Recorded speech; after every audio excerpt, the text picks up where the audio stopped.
Hi, good morning. Hi, hello. Hi, good morning. Hi, everyone. Hi, good morning. Hi,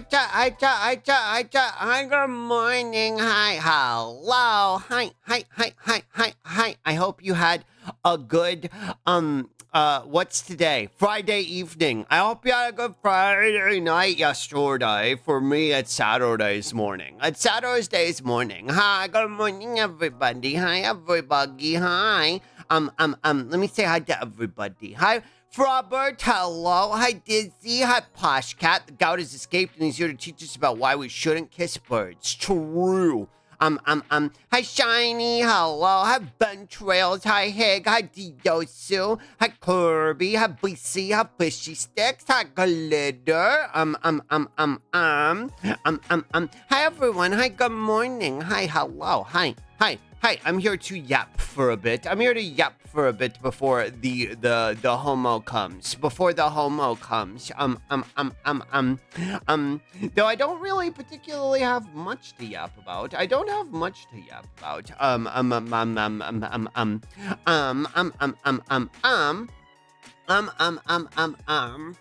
What was I gonna say? Yeah. I was gonna yap about something. Well, what was I gonna say? Oh, I did do a bunch of packing yesterday. I think that's why I'm so sleepy today. Because I did go to bed at normal time, and I woke up at normal time, but I'm really tired. I'm really tired today. I've been kind of dragging. Hi, Otter. Hello. Hi, Traves. Hi, good morning. Hello. But yeah, I did a bunch of packing yesterday. I got a bunch of packing done yesterday and the day before, actually. I don't know if I mentioned it yesterday. Hi, Diotsu. Good morning. I got a lot of packing done, and today we're gonna go to the office so I can leave some boxes there, so it'll clear out some space here. I'm very excited and proud of myself. Hi, Gobsy. Hi. I'm very excited. Also, Roz is gonna take me to get ice cream. Take me to get ice cream. I'm gonna get ice cream today. I'm proud of you, Slimer. Good job packing. Thank you. Yeah, I thought it was gonna be a simple box yesterday because I thought the hard one was gonna be the day before. But this bit like this, it's like the super big box that the Gurin XL came in. And I was like, there was like all this room for like extra Amazon boxes. I thought it was just gonna be like some paintings that I could stack in there, but it was like all this room for extra Amazon boxes. So I was like, okay. So I found a way to like put a bunch of like toys and figures and stuff in there. So all the Super Saiyan 4s are sealed away. Hi, Sippy Sup. Hi. Ice cream. Yeah, I'm gonna get ice cream today. Have Weska. Hi. But yeah, it's a super big box, and I'm probably gonna bring back some more junk from the office that I'm gonna have to pack. I'm in a very packy mood because I'm finally relevant to today's topic. I'm finally at the end of what? Pseudo Dreamy, thank you for the follow. I'm finally at the end of my COVID waiting period. Hi, Omek. Hi. I'm finally at the point where I'm like, I don't have to like restrict myself so that I don't accidentally give myself long COVID. I can finally work out on Monday. It'll finally be a full month since I got a negative test. And I'm kind of like, packing hasn't been super intense. It's been tedious, but it hasn't taken like a lot of like lifting strength or anything like that. So, and I'm treating it as like my warm up for getting back into the routine. You've done so good, thank you. Hi, Stout Lover. Hi. So I'm treating like packing and then like bringing some boxes to the office is my like warm up for getting back into my workout routine. And I'm gonna get back into. I'm gonna start warming out again on Monday. Hi, James. Hi, Jelly. Hi. You got Jelly into Ghost Game? Whoa, your warm up. True. Speaking of Digimon, we're gonna watch the Digimon movie in the Discord on Saturday. Not today, Saturday. A week from today. At 7 p.m. CDT, my time.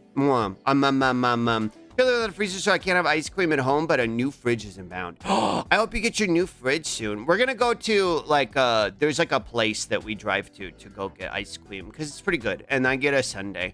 I get chocolate ice cream with chocolate sprinkles and hot fudge, and that's what I get because I like chocolate ice cream. I like chocolate ice cream and chocolate sprinkles.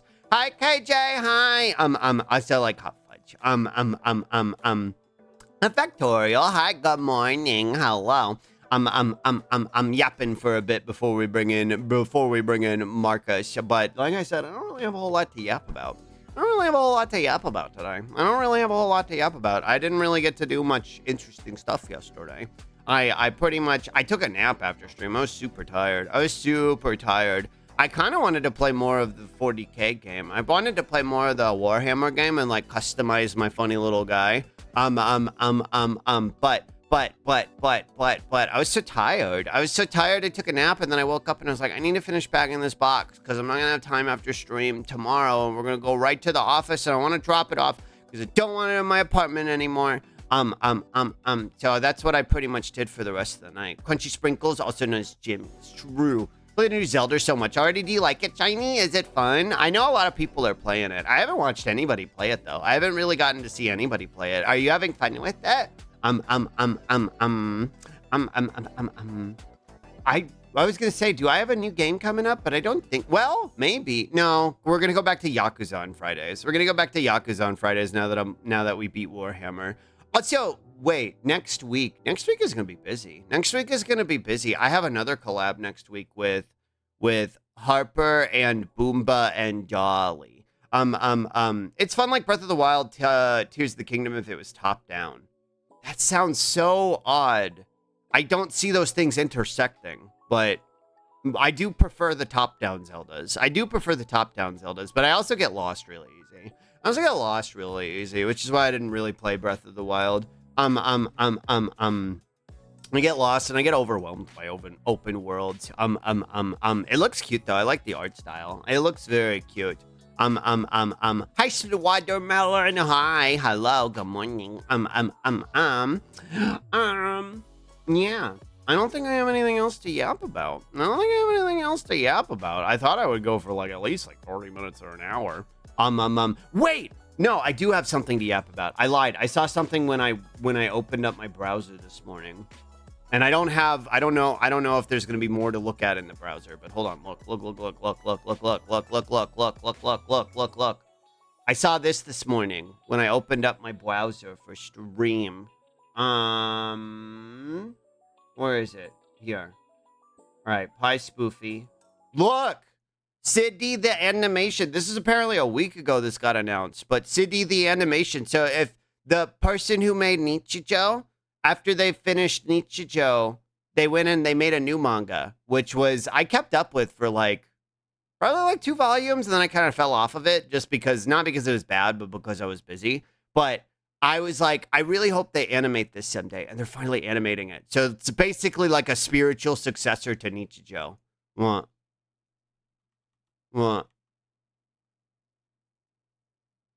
Whoa. Cube. Ooh. Creature.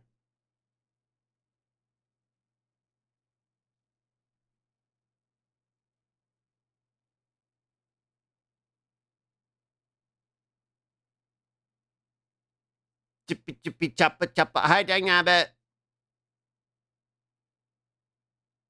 The entity. I'm very excited. For this. Hold on, I gotta bookmark this so I don't forget. Coming out in 2025. Finally, we'll have a good anime to add to anime night. Finally. After all this time. Wait, also there's like a bunch of games here. There's a bunch of games here. Hi, Traves.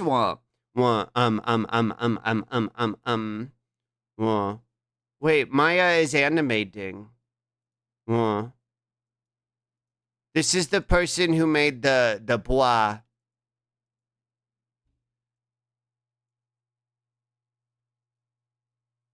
The bois, habois.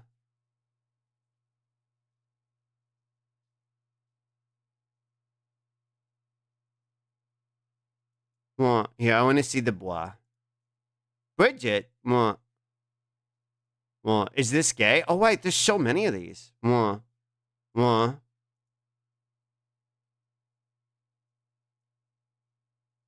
Was that gay? That looked gay. POV you posted about Bridget on Twitter? Uh-oh. No, I'm not going in there. I'm not going in there. Cute! Maybe. Squishy animal. It's so cute. Want this one.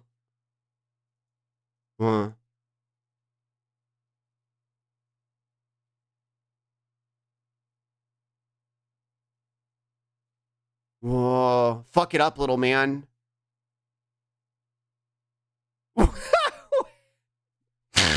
Wait, the two of them in the background. Blah, blah, blah. Look at fucking Bridget and May in the background. Just slamming into each other. Wow. Gay. Sespi and Lex. True. Hi, lazy. Whoa.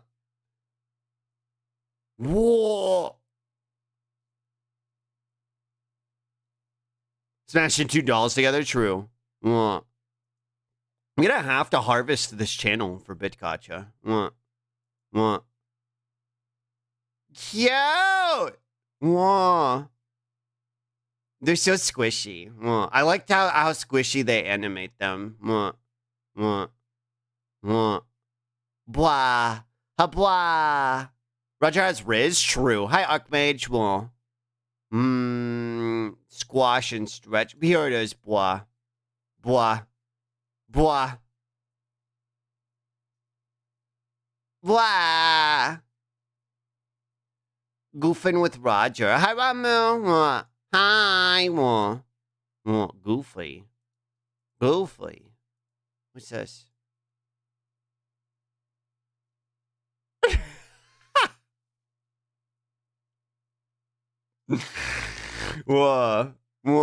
Goofing with Roger. Putting him in situations. Doing things to him. Happy Pride Month.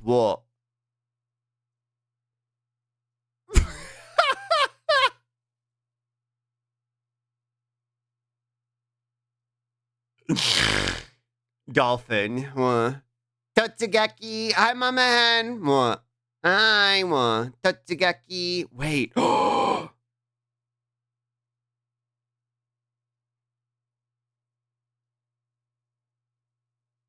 True. Hi, Renoko. Hi, Question. Hi, good morning. Hello. Hi. Oh, it's a bunch of Omega Striker stuff. I'm glad they moved on to Bridget. Chippy choppa choppa. What else was over here? Wait, what is this?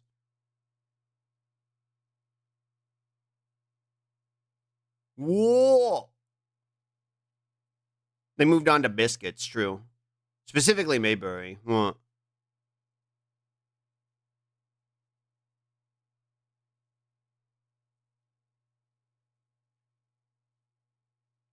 What? Yeah, you gotta grab the... Wait. I'm wearing these right now. I'm wearing these exact socks right now, chat. What? I was like, wait. I looked down. Yeah, they're literally the ones with the white stripes at the top. It's two white stripes. They're black and there are white stripes at the top. I'm wearing these right now. It's like, wait, hang on a second. Why am I not surprised? It's called Drip. Would you buy yours by chance? They're just some shitty ones I got off of Amazon. I mainly started wearing them because I sit bisexually in my chair.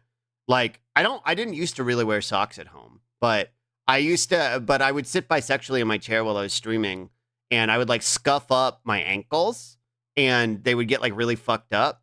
And so I was like, I think I need to start wearing socks while I'm streaming, while I'm at home on the computer. Whoa. No, go back to YouTube. So that's I have like a bunch of them now.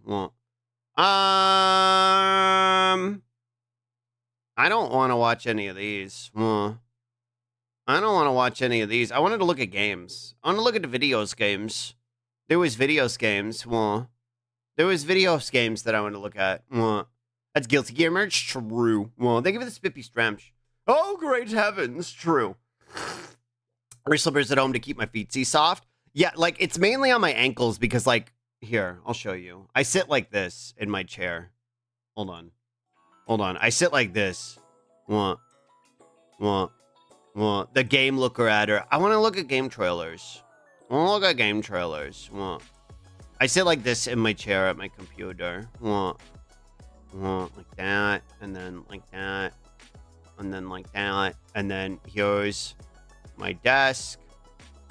That, and then here's my chair, I guess, behind me, and then here's like under the desk, and I sit. I don't know how I'm gonna do this. Like that, I guess, and then like that. Like, kind of. I don't know how to draw it right, but I like sit. I sit cross-legged, kind of in my chair. And I'm usually like putting all my weight onto my ankles, so like the chair fabric will like scuff them up. So I have to wear sockies. A petal. Dori. True. Yeah, there we go. There it is, the creature. And then I get what you're saying. I do the same, even though my Cairo told me it's bad for my circulation. It's probably bad. Same, to be honest. It's just gay sitting. Yeah, it probably is bad for my circulation, which is why I'm glad I can start working out again on Monday. My circulation probably has not been good because I haven't been able to warm out. Short fits game trailers. I want to look at game trailers. Also, I could send you the name of the channel I watch that has tons of indie game.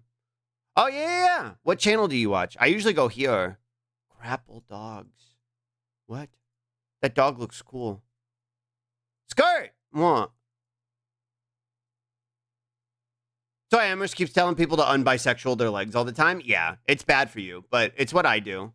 I also have like my hand in my lap usually too. Best indie games. Hold on, I want to see this too. Best breast. This was not deliberate. I feel like that was subconscious of me that I started typing breast. Leg explosion. Yeah, best indie games. Best indie games. Freudian slip. Yeah, true. Snake. Videos. This looks like a sign I would see outside of like a hole in the wall type like building where they sell video games. And I'd be like, I don't know, this place seems kind of sketch. But they would have like literal gems and shit for like dirt cheap. That's the vibe I get here. Hi, Gaxley. Hi. Hello. I'm looking at trailers right now. Well, I'm fucking around right now before I bring in the homo man. Wait, this looks cute as fuck. Whoa.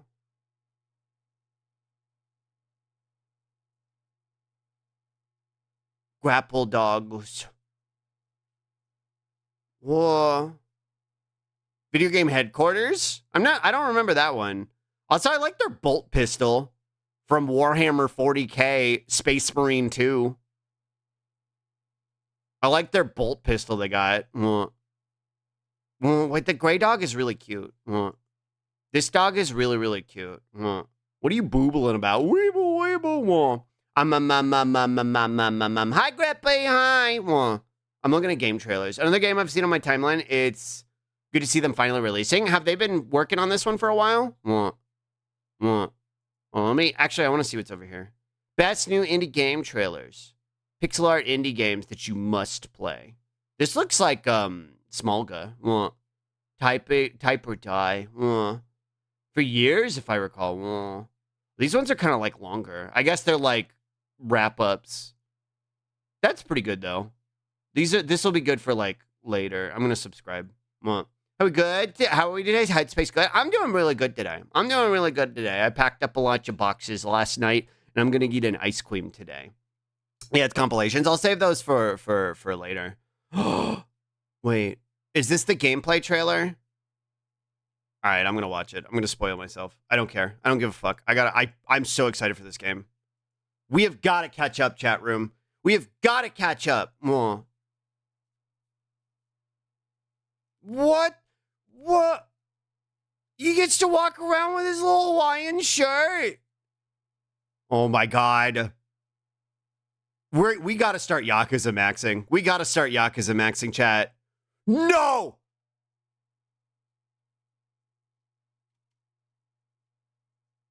We have got to start Yakuza maxing. Take my money, real. 4 Yakuzas a week. That's how I'm starting to feel. Like, genuinely. 100% dedicated Yakuza streamer. I'm so sorry. I'm so sorry for what I'm about to become. Because I gotta catch up on this fucking game. On this series. Whoa. I love this little pirate village. Pirate Majima is worth it, real. Attack Cryptid, hi. Whoa. 55 worms, 55 smile burgers, 55 fries. True. 55 pirate Majimas. Whoa. Wait, hello? Hello? Ma'am? Ma'am? Ma'am? Ma'am, why are you just standing around in your underwears? What? Those are cute panties. What? Yeah, sniffs you a lot. True. Whoa. Is she sick like that? True.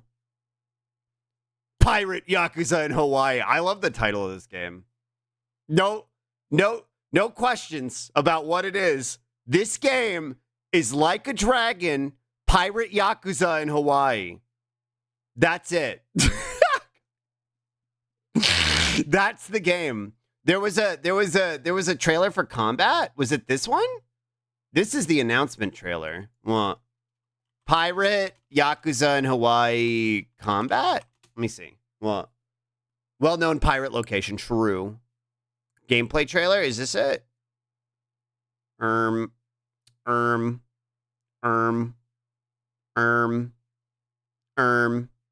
The scallop? Okay, we're gonna go do this one. We're gonna do this one. This one's from Sega. That first one? Whoa! Yo! I'm so glad I get to enjoy a piece of pirate media now. Hi, Miwi. What? I'm doing good. Is Majima Luffy? Well, that's what I was about to say because I don't like One Piece anymore. So now I get a pirate media that I actually get to enjoy. Oh, he's got his spinny back. Wah. Skull Crossbones Yar. Wah. Smoke of those Sensu beans. Wah. Majima clones. True. Wah. God, this is fucking sick. I have got to catch up for this game. I've got to catch up for this fucking game. Oh my god. I'm about to become a dedicated Yakuza streamer. Good fucking lord. Good fucking lord. The spinny swords, I'm so normal about. Cutlasses are so cool. They become more and more fantastical as time has gone on. I believe in the buggy. True. This is best Dynasty Warriors game that comes out in this decade in a Yakuza game. True. Hi, Zappa. Hi, Patch. Hello. Compare PS2 Yakuza 1 to this. That's the thing. Like, it's kind of why I lost steam on catching up, because the old games are clunky. Things started to pick up with 4. I will give that. I'll give 4 that. 4 started to pick up. The beginning of 5 has been rough, but now that we're playing as Saejima, I'm enjoying it a lot. Wait, there's a little bit more of this trailer. See what's at the end. Wild Robot? What's that? What? Let me out! No! There's nothing else at the end of this trailer. Okay, I'm free. Okay, I'm free. Realm of Ink. That movie? Is it a movie? What is this? Realm of Ink. Do you enjoy the combat in Yakuza Slug, or is it just something you put up with? Depends on the game. I really enjoyed it in 0. I very much enjoyed it in 0. The games following have been not as enjoyable. But 0 was really, really fun. Mwah. So I'm waiting to get to like 6, where I guess is where they started to make the combat like 0, where I will probably start to enjoy it again. I've been tolerating it for the past 5 games. What you'd expect from a child movie, I think you'd cry at it. Maybe Slug. Where is it? What's it about? From Punch City and Yakuza to Blockuza 3. Yeah. Would it be worth it to just skip to the Like a Dragon ones and recap? But I won. I got Mama Hen. I have autism. I got to do it the right way. I can't do that. 0 came out right after 5, so things should start aligning again. That's what I'm hoping. It's high event trails. Oh, it came out after 5? I thought it came out after 6. I support you. This looks like a Hades like. Whoa. 5? Robot who wakes up in the wild and just opens up from there. Whoa. Interesting. Yeah, this game is really pretty.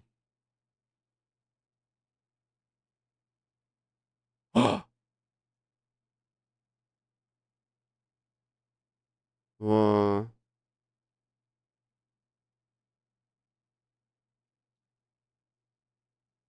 Oh, it is a Hades-like. It's a Hades game. Wait, did we watch this before? Whoa. Whoa. Yee? Did I not like it? Whoa. It looks pretty good. It was in some other event. It looks pretty fun. The robot is voiced by Lupita Nyong'o. I don't know who that is. What? Because this looks fun. This looks like something I would play. What? Early access out now. I'm going to bookmark this. Even if I don't play it on stream, it might be something Sluggy plays offline. I need more games I can play offline. What? She's so pretty. True. What? What else is in here? What? Hades but aimed at China. Nice idea. I'd love for them to be able to get a taste of that gameplay loop. True. Hi, science nerd. Hi. What? Youngo's cool? Never heard of them. I might know them if you mentioned other stuff they've done. What? Caius Prophecy. What is this? Unique Village Builder. Oh, I thought it was a card game. Oh, it is kind of a card game. Whoa. Whoa. Whoa. She was the mom in Us. Oh, yeah, okay. I know who you're talking about now. Yeah. What's it called? Wild Robot? I'll watch the trailer. What? Homozygoat still got around. I got a question. He hasn't showed up yet. I'm yapping for a little bit before he shows up. Yeah, he'll be here soon. Probably in like the next 15 minutes when I stop yapping. What? I kind of fuck around at the beginning of my streams. Was Us good? No. Well, there were parts of it that were good. The story wasn't great, but visually and the characters, that was good, but I didn't like the story. Well, personally. I did like Nope. I did like Nope, and I like Get Out. I think it was more of a subjective of a question. Well, let me see. Wild Robot official trailer. Let's look. Curious. What? It's supposed to be very cute, this? Uppers! What? Uppers! You didn't tell me there's uppers in this. No way. I can't forget out, so I had been avoiding Peel's other films. I would recommend Nope if you like Get Out. I watched Us and I was disappointed, but it didn't work cohesively. Yeah, that's how I feel about it, KJ. Yeah, you'll probably enjoy them for enough, Zappa. They're good Halloween movies. Just uppers. Nope is great though. Oh, you didn't care for Get Out. Oh, I liked Get Out a lot. What? And I like Nope. Nope. Oh, it's from the How to Train Your Dragon. I haven't watched any of the sequels to that. I only watched the first one. Back when it came out. But spooky season, so I should dive in. I think I want to do an Evil Dead movie night this year. I've been saying that for like 2 years, and then I don't do it because I get distracted. Uppers! And I think I want to do it this year. I've still got to watch Spider-Verse 2, too. It's so hard for me to sit down and watch a movie. Because I have ADHD. So this movie might end up being this generation's WALL-E. I loved WALL-E. Watched that yesterday with some friends and apparently cried. What? This? Or Spider-Verse? What's your thoughts on Dead Rising, Slug? I liked the first one back when it first came out, and then I think all the sequels kind of overdid it. This? I'm going to write it down. I feel like Roz might want to watch it with me. Wild Robot. What? Roz might want to watch this with me. Well, thank you for the Spippy Strench. I cried at it too. It has its moments. Yeah. I also need to watch Spider-Verse 2. Maybe we'll do that in the Discord too. Also, we need to watch Promare.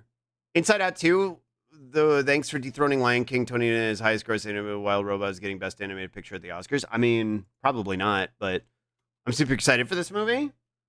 But then again, like, the Oscars and stuff don't matter.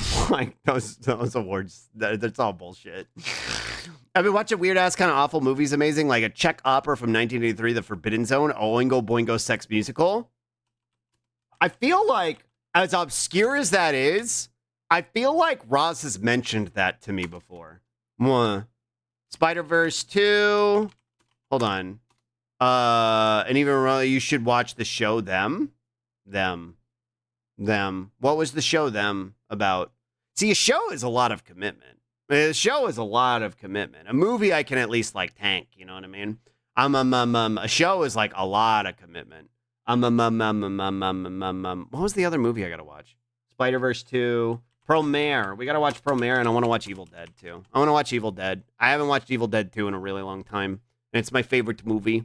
Evil Dead 2 is my favorite movie. Hold on. Evil Dead 2 laughter scene. This is my favorite movie of all time. Real cult film when it came out, popular in the weird queers in LA scene. Watch The Mysterious Castle in the Carpathians. Apparently had to do with 8-point film, but the budget was $74 million, and the other stars paid for their milestones. Yeah. Paint Blood, My Beloved. Paint Blood, My Beloved. Bruce Campbell, My Beloved. Yeah, we're watching this. I need to watch this in Discord. It's been so long.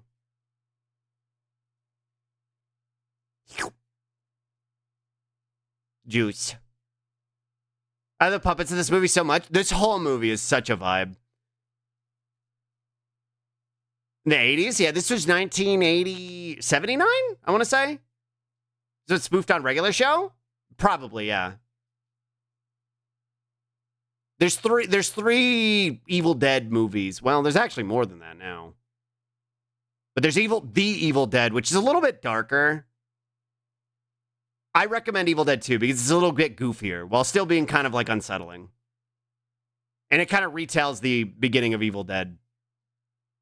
Yeah, I love the laughing shit in the room. Well, Moosehead, My Beloved.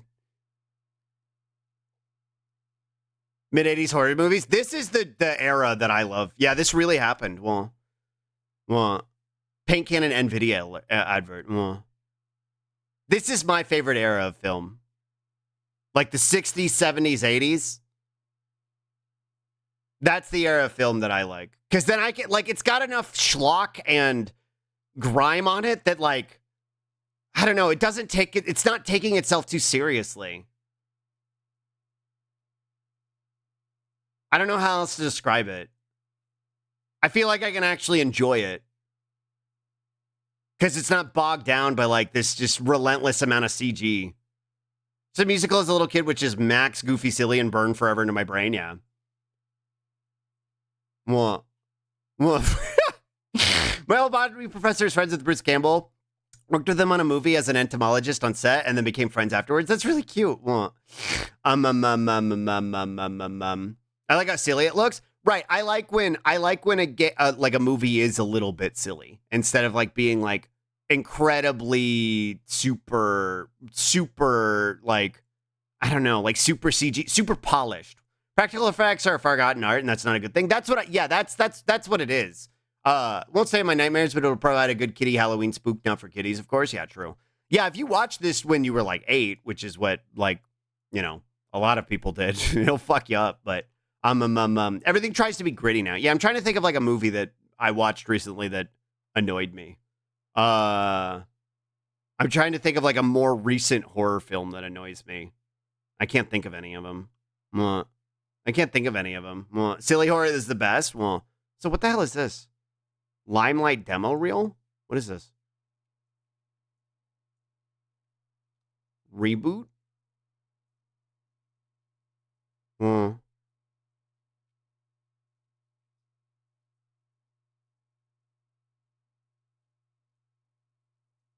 Oh, wow. Promotional tape for Reboot was created in the 1990 by The Hub, Ian Pearson, and Limelight, the production company trying to get Reboot off the ground. Whoa. Wow, this is kind of cool. I liked some of those newer movies involving online horror. Oh, yeah, Unfriended. Lamageddon. That horror movie with the Professor X from the X-Men First Class was annoying. I'm not sure. I love Houseu. I love Houseu, too.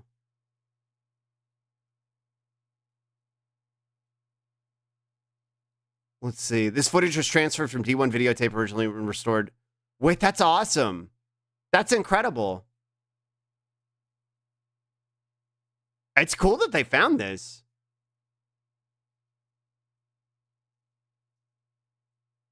Things don't understand nowadays that when horror is introduced, the emotions build up and not an uncommon response to horror is laughter.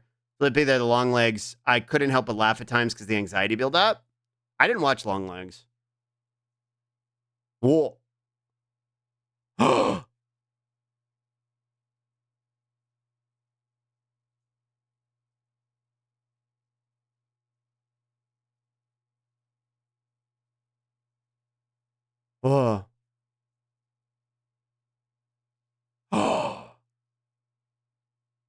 Wait. This was the bad guy in Reboot, but like his prototype. And he sounds like all the Yakuza goofy voices I do. Fucking Megabyte. He sounds like all my default Yakuza voices. That's amazing.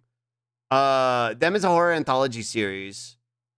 It explores horror tropes. First season set in the 50s, follows a black family in North Carolina. Family's idyllic home slowly transforms the epicenter of evil forces. Whoa. Latest horror movie I remember really enjoying was Black Friday. Goofy horror movie. Just a normal day at work. Yeah, this is what Seppy Sepp does. Domain flame. Oh.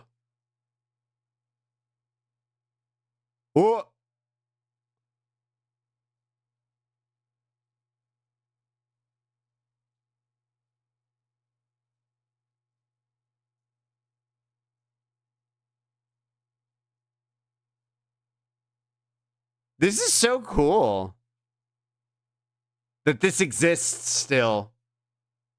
I'll hold out hope for From a Shrimp Put to a Shrink. It's out there somewhere.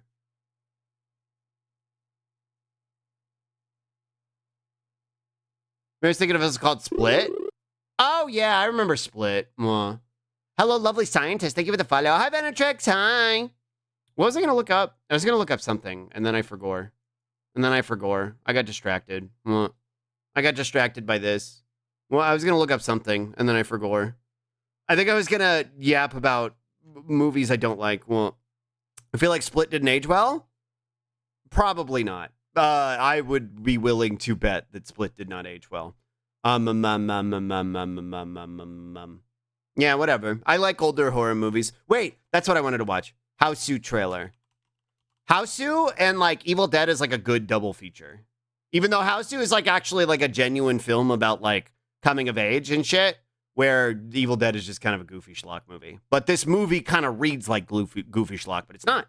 Talking about new scary movies you don't like. Yeah. For the 90s, it was really well animated. It had that early night video game CGI cutscene energy. Like Medieval, yeah. Is that the one that demonizes systems? Yeah. Mwah. And it was like vaguely transphobic too, I believe. Mwah. I don't know. I didn't watch it, but 26 legitimate harm to DID folks. Yeah. It's Criterion. This movie.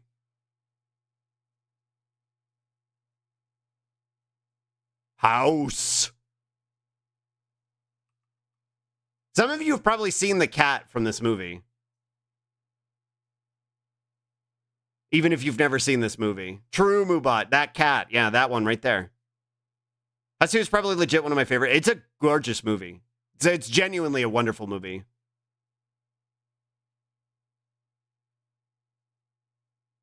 $1977, baby. What? I really want to watch it at some point. I highly recommend it. This is one of my favorite movies. The one with the massive cat? Yeah. It might be in this trailer, too. The one where it's shaking. The GIF that gets posted all the time. Boner. I've never heard of it. It's a kind of a cult film. But yeah, it's a Criterion film. It's got a lot of similar vibes to, like, Evil Dead. Dead Sushi? I don't think I've watched that one. Well, there it is, the cat. Give me the trailer from a goofy-ass horror film. Funny as hell bad horror film? Well, I love this scene right here. This is such a good scene. This right here is such a good visual. What? Oh, I forgot about the piano! So this is like comedy horror. There's elements that translate as comedy, and a lot of it is more Japanese comedy, but it is actually a genuine story that it's telling about coming of age and also like misogyny and sexist expectations of women in Japan, especially young women. Especially at the time in the 1970s. Like, it's a really good film, like genuinely. There's a lot of it that's very goofy, silly in terms of like the way it's like visually presented, but it's actually a genuinely good film. I highly recommend it. Yeah, the piano mimic, yeah. Forgot about this. Look how Evil Dead that is.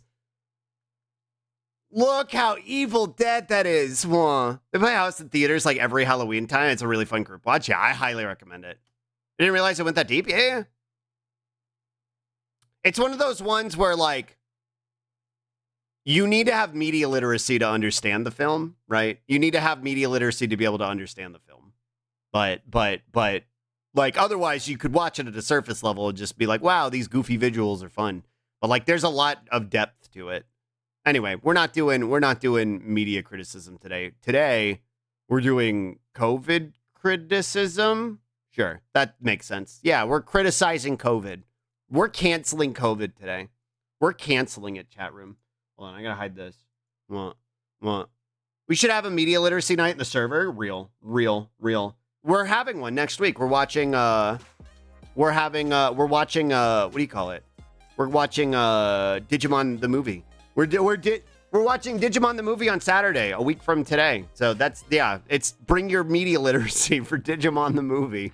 All right, hold on. I gotta switch over to this. It's bad with that because I love directors and make shit out of that means nothing. So I often look for deeper meaning when it's not apparent. See, that's the thing. You can always find meaning in stuff, even if that wasn't intended.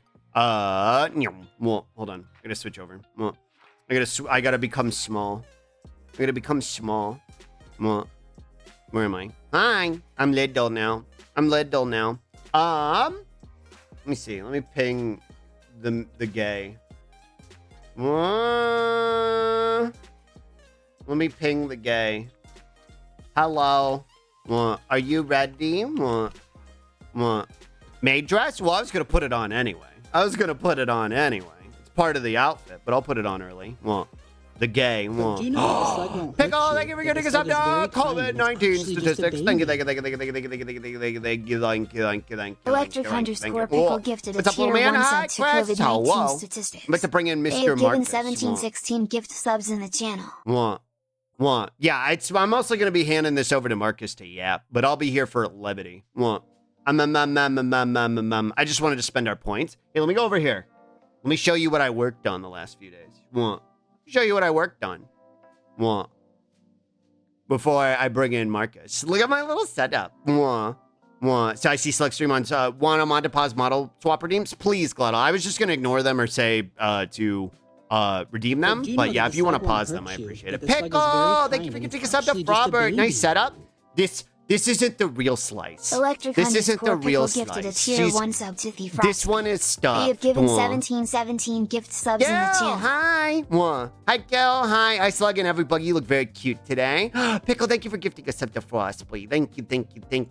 I really appreciate it. Also, hi, Gil. Hello. Yeah, we're a Pokemon Center because I'm going to be a nurse. Because Homo's a doctor. Mr. Homo is a doctor. Yeah, it's a slowpoke doll. Mr. Homo is a doctor, so I'm a nurse here to offer some levity. And also, there's 2 Pokemons here. There's 2 Pokemons here on the counter. Yeah, this is the little setup I built. I think it's really cute. Here, let me call Marcus. Oh, wait, hold on. Before I bring in Marcus, let me...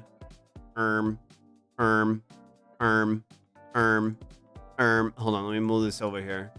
Spree! Hi! Yeah, we're canceling COVID. Hi, Spree! Hi! We're canceling COVID in here. Hold on. How's this? Is this, like, loud? What? How's this sound? Hi, Spree! Hi! Hi, Spree! What? How does this sound? I feel like this will be a good musics for us. For the background. What? Is it too loud? Is it okay? But do you know that the slug won't hurt Hi, you? Akira. Hi. Pickle, thank you for giving us up to Spree. Thank you. We're Cyndaquil, best Pokemon. He's under the counter. Electric_Pickle gifted a tier 2 sub to Semi-Spree. They have given 1718 gift subs in the channel. Thank you. Oh my god, we're almost at the week's goal. Thank you, Pickle. Thank you. Now you can jar me, Spree. Well, does the music, is the music okay? Or is it too loud? What? How is it? How's the sound, chat room? What? How's the sound? Then I'm going to bring in Marcus. What? Then I'm going to bring in Marcus if it's good to go. The music is good? Okay, poggers. All right, I'm calling Schmarcus. What? Sam!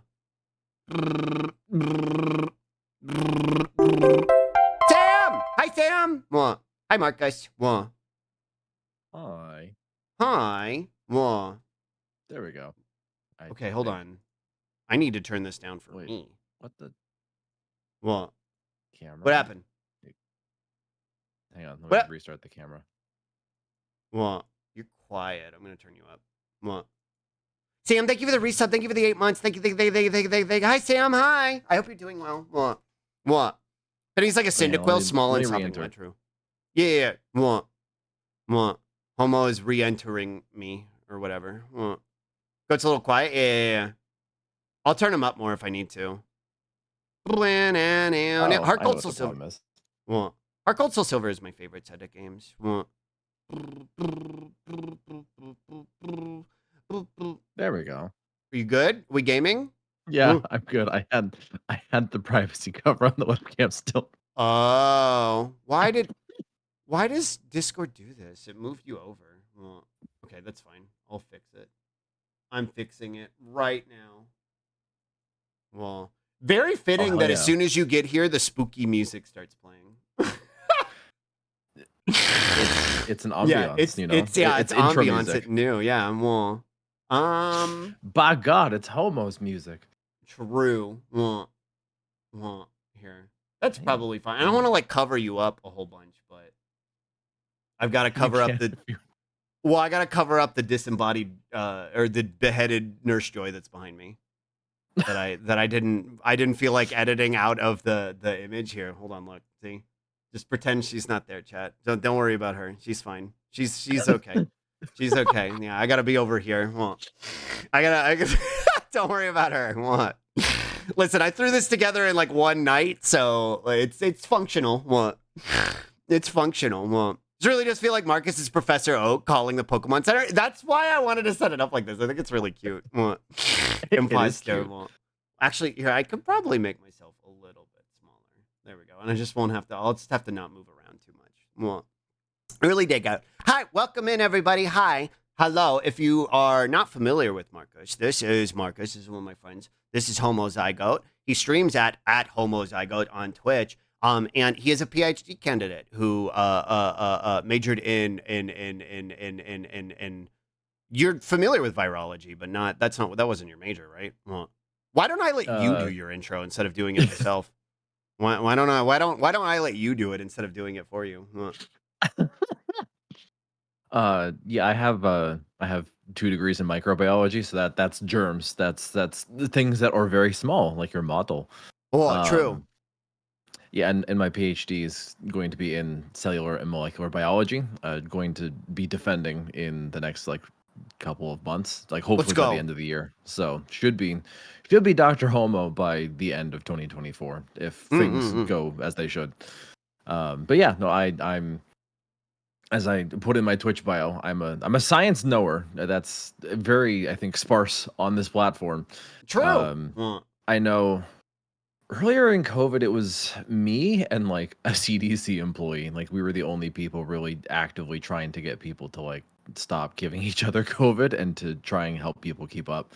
CDC employee man has since gotten like a couple of promotions, and so he's just super busy in real life. So right, I've just been kind of trying to hold down the fort best I can, and this has been our like tradition. I think once a year at least, and this is how I first met this is you, kind of how we became friends. this. We first did this, and then now it's been kind of like once a year, and it feels now we kind of have a date that we can coalesce it around with a lot of what we're going to be talking about today. I think that'll be our new yearly set march. We'll be like, all right, it's the TwitchCon COVID after party. Let's go. Let's talk about how everybody's sick and why.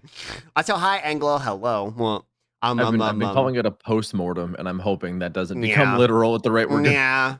I'm very worried about a lot of people getting long COVID specifically, which is why I put it in the title, because the amount of people that I'm seeing that are like specifically where it's like, not only are they getting COVID probably for like the second or third time, but a lot of people are just like, well, I'm sick with COVID, but I'm going to stream for 11 hours. And I'm like, good fucking God, please don't do that. Please don't fucking do that. Please don't fucking do that. You are going to get, I have not worked out in a fucking month because I don't want long COVID. I can finally work out again on Monday, thankfully. Well, let's go. Yeah. Hi, Beacons. Well, that's like 2 years ago because y'all were doing this and it's on recommended. And I was like, oh, VTuber talking about COVID. Wait, I didn't know that's how you found me, Sam. I didn't know that. Oh, I didn't know that was how you found me. Well, I knew that we like both ran in the homo circle, but I didn't know that was how you found me. Well, multiple percentage is just con cut. Well, that's where it comes from. A lot of it is ignorance. Which is what we're going to talk about today. A lot of it is less. There's the framing of it being personal responsibility. Right, to manage a fucking pandemic has been incredibly irresponsible, and it's not realistic, right? Like the individual layman does not have the information to manage this on an individual level, and it's just like it's not something that people can do. People don't know what's going on, and also the messaging that's coming from the CDC is like, fucking grip it and sip it, dude. Cough in each other's buttholes. It's fine. Do whatever you want. Like so, like. At a certain point, like I don't have ire for the individual. I have ire for our institutions. You know what I mean? Like the individual is a victim as much as anybody is. But yeah, I'll let Homo talk about. See, I'm here to talk about buttholes. Homo's here to talk about actual science. Well, hi, James. Guess what? I mean, you know, sometimes it gets relevant. I mean, when we talk about wastewater tracing, buttholes do come into play. That's why we're friends, Homo, because sometimes there's an intersection of science and buttholes. Well, yeah, exactly. I need to put that in my grinder bio, actually. True. I exist at the intersection between science and buttholes. And buttholes.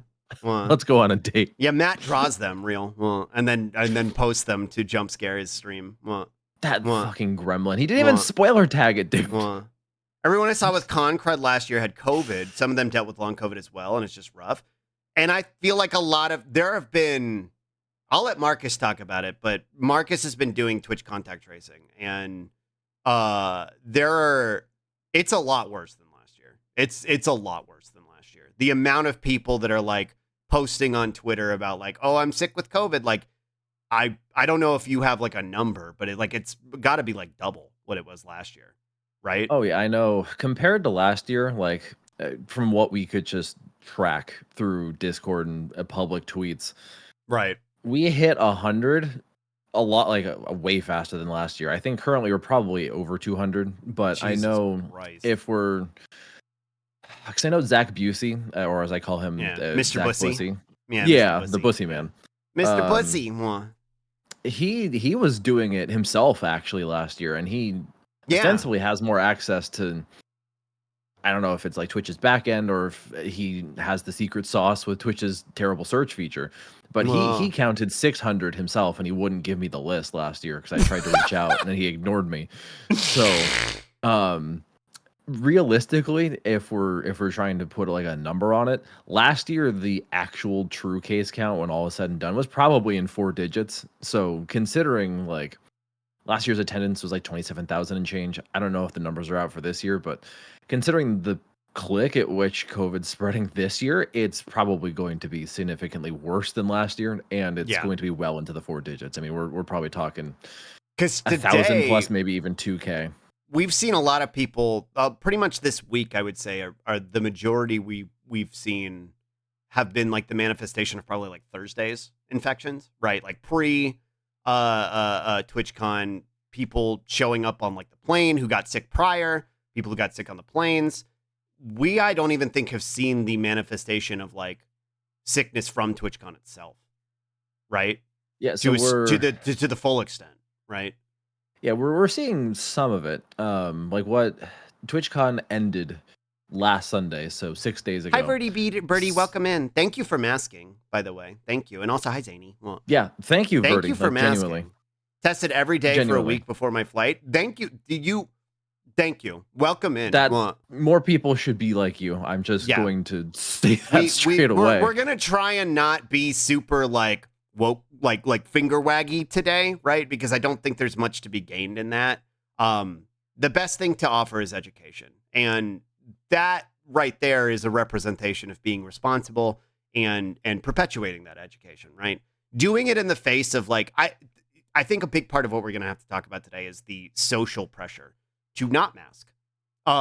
Which when you have other people who are big representatives of their different communities, specifically leftists, not masking and making it indicative that masking is not something that needs to be done, it's going to put pressure onto other people to not mask. And it's going to make the problem worse. And it's really, really, really, really frustrating. So everybody who does wear a mask, despite, and I hate that I have to say this, despite the hostility you might receive and despite how scary it might be to wear a fucking mask in the face of the hostility that you're going to receive, thank you for doing it, because it is a good thing to do. I mask everywhere I go still. So, and I still got COVID. So again, like, and that's not to say like, oh, don't bother masking. It's just that this fucking strain in particular is so fucking virulent that it's something you need to watch out for.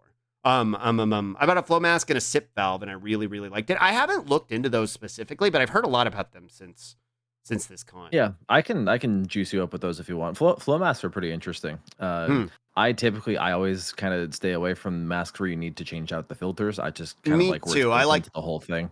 Right. Flow masks are good. I like the KN95s I use. I get them from Weld before. I've just been using those forever. Well, yeah, we can. If you ever want to like change masks, or if you want to like min max it, there's a whole bunch of different alternatives. And there used to be a really good service for this. It was literally called Project N95, where they would send you like a sample platter of masks, and you got. Do they not do that anymore?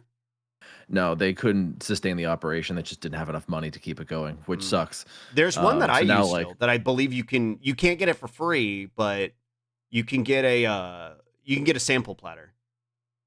Yeah, I maybe other people have filled that gap. I've seen a lot of like mutual aid groups, like mask blocks in the US, try to incorporate that into their praxis to try and if they're out like delivering masks to somebody who's like either just masking again and they haven't been recently, or to somebody who's like run out, they'll try and maybe give like an array or bring a couple just for the person to try, and then hand them a bunch of the one that fits the best.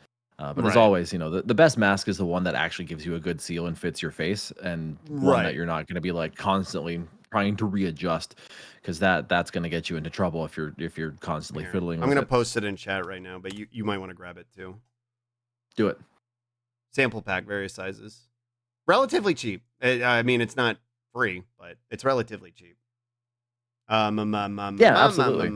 Yeah. Going back to your question earlier about just how bad it really is, the amount of posting of people trying to like go through all of TwitchCon, not taking any precautions, and then just how that's manifested into tons and tons of COVID spread. Like right now, probably what we're seeing are cases from the plane ride home, and then we're seeing mutual exposures to each other at the end of TwitchCon. Like that's kind of what we're seeing manifest. Because now what's starting to pop up is like within people's friend groups, people are like, "Oh, you gave it to me. Oh, you were feeling sick. Oh, you infected the whole group." Like you see these people in their friend groups talking to each other, saying, "Oh, yeah, you tested positive a couple days ago. Oh, I guess should I go take a test?" Like there's a lot of uncertainty. There's a lot of panic, quite frankly, and there's a lot of people just kind of scrambling to figure everything out in terms of what to do in the aftermath of going through TwitchCon and not having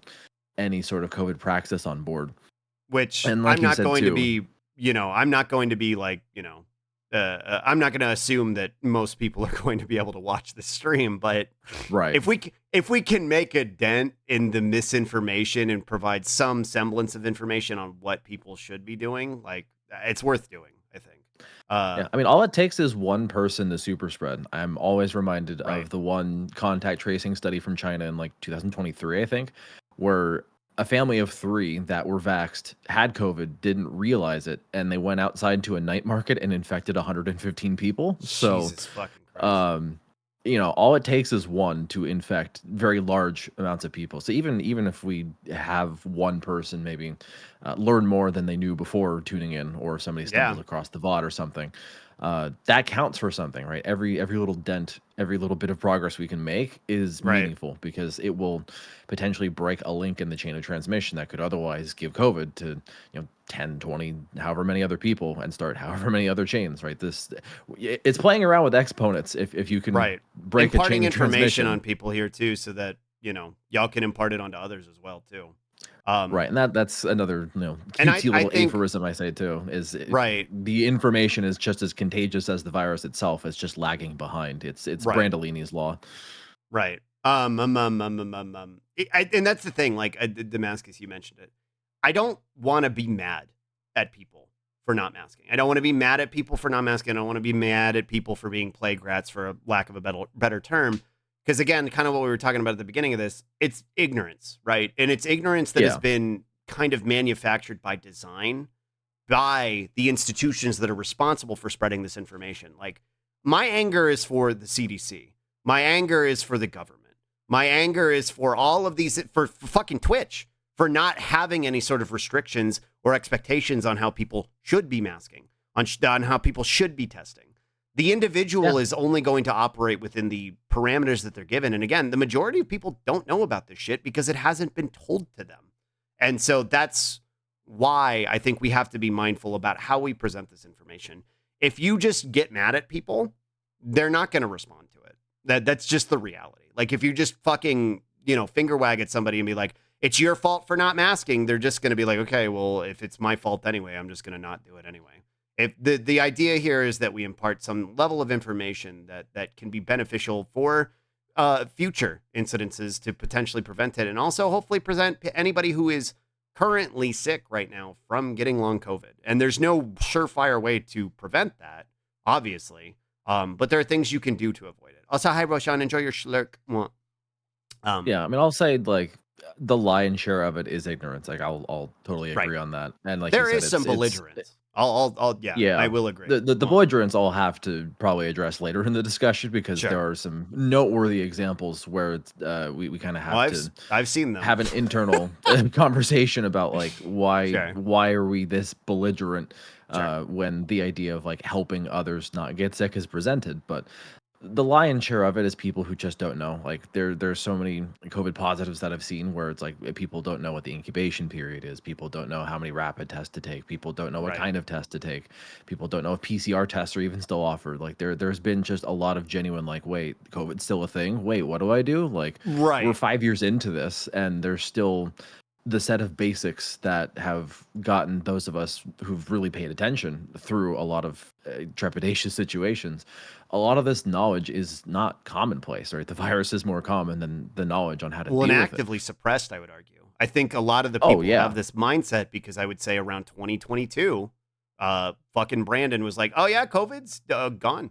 We did it. We did it, gang. We did it. We did it. We did it, Joe. We got rid of COVID." So like, Yeah, I mean, and even before that, it was right. 2000, summer of 2021. He declared independence from COVID on July 4th, and then I the got Delta you. variant showed Oh up. my God. I forgot we did the mission accomplished meme. I forgot we did that. We It's did been that. so much. Well, I got you, Anglo. Thank you. Also, hi, Max. Well, Yeah, he did that, and that was the most lethal wave of COVID, just in terms of intrinsic lethality, because the Delta variant turns lungs into Swiss cheese.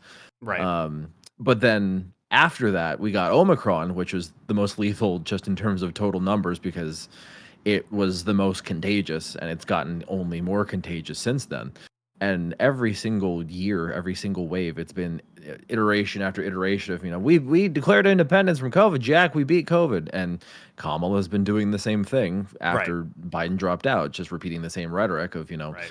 oh, it's We done, it's beat over, COVID. but also we're Right. giving you free rapid tests. Well, why are you giving us free rapid tests if we beat it? What's going on here? Why is there a surge in the summer that is higher than previous surges during the winter, when this is a supposedly supposed to be a winter virus and it's not, because it is not, doesn't work that way. COVID is and going done. back to COVID your is not the point flu. about right, like going back to your point about concealment of information, the CDC has actually made a lot of concessions recently, but they don't announce it, of course. Right. I want to say a couple months ago on their website, they finally came out and said, no, COVID's not seasonal. It can circulate any time of year. And that was, I think, at the beginning of the wave that we're now on the downswing of right now, which in and of itself was pretty wild, because the current variant du jour, the reason why it started a wave in the first place was literally because it evolved to be more tolerant of the heat. Like its literal spike protein was more stable in hotter conditions, probably That's the current leading variant, it to. right? Yep, that's the current one. Yeah. It could stay viable in the environment for longer when it's hot and humid. So that's why we got a surge that was the same magnitude as prior winter waves that we've had in the summer going into the fall. So it's kind of wild for someone like me who's lost in the sauce to be like, yeah, okay, this makes sense biologically, and this makes sense by the numbers.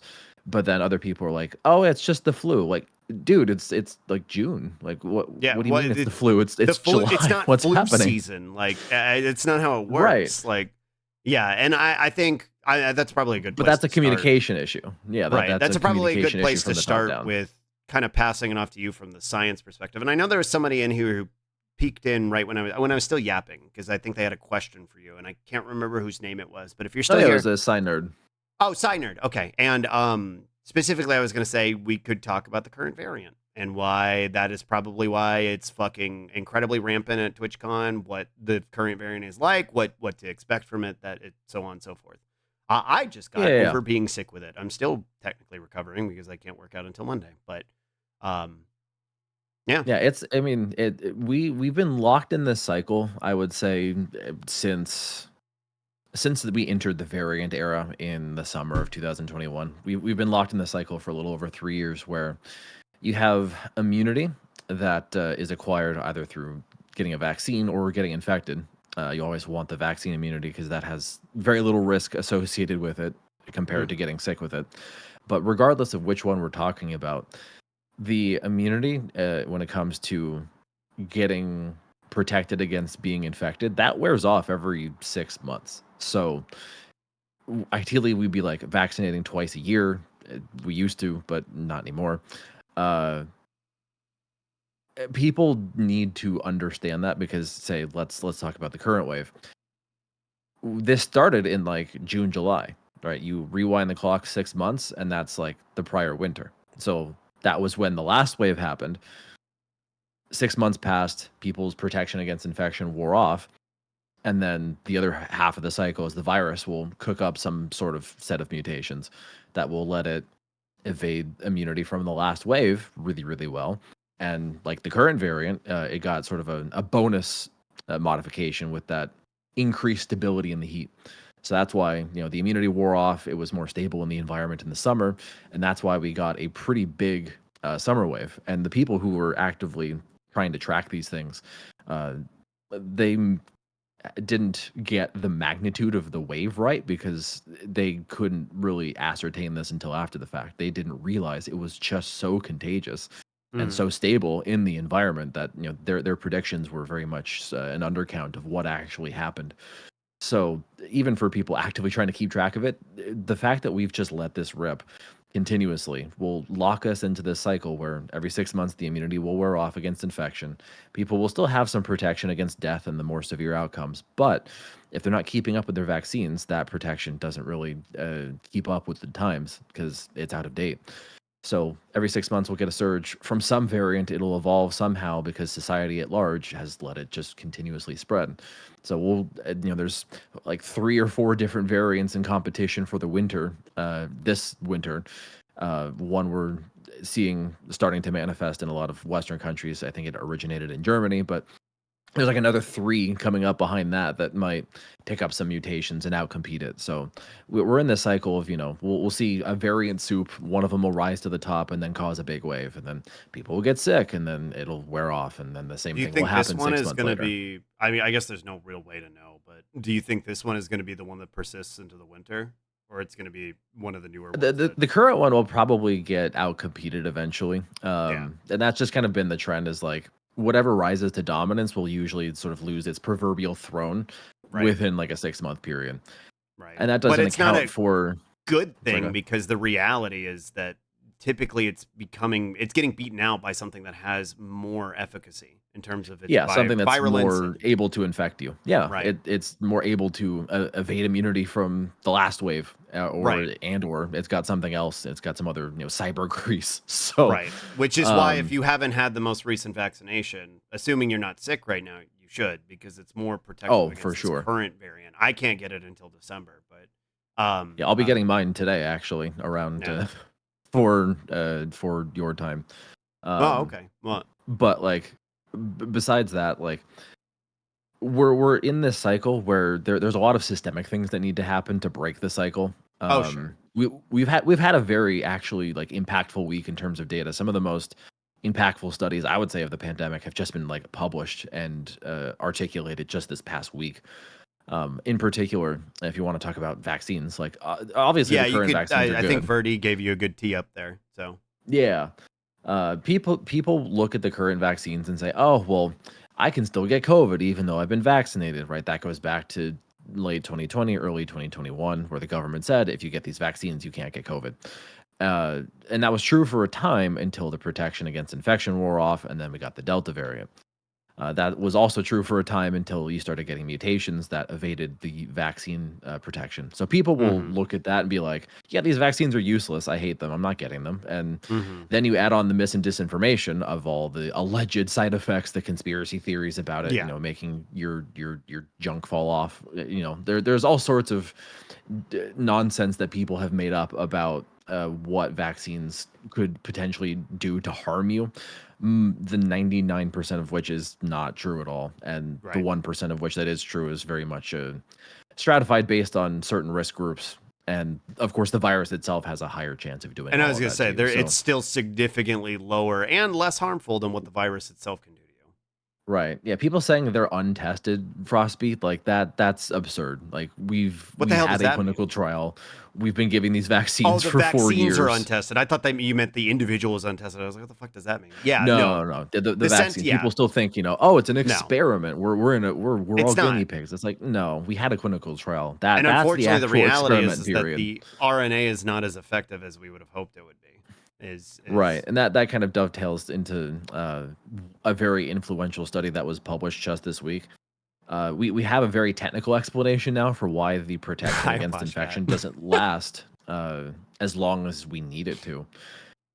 Basically, to make a long story short, the cells of your immune system that make antibodies, which are specialized proteins that fight germs, these things respond when you get sick with COVID or when you get a vaccine of any kind. But for COVID vaccines, they'll produce antibodies in response to getting vaxxed, and they'll peak at about a month, and then those antibody levels will go down by the 6-month mark. They're pretty much zero. We figured out why now. Apparently, unlike other vaccines where you get almost lifetime production of antibodies after getting a vaccine, the mRNA vaccines don't do that. Normally, the cells that produce antibodies in response to getting a vaccine, they essentially become immortal and then live in your bone marrow and just produce antibodies in perpetuity. You get that with like the flu shot, you get that with Tdap, you get that with MMR, not with the mRNA vaccines. So that's a pretty big finding that's now been published just this week. And it speaks to the insufficiency of the technology that we have available, right? And the necessity for multiple vaccinations. Right. That's the reason why ideally we would be vaccinating 2 times per year, and why the most vulnerable are recommended to get a vaccine 2 times per year from the CDC, is to try and keep up with that. But that also speaks to the necessity of, we need a lot of systemic investment in future vaccines that have way more durability. They last a lot longer, and they're going to be more able to actively abort an infection before it starts. There's so much potential with the next generation of vaccines, but there's no political willpower to actively invest in science to get those things out. Well, that would acknowledge that there's an clinical trial, and there's also no profit to be made there. So, yeah, depending on, because there's something ridiculous. It's like 80 something second generation vaccine candidates that they could run through clinical trials. Out of that, like 80 something, there's like 4 that are in trials right now. So there's a lot of potential even for the pharmaceutical industry to make money hand over fist. Sure. But they lost money on as you said, right. Trying to fund those trials from the political perspective would be a concession that there's still a problem to address. Right.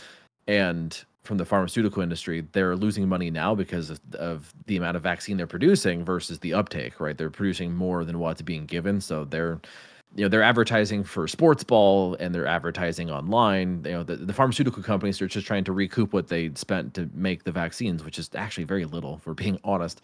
Right. But they're trying to, the pharmaceutical companies are marketing the vaccines harder than the government, which is a frightening thing to realize. It's horrifying because, again, the entire reason they're doing it is not in the interest of public health. It's because they want the money back. And again, part of this too is like, even though they could be making money hand over fist if these vaccines are produced and do well, capitalism isn't forward thinking. So like it's not about future investments. It's about making the most money in right now. What can I make money J.G. in Wentworth now? Maxing. Right. And it's my money and I want it now. Not only does the pharmaceutical industry operate that way, the fucking government does too, which is it's why we're in this situation. Yeah, I mean, what entity allows the pharmaceutical industry to operate that way? It's the government, right? The government can absolutely regulate and clamp down on this behavior, but instead they just do nothing but enable it. Yeah, for the $2,000 they get to pocket. Right. So all of that to say, like, very well said. Part of this, Birdie. I don't know if Homo wants. Oh yeah, let me take a read. Yeah. It's also the case that our systems rely way too heavily on people constantly working and not resting, to the point where it's a cultural thing to react only negatively to the notion of being forced not to work. Yeah, and that kind of speaks to, like, we'll of course do our best to not like individually finger wag. But there's a mentality that has been manufactured by the government as well as the media, sort of framing things in just go work through it. It's fine. You don't need to isolate. It's all good. Then capitalism has people who are so down and out that they need to work to survive, right? COVID or not. Choice. So they'll show up, and it's that or they get evicted. It's that or they don't have food on their table. So like so many people are forced into just the worst possible situations with an active COVID case because the government has basically said, we're prioritizing the economy over you, right? You need to go back to work, right? When Delta Airlines sends the CDC a letter saying, can you lower the isolation time guidance, please? And the CDC says, okay, sure, we'll do that. Yeah, sure, whatever. Well, right. Like when a company can just dial up the government and be like, can you change this in accordance with profit? And the government says, okay, there's a massive problem. Yeah. That's not in the interest of public health. That's in the interest of fucking capital. Also, Risk Inverse, thank you for the follow. Oh, hi, Risk Inverse. So here's another good piece of information. Ideally, if anyone's able to do this, isolate until you test negative, because if you test positive on a rapid test, you're contagious, right? That's the actual science. That's the actual rule. Right. is isolate until you're negative. But I also understand people are not going to be able to deal with, an employer that's trying to drag them back to work, or they might be out of PTO, or maybe their employers got rid of COVID PTO because that was a separate Most don't have it benefit to the anymore. social safety net that is now gone most places. But to the point of TwitchCon and that framework of, you have to work, you have to isolate. When we're talking about people in TwitchCon, thankfully a lot of like Twitch streaming itself is remote, so like people can functionally isolate. But going back to what you said before about trying to prevent long COVID, one of the biggest things I'm seeing with Twitch streamers who got COVID at TwitchCon is they're streaming through it while they actively have COVID. Like they're trying to do 9, 10 plus hour streams while actively sick. And that's I just realized part of probably, maybe the benefit of moving, that won't even necessarily be the case. But I was going to say maybe the benefit of moving TwitchCon into October, because I think that's when it's going to be next year, will disincentivize some of this. But I think what people are doing and why they're so adamant they need to stream through it is because it's September. There's this inclination that they need to maximize September while it's still here, despite the fact that they are still that they are in the early stages of being sick with COVID. I just realized that. I just had that kind of moment of self-awareness. I didn't even put that together. Again, there's just the grind culture in general, right? The grind culture in general, which is what I was chalking it up to beginning to being in the first place, right?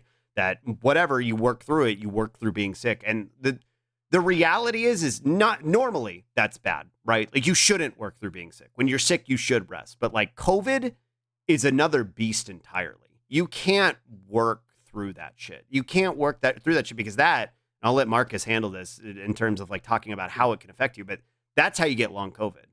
Right after TwitchCon, we have the gotcha Twitch sub thing, right? Where they're matching, sub to sub, and that's what people are gambling on, right? With their own fucking personal health, which is, it's just dangerous. I mean, it's very dangerous. It's multiple layers of, I think, perverse incentives where you have the individual grind culture, sort of that right. mentality of just, I've been streaming for 450 straight days. Come watch me as I hack my lungs out for 10 hours. But then you have the trying to get by with September, where they have an opportunity to make a little bit more income. So the fact that the platform essentially facilitated a massive super spreader, and then on top of that is essentially baiting people into streaming through COVID for money, I think speaks to just the horrific nature of how this platform itself is run and the people at the very top in charge of it. Again, it's not surprising when the CEO donates to RFK Jr. and then blames his wife why these are the policies that they are, right? The mask mandate Twitch user voice petition, I think, was one of the most popular, if not the most popular on the whole entire website, and they didn't even listen or acknowledge its existence. Because again, that would acknowledge there's a problem. Even just giving it attention would acknowledge that there is a problem. And if you just ignore it, then you don't have to do that. That's the sentiment. Dangerous and dystopian. I understand, like as Spree is saying, when people have Twitch as their only income and they're having to stream through it, like I understand, right? That's not uncommon to see across the platform. But again, it's very much capitalism baiting people into trying to think about the now. But if you get long COVID, streaming as an affair is going to be difficult, right? You might not be able to do it ever again if you get long COVID. And it's not like you can just like go get a desk job because streaming didn't work out because you have long COVID now. And if you're not even able to stream, not to say that this is not a difficult thing to do, this is my primary income and it takes a lot of effort for me to do it. But like doing retail work, doing desk job work, like you're going to struggle more doing that with long COVID. Like you won't be able to do that. People won't want to hire you either. We have disability protections, but they'll just find another reason not to hire you if they know you have long COVID. So it's something to be like, you don't want to get long COVID. Like you really, really, really, really don't. So putting yourself in the position to potentially do that is just, it's incredibly short-sighted. And I guess that's kind of just the nature of how capitalism forces us to operate in a short-sighted way. There is no forward planning in that regard. Oh, absolutely. And I'll say, as it pertains to some of the long COVID science, again, one of the really influential things that was just published this week, the group that we did a long COVID charity fundraiser for last year, last May. They actually published this, which is, I think, an indicator of how good of an organization they are. It's essentially a nonprofit research group full of scientists who themselves have long COVID, so they have skin in the game, so to speak, right, to try and figure some of this stuff out. But they just published a pretty influential study that confirmed basically what we've seen manifest pretty widely in reinfections, upping your odds of long COVID. And what I've been doing, some of the Twitch contact tracing, trying to figure out who's getting what and who's spreading it to whom. You see a lot of repeats. Like when I'm going through Discord posts trying to figure out if I've posted somebody before, I see a bunch of people last year who I posted.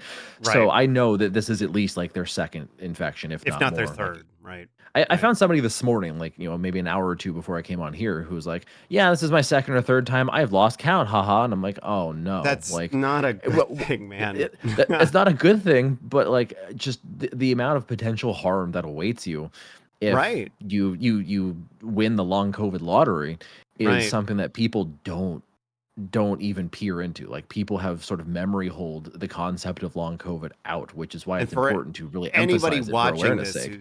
who's not aware, whether it's in the VOD, whether you're in the chat right now, the Moobot, not right now. Well, the capacity to get long COVID, it's not like a sure science, but there seems to be consistency with.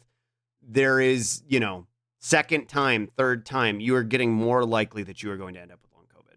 I mean, there's also the chance that you can get it on the first try, but like with the more infections you're getting, and I don't know if you can speak to the science on how that works, but why you would potentially get it more infections after the fact. And I think it's just because of how strange this disease is and how it operates. But yeah, going back to that study that was just published about long COVID frequency and reinfection, I think one of the key takeaways too is that a lot of this was manifesting in people who had like many vaccines on board. So there were people who had 3, 4, 5 vaccines total, and it showed the more infections they got, the higher the chances of long COVID even. So like vaccination, insofar as long COVID is concerned, it reduces the risk, but not completely. But reinfection on top of that will eat away at the vaccine's protection against long COVID with every additional infection, right? That's the trend that the study put forth, which is another frightening thing because the government's been telling us, yeah, well, all vaccines are all you need. That'll prevent this, right?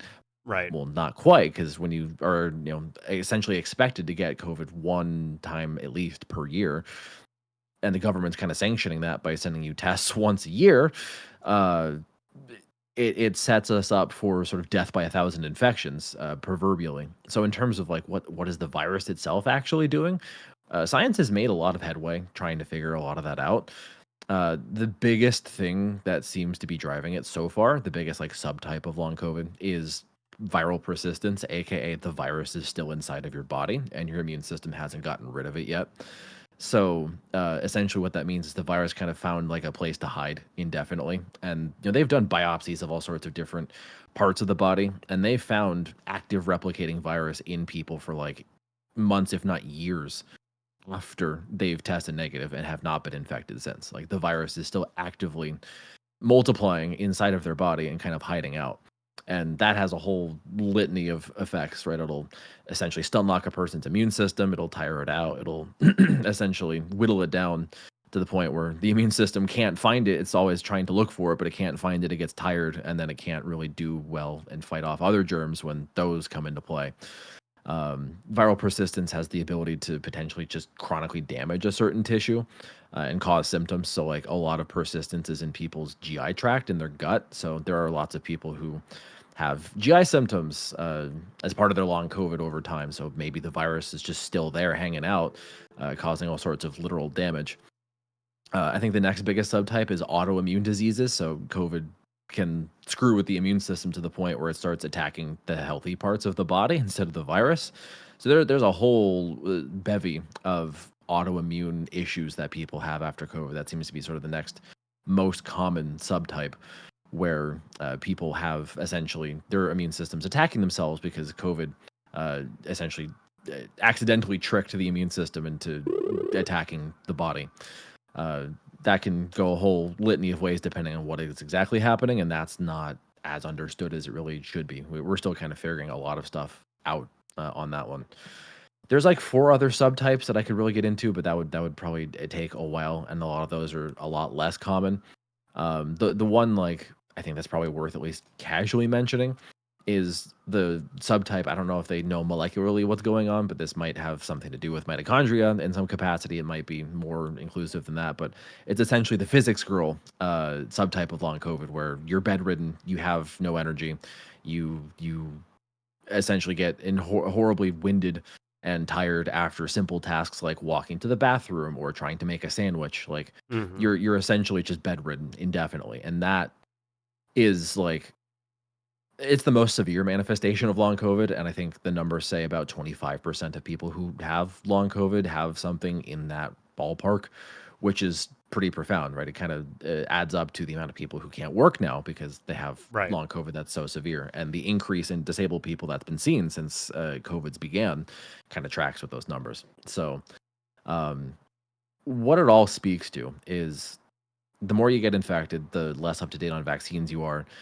and quite frankly, the less anyone masks when going out and about doing stuff, the higher the odds that some of these things are going to happen. Whether it's a severe manifestation, whether it's a less severe manifestation where your sense of taste and smell is all borked, or you're just winded more often, or you kind of can't think straight with the brain fog. All of these things kind of add up over time, and it adds up to that death by 1,000 infections proverb, where we are just seeing increased debility and a trajectory for society at large that is not sustainable, right? We keep hearing that nobody wants to work anymore. Where did all the workers go? They They're either dead or died from disabled COVID or they at this have point. long COVID. That's Right. where they went. They can't And even work people anymore don't because, acknowledge again, stacking infections and stacking instances from long COVID and making it more and more that they're incapable to work. Right. Right. Yeah. Exactly. So It's why the information, again, there needs to, we were talking about this at the beginning, there needs to be a systemic pivot. Like we for sure. need to pivot systemically in terms of like how we're speaking to this and how we're handling it. And I don't know that there's any intention to, and it's concerning, and it's kind of left to us on an individual level to kind of try and do what we can to inform and educate people as best we can. yeah, I We mean, show up in a I've mask said this interviews, they go, before. "Oh, somebody else." Or yeah, true, Gobsy. Well, Yeah, I mean, yeah, what Gobsy said is also true because there's now sort of a societal stigma when it comes to wearing a mask, and you alluded to this earlier when talking right. to Verdi, where we have individuals, and especially in the content creation space, teaming up with the government to manufacture consent against COVID precautions, Right. and that's something within our spaces that I think that where we can sort of pick up the mantle and push back is that idea that any of this is on the receiving end of any stigma at all. And I've seen so much social pressure to unmask. I know an influential person in sort of the COVID sphere by the name of Naomi Wu. She's a Chinese lesbian living in China. She spoke to this in like the content creation sphere in the East, and it's the same over there, which is kind of interesting. But within content creation as a whole, there is a massive social pressure to not do it, to not mask, to not really care about COVID, because that reminds people of bad times, that reminds people of 2020, that reminds people of pre-vaccine era, that reminds people of when we were having to put bodies in refrigerated trucks outside of the hospitals or dig mass graves in New York. Like, it reminds people of the horrors of the earliest parts of the pandemic, but that doesn't erase the present day horrors, which have their own sets of challenges and are still actively killing, over 1,000 people a week. Right. So this idea that you can't integrate this into what you do as a content creator, I think is helping to worsen the systemic issue. And that kind of speaks to the illusion earlier of when we have Because to for talk about better or worse, leftists. people look to fucking influencers and content creators for Right. guidance There's a and how to operate parasocial. within society, right? Yeah. There's a parasocial component too, where people will do what their favorite streamer does, right? Their favorite streamer will tell them, this thing that they're playing or this thing that they're watching, or give talking points on a political issue. And sometimes the community that watches a content creator will adopt those and run with it, even if it's not necessarily from the best source. Right. It still happens.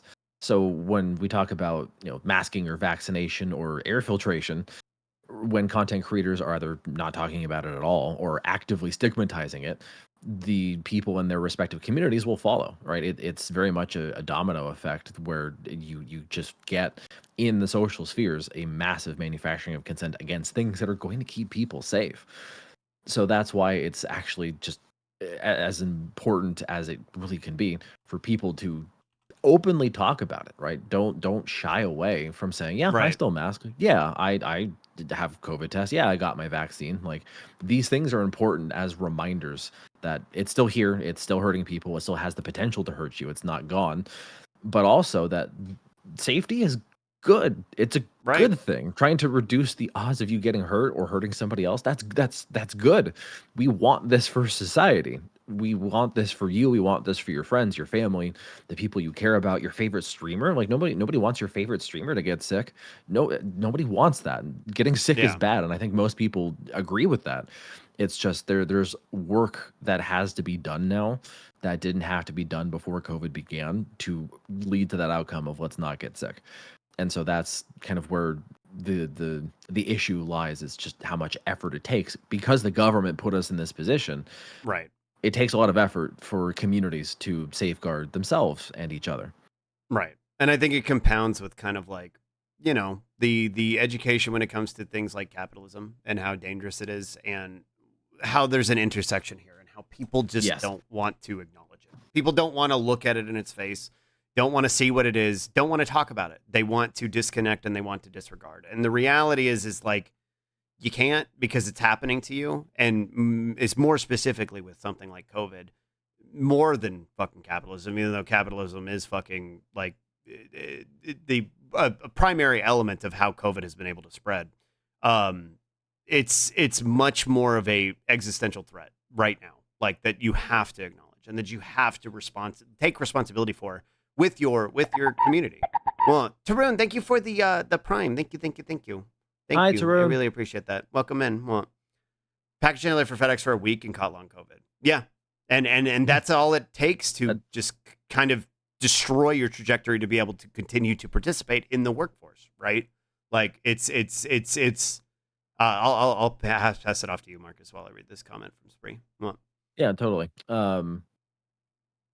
Just that idea that again, the economy has been prioritized over the individual health leads to a situation where people's bodies are being thrown at the economy, right? If you go work for FedEx for a week and then you get long COVID, the people in charge have deemed that acceptable. They have deemed that this is how it's going to work now, right? I'm always reminded of what Aaron Bushnell said with respect to what's happening in Gaza, where the people in charge have deemed this acceptable, right?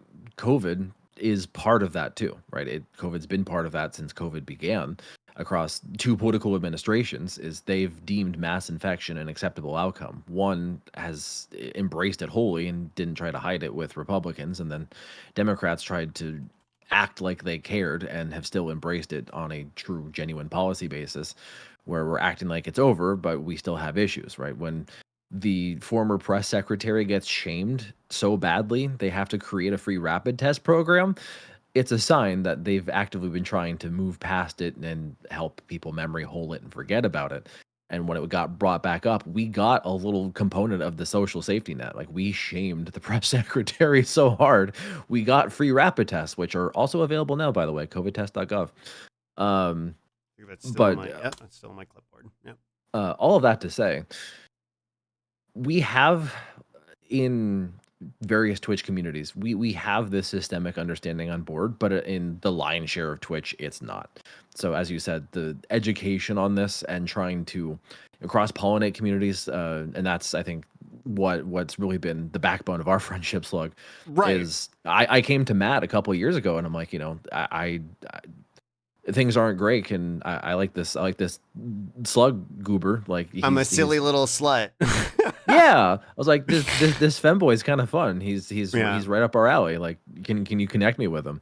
Because I saw potential. I'm like, there a bunch of people are here. Like, these are people that could probably use this information.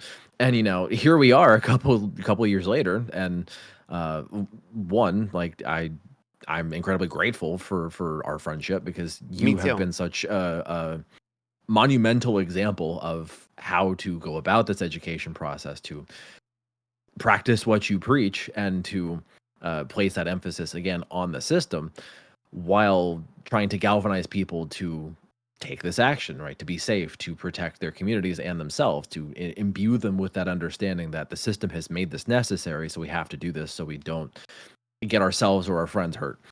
Right. Trying to find intersection with a community that I don't necessarily think you outside of me have. Now you do, because of all of my friends who have become your friends, and you know, right, cross-pollination. But initially, right. But the intersection of leftists and VTubers, there are some of us, right? But like, it's definitely waned in the past couple of years, I would say. And I think a lot of that is just kind of how politics on this platform has waned in terms of its popularity. And I think a lot of that is kind of indicative of kind of all of the things we're talking about, how people don't want to talk about these things. People don't want to deal with these things. People have kind of pivoted and shifted to this sort of like, ignore it and hope it'll go away. And whether that's COVID or whether it's something like Trump, that's just kind of the mindset that people have adopted, which is not good. So where we can find the capacity to find that intersection and perpetuate it, it's why we do streams like this.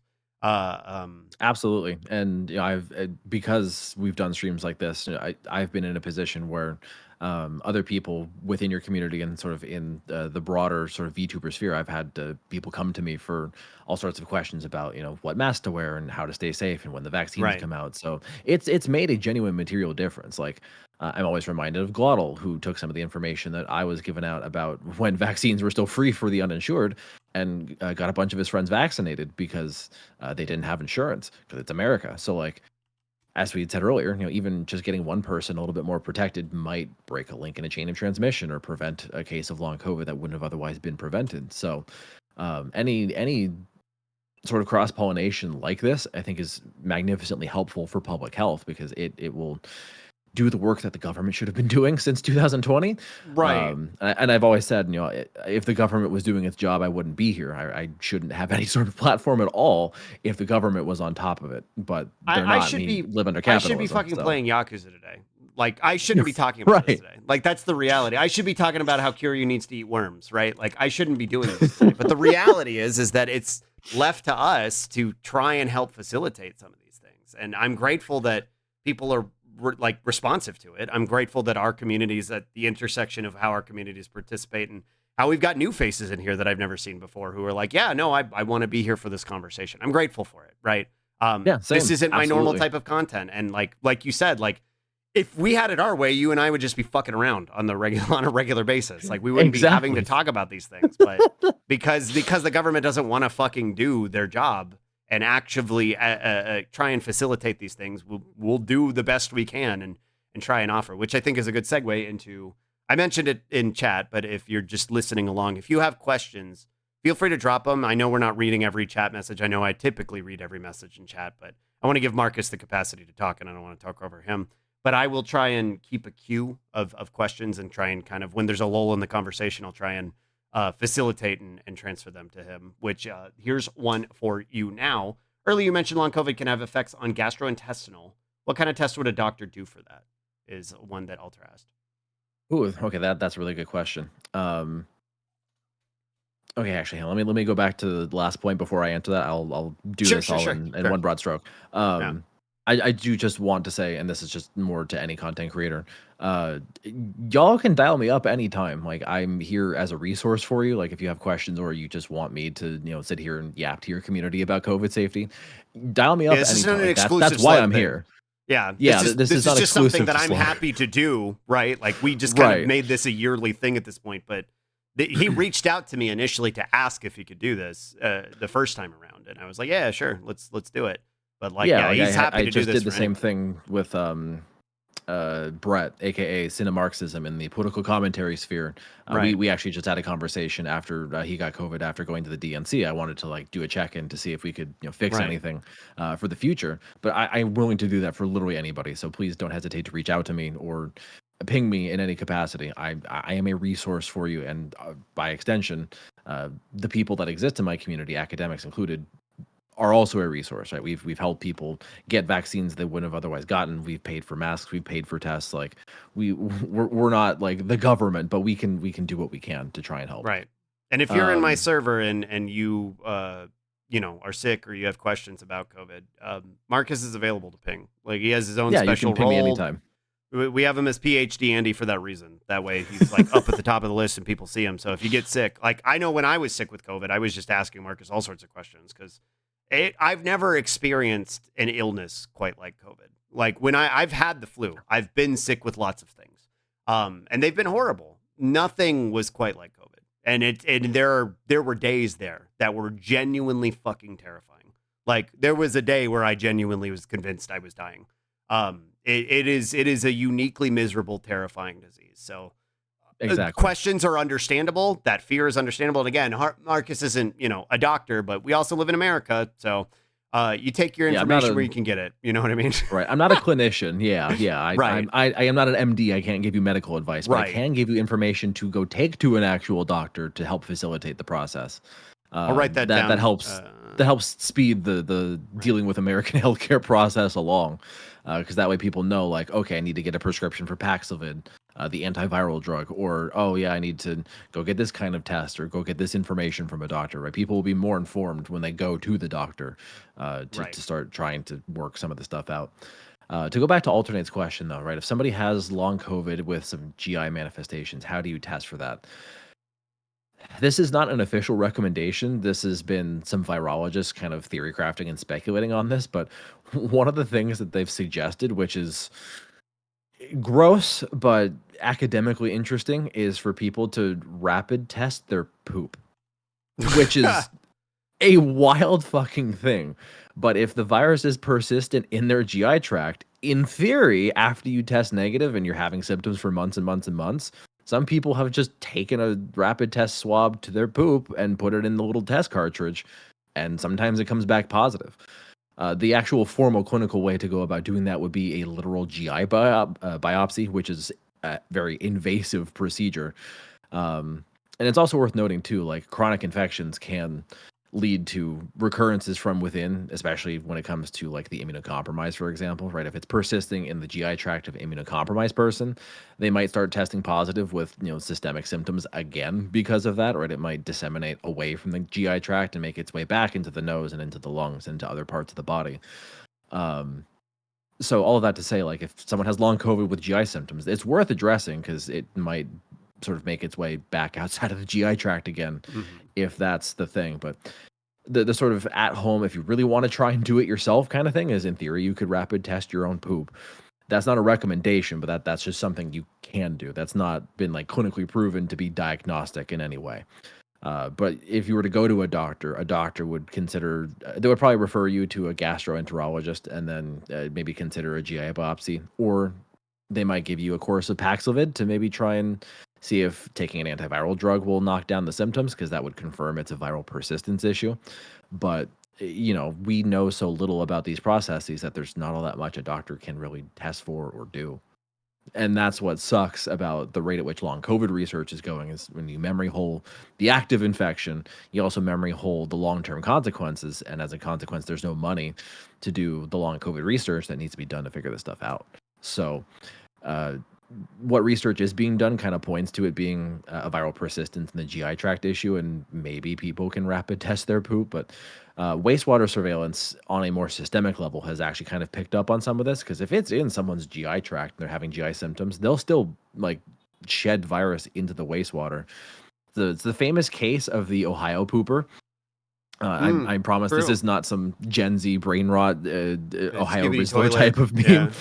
Literal skibbity toilet in Ohio. What? Yeah, I love when we get to share this as new lore. This is if you go to Marcus streams, or if you've been around my community long enough, you know about the Ohio pooper. But go ahead, Marcus. Yeah, the Ohio pooper is wild. As I just said, immunocompromised people can be infected chronically for like years, and when that happens, the virus enters the hyperbolic time chamber. So it will like mutate to the order of like dozens, if not hundreds, of mutations within an immunocompromised person. But they shed so much of it in their poop that it shows up when they do wastewater surveillance for entire states. Like the Ohio poopers, specific, like the variant specific to their body, the signal coming from that like overwhelmed the entire city of Columbus for a time. Which is absurd, and like they were the only wastewater signal coming from like a small town, I think called like Washington Court Township or something. But like you could track this person's movements because you would see when things would spike in these two areas. You could basically figure out this person like lived in a small township and then went to Columbus for work because their specific wastewater signal only showed up in those two places, and it had a whole bunch of unique mutations that made it stand out. But then one day, just as strangely as that showed up, the signal just disappeared.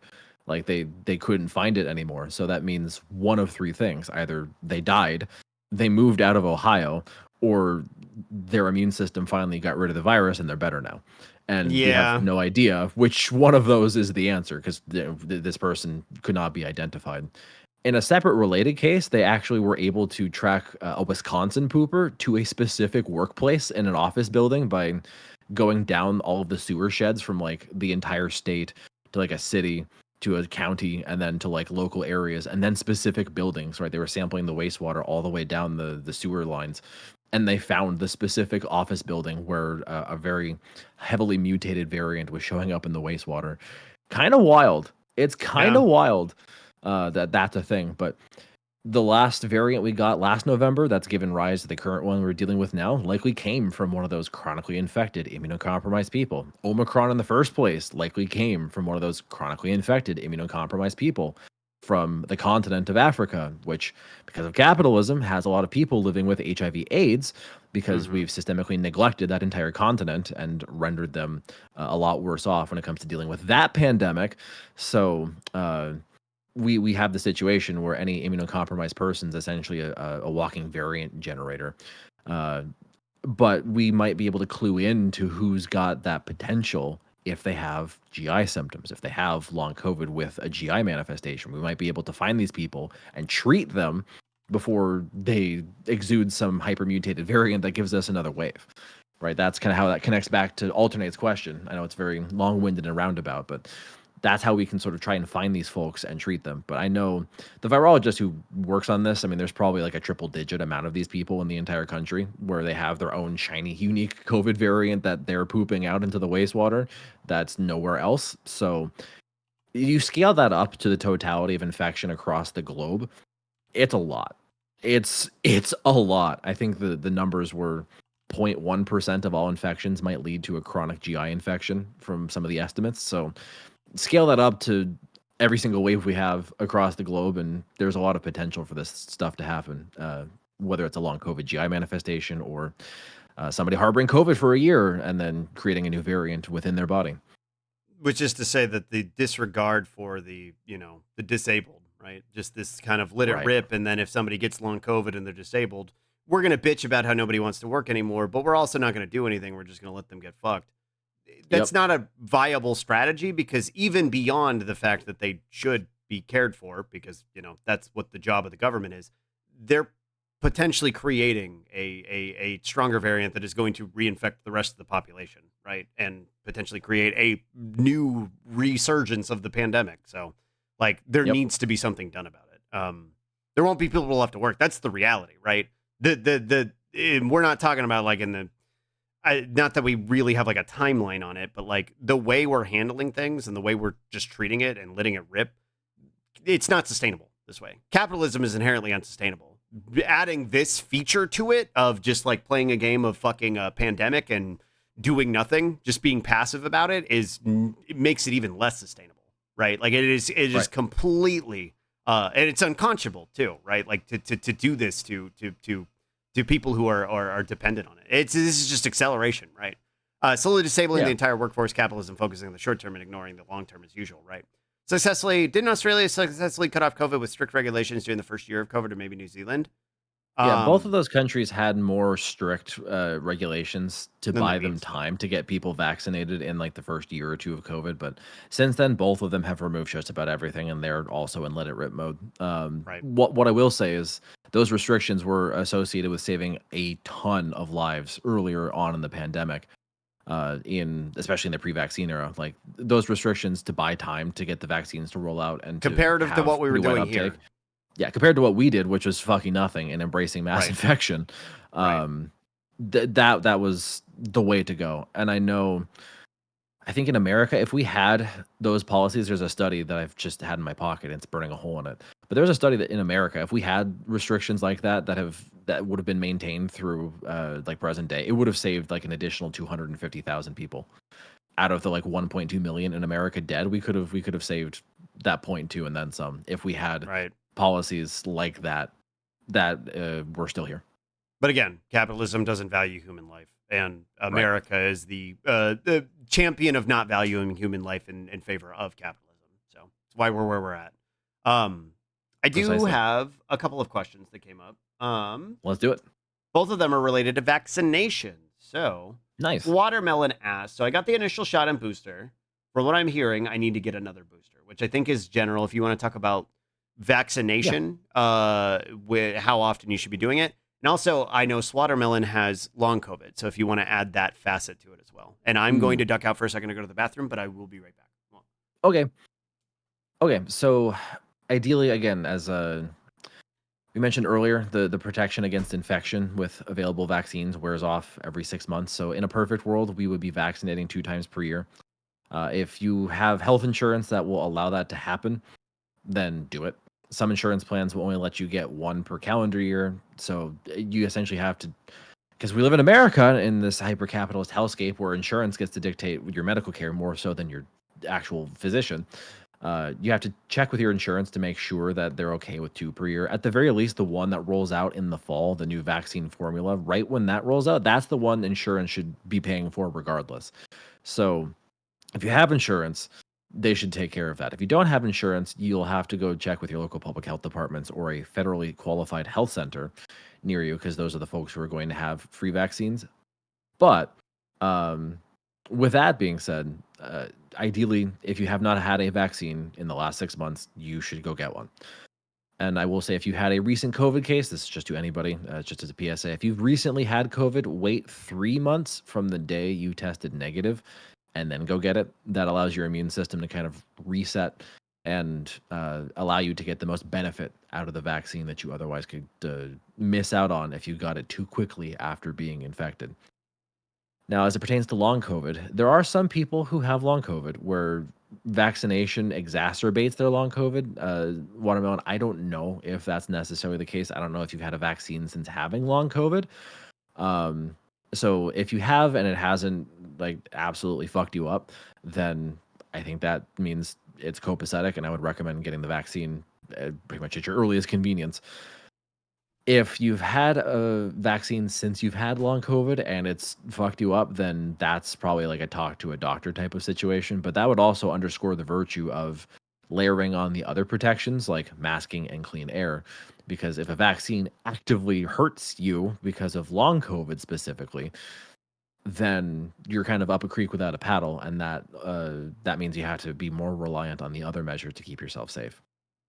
And KJ, yeah, the Bridge Access program ended in August, right when the new formula came out. And this also speaks once again to how capitalism is not interested in human life, because if it was, we would have this program that would be continuously funded through the CDC. The reason why the Bridge Access program, which is a program that gave free vaccines to the uninsured, the reason why that program shuttered this past month is because Congress didn't fund it, right? They'll send money for weapons and war and genocide, but they will not fund science. They will not fund vaccines, right? They're not going to make this a priority because it concedes that this is an issue.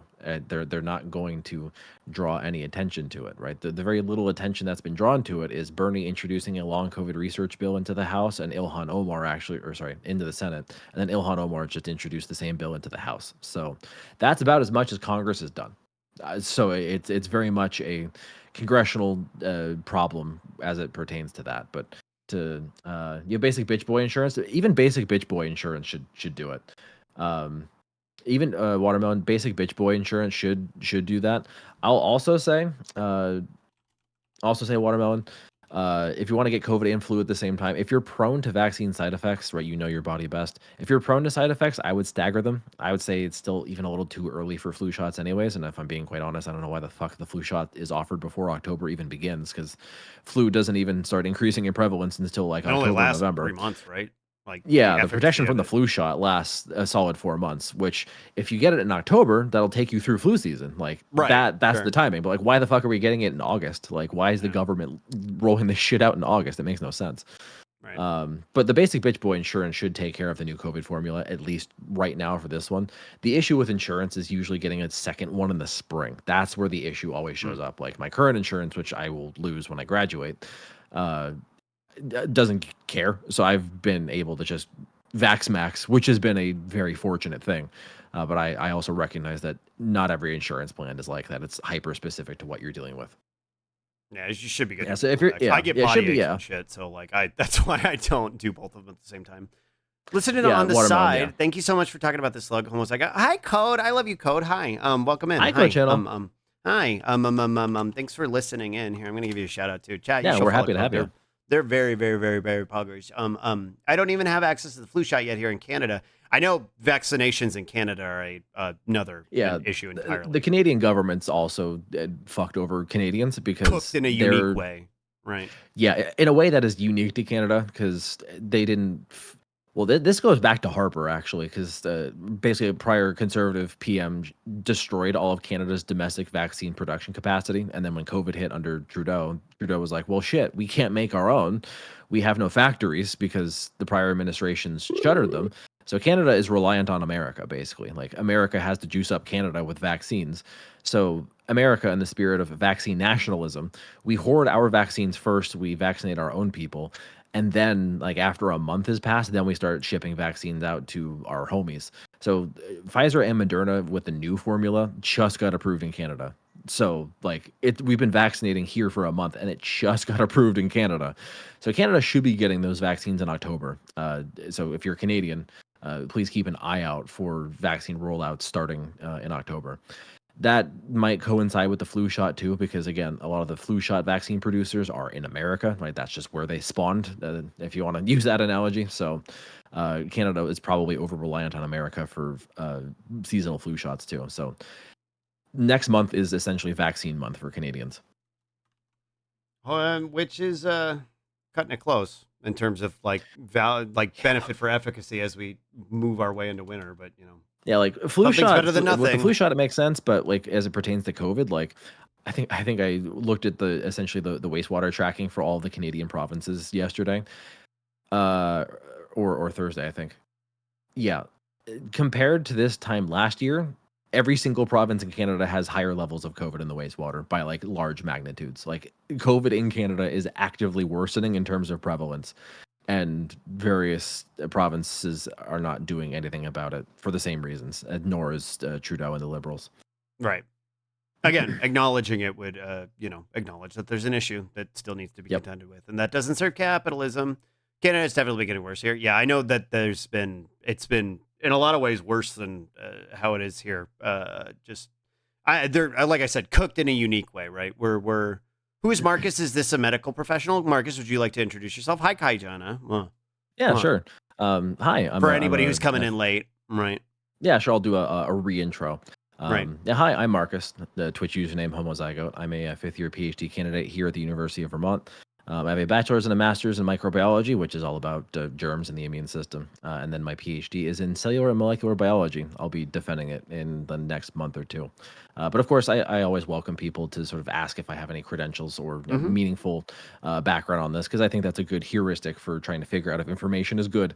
I will also say the one CDC employee who used to stream on the platform did more or less give me a vocal endorsement of me being a valid source of information. So if you doubt anything that I say, I understand. I totally get that.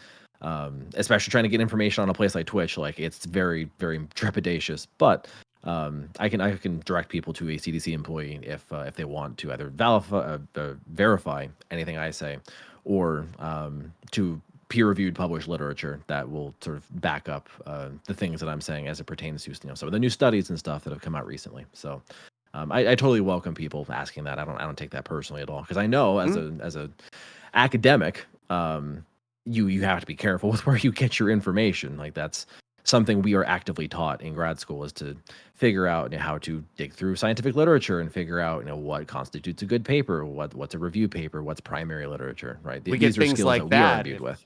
There isn't consistency. We get things like our friend Ratgord. Yeah, exactly. Yeah, when you use ChatGPT to talk about rat balls. Right. Well, exactly. COVID is spreading like crazy. It's concerning to see people not taking it seriously. I work in a hospital and on an operating floor, and almost our entire morning team is out sick, and these people are people who practice proper sanitation. Yeah, I think just as a tangent, the most concerning thing to me, and this is as somebody who was in an urgent care recently because Roz sprained her ankle. We had to go there. Just in general, what I've seen over the past couple of years, health professionals aren't even masking anymore. And they're one of the most notorious who actively are recalcitrant to the concept of masking. And I don't know if you want to speak to that real quick. I can speak to that for days. That specific issue it's two-pronged. There's a systemic issue because the CDC has a separate advisory committee for healthcare infection control. I think it's literally called HICPAC. It's the Healthcare Infection Control and Prevention Action Committee. So it's a CDC subcommittee that sets the recommendations for what healthcare entities do insofar as trying to stop COVID is concerned. And they've rolled back masking recommendations because of capitalism, because of pressure from the White House. They've rolled back recommendations for all healthcare settings to have healthcare workers wear a mask. So that's a big part of the problem, and that's why you have high turnover in healthcare. That's why you have high rates of long COVID in healthcare. That's why you have a constant absenteeism for people having to call out sick in healthcare, and that's why everything's really, really, really difficult from a patient perspective to get healthcare, is because there's a lot fewer healthcare workers, and the ones that exist are essentially being mass infected in perpetuity, out sick constantly all the time, because the CDC advisory committee on this specific issue was rolling back mask recommendations, and they were actively trying to publish literature trying to justify it on a scientific basis, which has since gotten expressions of concern, and the journals are getting involved now. I don't know if retractions have been issued, but there are people actively writing letters to academic journals saying, hey, these academics on this advisory committee are ignoring all of the science that says masks work, and they're lying about masks in this paper you decided to publish, so you should probably not publish it.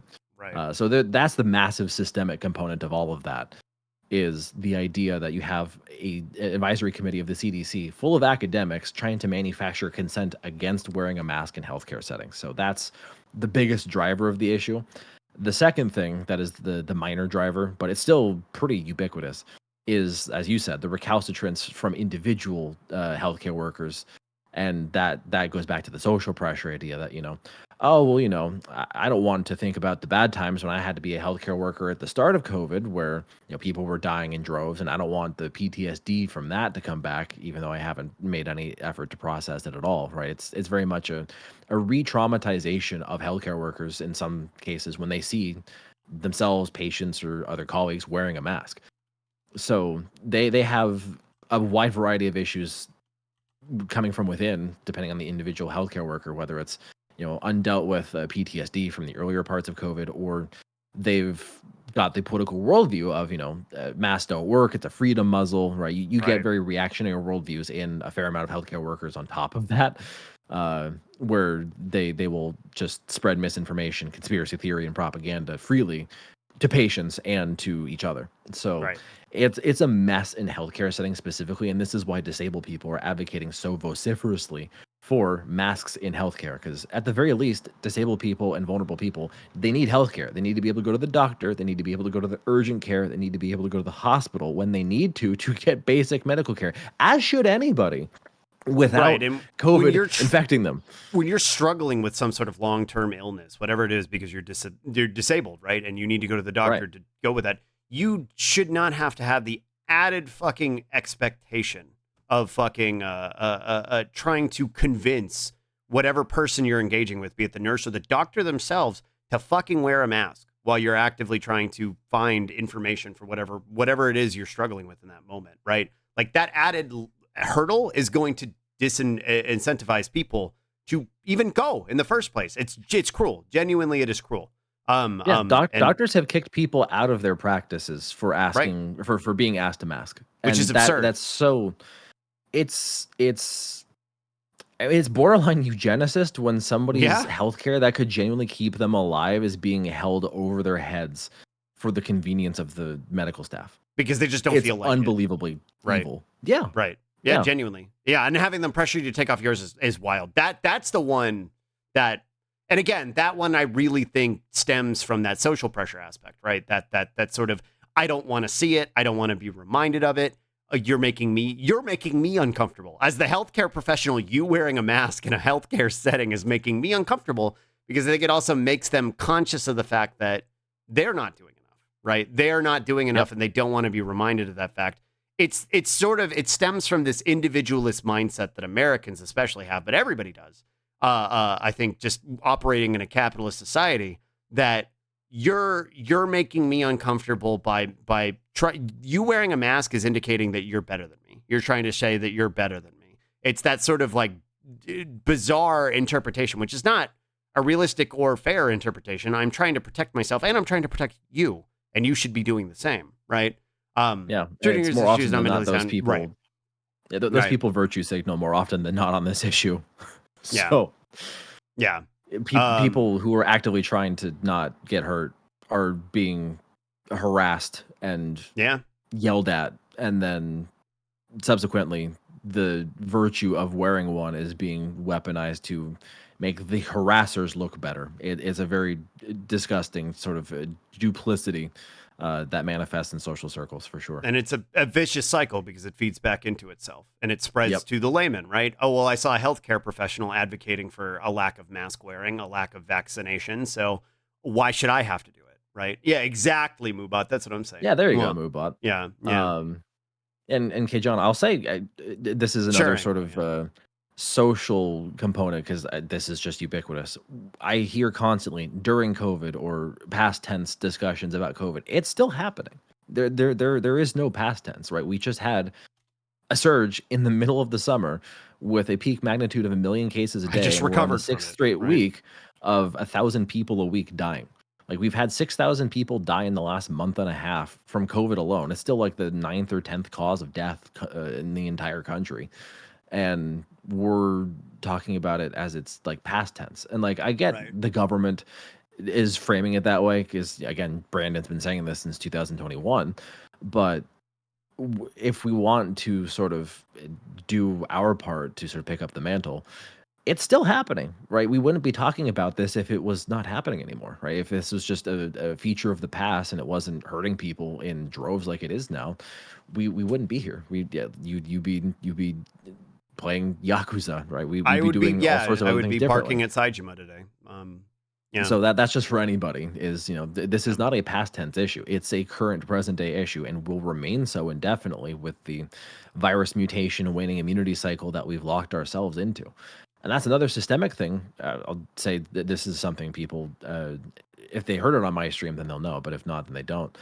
The one and only, the great I am the science himself, Anthony Fauci, about 2 weeks ago, came out publicly and said herd immunity for COVID is a lie. It's not possible. It's not a thing.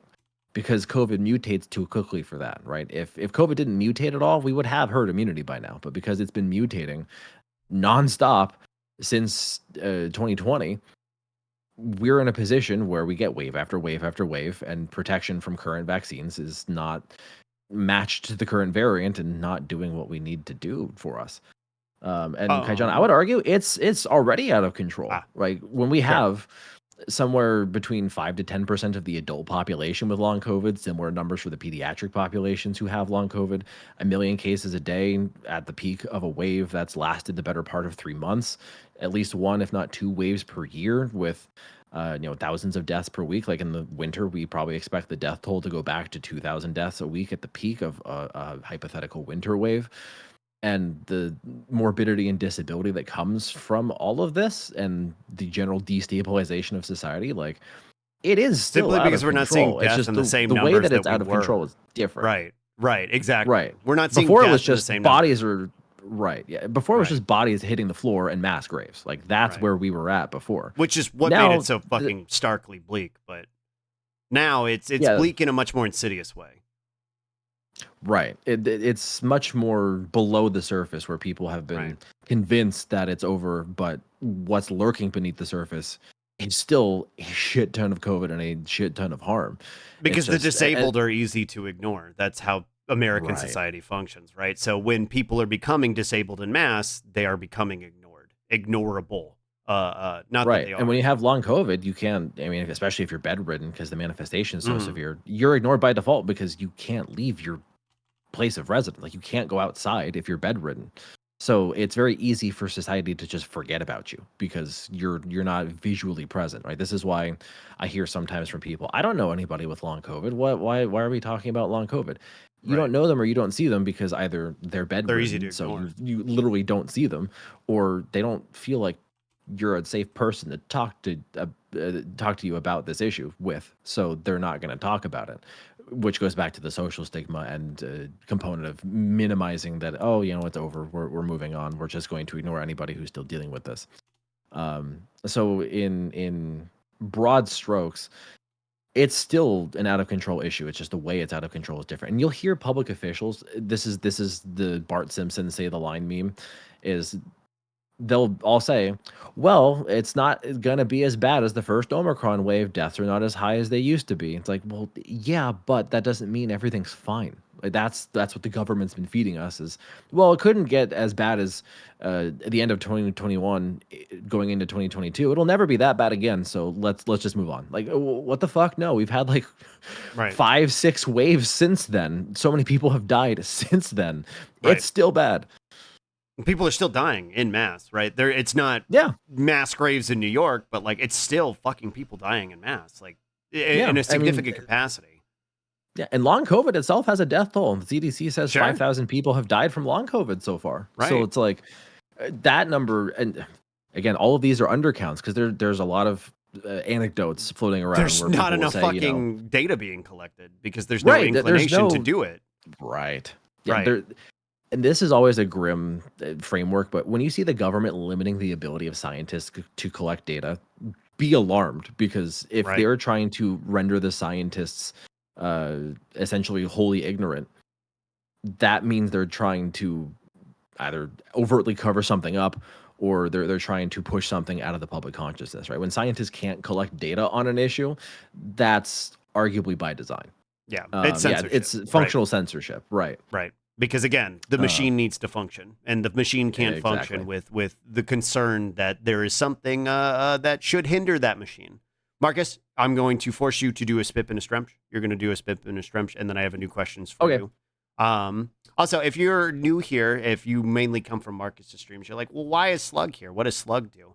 I'm the slutty nurse assistant right now. I don't have any medical qualifications. I'm just writing all the questions down in chat. I'm here for levity, and I fall down, and my skirt rides up, and that's what I'm here for. That's what I'm here for.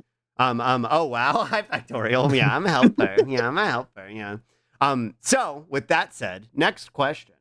I'm in a weird spot where I live with people who have become anti-vax, and shots aren't available yet here.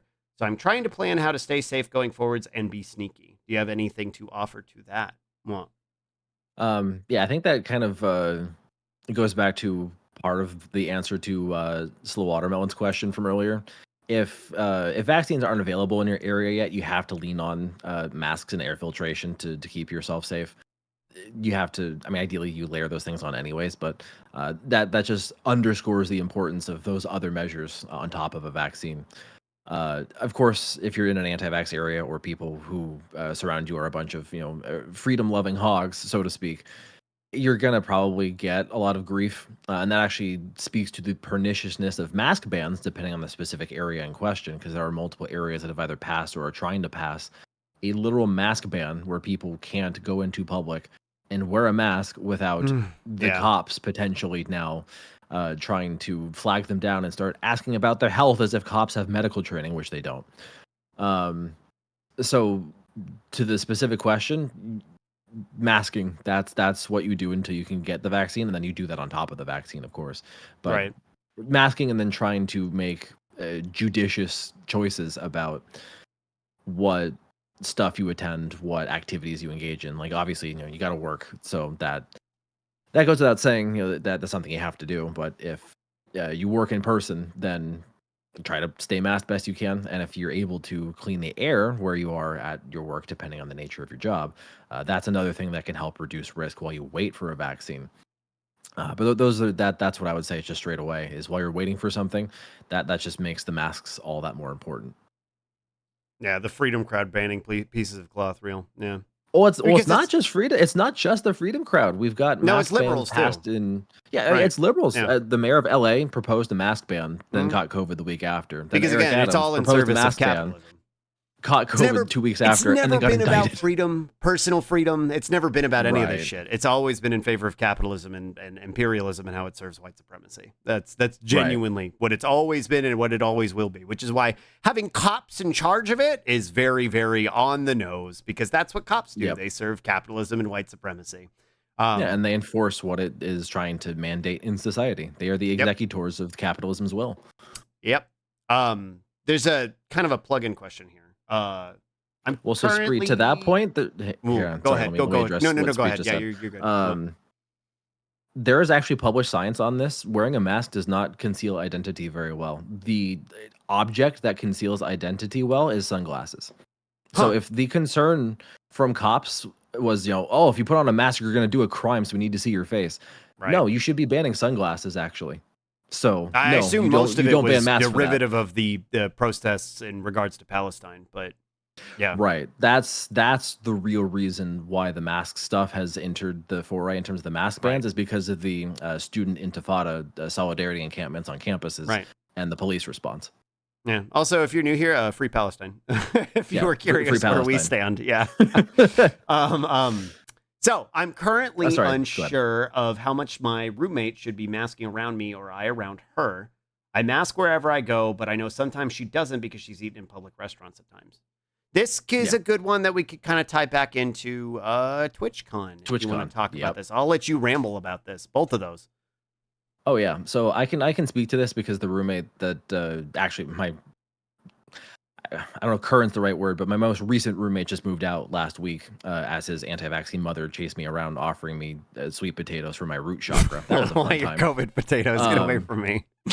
Yeah, literally. She also tried to feed me salmon sashimi, which is a whole other separate fucking issue. But, beyond that, though, like I lived with the guy for 2 years. He got one Johnson & Johnson in 2021 and got no vaccine since and didn't wear a mask. Like he had no bad intent. He was just like, yeah, well, I'm not getting sick, so whatever. I'm not going to care about it. So he didn't mean any harm. It was just he was the average person who's been told everything's fine once you get a vaccine, so he didn't do shit.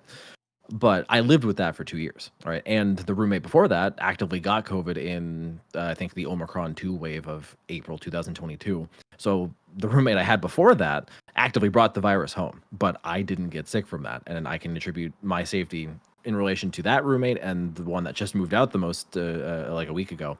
I can attribute that to air purification, right? Air purifiers are something that can help mitigate risk there. I kept an air purifier between my most recent roommate and myself at all times. And I have tons of air purifier recommendations I could drop. We would probably have to send that through DMs because there's not enough characters in Twitch chat for me to paste it all because I've got a giant copy pasta for it. But air purification is the way to go there because I got very generously, I don't think they're in here, but Chatter Diet Sock Dem, when my roommate got COVID in 2022, gifted me a $500 air purifier. Because I think they got some sort of industrial tax write-off through their parents' job. So I got it for free and it helped their business. So it was a win-win. But that thing did so much fucking work when my roommate got COVID in 2022. And I've kept that going since. I run it 24/7, 365. It works for air pollution, works for germs, works for wildfire smoke, works for allergens, right? It works for a whole bunch of things beyond COVID. But to deal with roommates who aren't the most COVID safe. You just have to minimize risk domestically. And that's not a guarantee. Like, let me be clear and upfront about that. That's not a guarantee, right? It will help reduce risk, but it will not eliminate it completely. So air purifications, air purifiers and air purification as a concept is something that you can lean into to try and reduce the risk to you. If you want to be COVID safe, but you are living with somebody who isn't, is to try and keep air purifiers between them and you at all times. Again, you could also put them in shared spaces. A lot of how to properly use air purification depends on the specific rooms and the specific purifiers in question, because what you pick kind of depends on the size of the room and whether or not you can get any fresh air. Ventilation also helps, so opening windows best you can. I realize we're starting to get close to winter time, so it might get a little cold if you open windows. But again, I will go back to the flu pandemic of 1918. That's why we invented the indoor radiator, so we could literally have open windows to allow in fresh air while also not dying of frostbite. So beyond that, to put up with roommates who aren't taking COVID seriously at all, it's air purification to lean into it. If you suspect them of being sick, you could just wear a mask around them. That you might get some funny looks, or they might even talk to you about it. But like, I think it's also fair to say rhetorically back to that, like, whatever sickness you have, I don't want it. Don't give it to me. I don't like being sick. I need to be able to go to work. Like, if you just be real about it, I think people will actively kind of be like, oh, okay, fair enough. I'll leave them alone.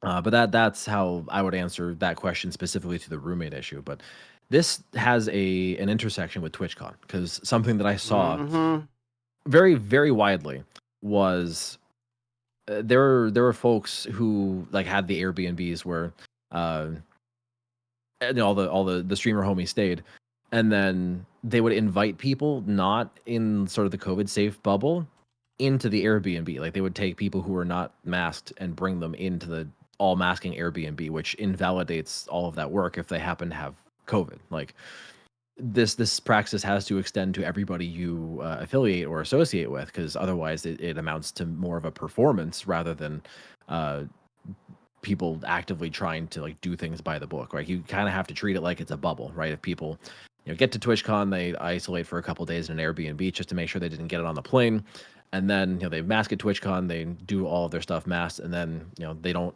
invite anybody else unmasked to the Airbnb, then like, okay, that's the way to do it. That's how to be COVID safe about it.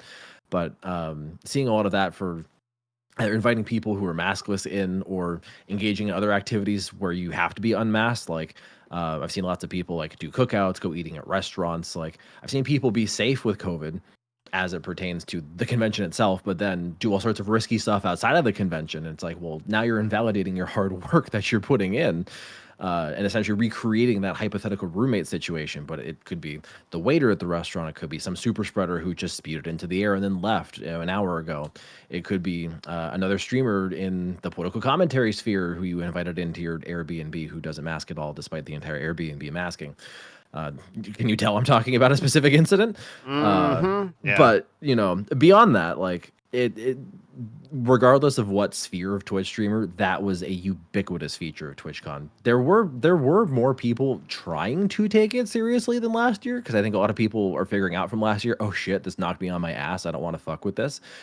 But they never got the information for the most part, because there are people who I know did get the information and just discarded it. But for the most part, most of those people couldn't get the actual education on how to be safe this year, and that's why that phenomenon was so manifest of oh, we're gonna work hard at the convention center and then abandon that outside of the convention center and then get COVID. Like, I've seen multiple people with Twitch contact tracing this year get COVID because they either unmasked for a selfie or let somebody outside of their bubble into the bubble who gave them COVID, or somebody who went to go into the gas lamp area of San Diego and eat at a bunch of places at the outdoor mall where it's all jam packed in terms of the infrastructure, and then got COVID from that. There's a whole litany of things I could point to, but that's sort of that proverbial roommate situation. That's how that manifested at TwitchCon, where people were working really hard to get their living arrangements to be safe, but then undoing all of that in an instant. And I think it kind of intersects with that misinformation, lack of information, right? People don't know to the extent what they need to do. And my fear, and it's part of why we choose to continue to do this, is that people who did mask and still got sick anyway because they let people into their bubbles, they were doing public dining, whatever it is, are going to have this perception that, well, vaccinating and masking doesn't work anyway, so why would I continue to do it? I got sick anyway. And that's why, like, we're here to reiterate, no, you got sick because you did not maintain consistency. That's the issue. Like, it's not because, like, the masks lack efficacy, the vaccines lack efficacy. It's because you went into situations that you shouldn't have unmasked. You brought people who were unmasked into your situation. Mask didn't have a good enough seal. There's a lot of could that. Have been the wrong mask. Seen, right. Like, there's a lot of that where we've seen people who were masking, but, like, the mask is not effective, right? There's seen a lot of surgicals, right? Which, if you are not familiar at this point, I believe this link is actually links to my WellMed. Yeah, it does. You need to be wearing a KN95 or higher. That anything other than that is not effective at this point. I mean, it's better than nothing. Cloth or surgical are better than nothing, but we figured out with the first Omicron, cloth and surgical don't cut it, which will then make you wonder why healthcare professionals are still using surgicals. The answer is capitalism, because N95s are actually expensive and hospital administrators don't want to buy them. But it's been really interesting. The UK has had this is kind of a separate sidebar, but they've had a COVID inquiry where they've done a deep dive into how their government responded to COVID and how their medical professionals were advising people. The amount of consent manufactured against N95 specifically in the UK has been astounding. Like, there are literal lawyers cross-examining, like, physicians and scientists, basically saying, like, we know these things work for airborne pathogens. COVID is an airborne pathogen. Why in 2020 were you saying COVID's not airborne and not recommending these masks? Like, these people are actually getting their asses nailed to the wall in a very public spectacle because there has been a massive government effort to push masking out of the public consciousness to cover up the problem. Right. Just to if we ignore it, it's not there, which is just not realistic because this isn't going to go away with ignoring it. It's going to keep getting worse. It's going to become unsustainable in the ways that we've talked about multiple times. There is a follow-up to this that I believe Code asked. How long does it take on average to cycle air in a room? When someone's isolated in a room, I couldn't find a real clear number. So that's going to depend on the size of the room. Like that's an actual math calculation that has to be done to figure out, do you have fresh air coming in? Do you have an air purifier in the room? And what are the actual physical dimensions of the room? I mean, the general trend is the bigger the room, the harder it's going to be to turn over the air and the more purifiers you're going to need to do it. So if you want to talk about like a bedroom versus say,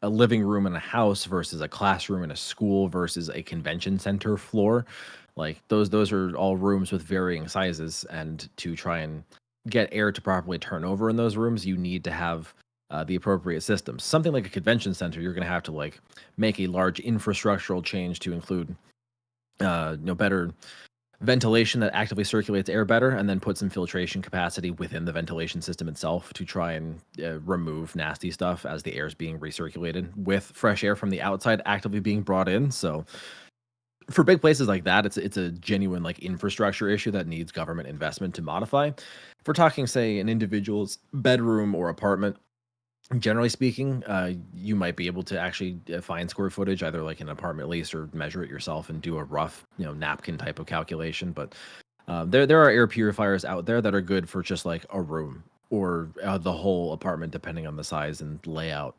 But what I will say is, again, opening windows is a godsend that will allow at least for some circulation of air from the outside to dilute the nasty stuff inside and circulate some of it out.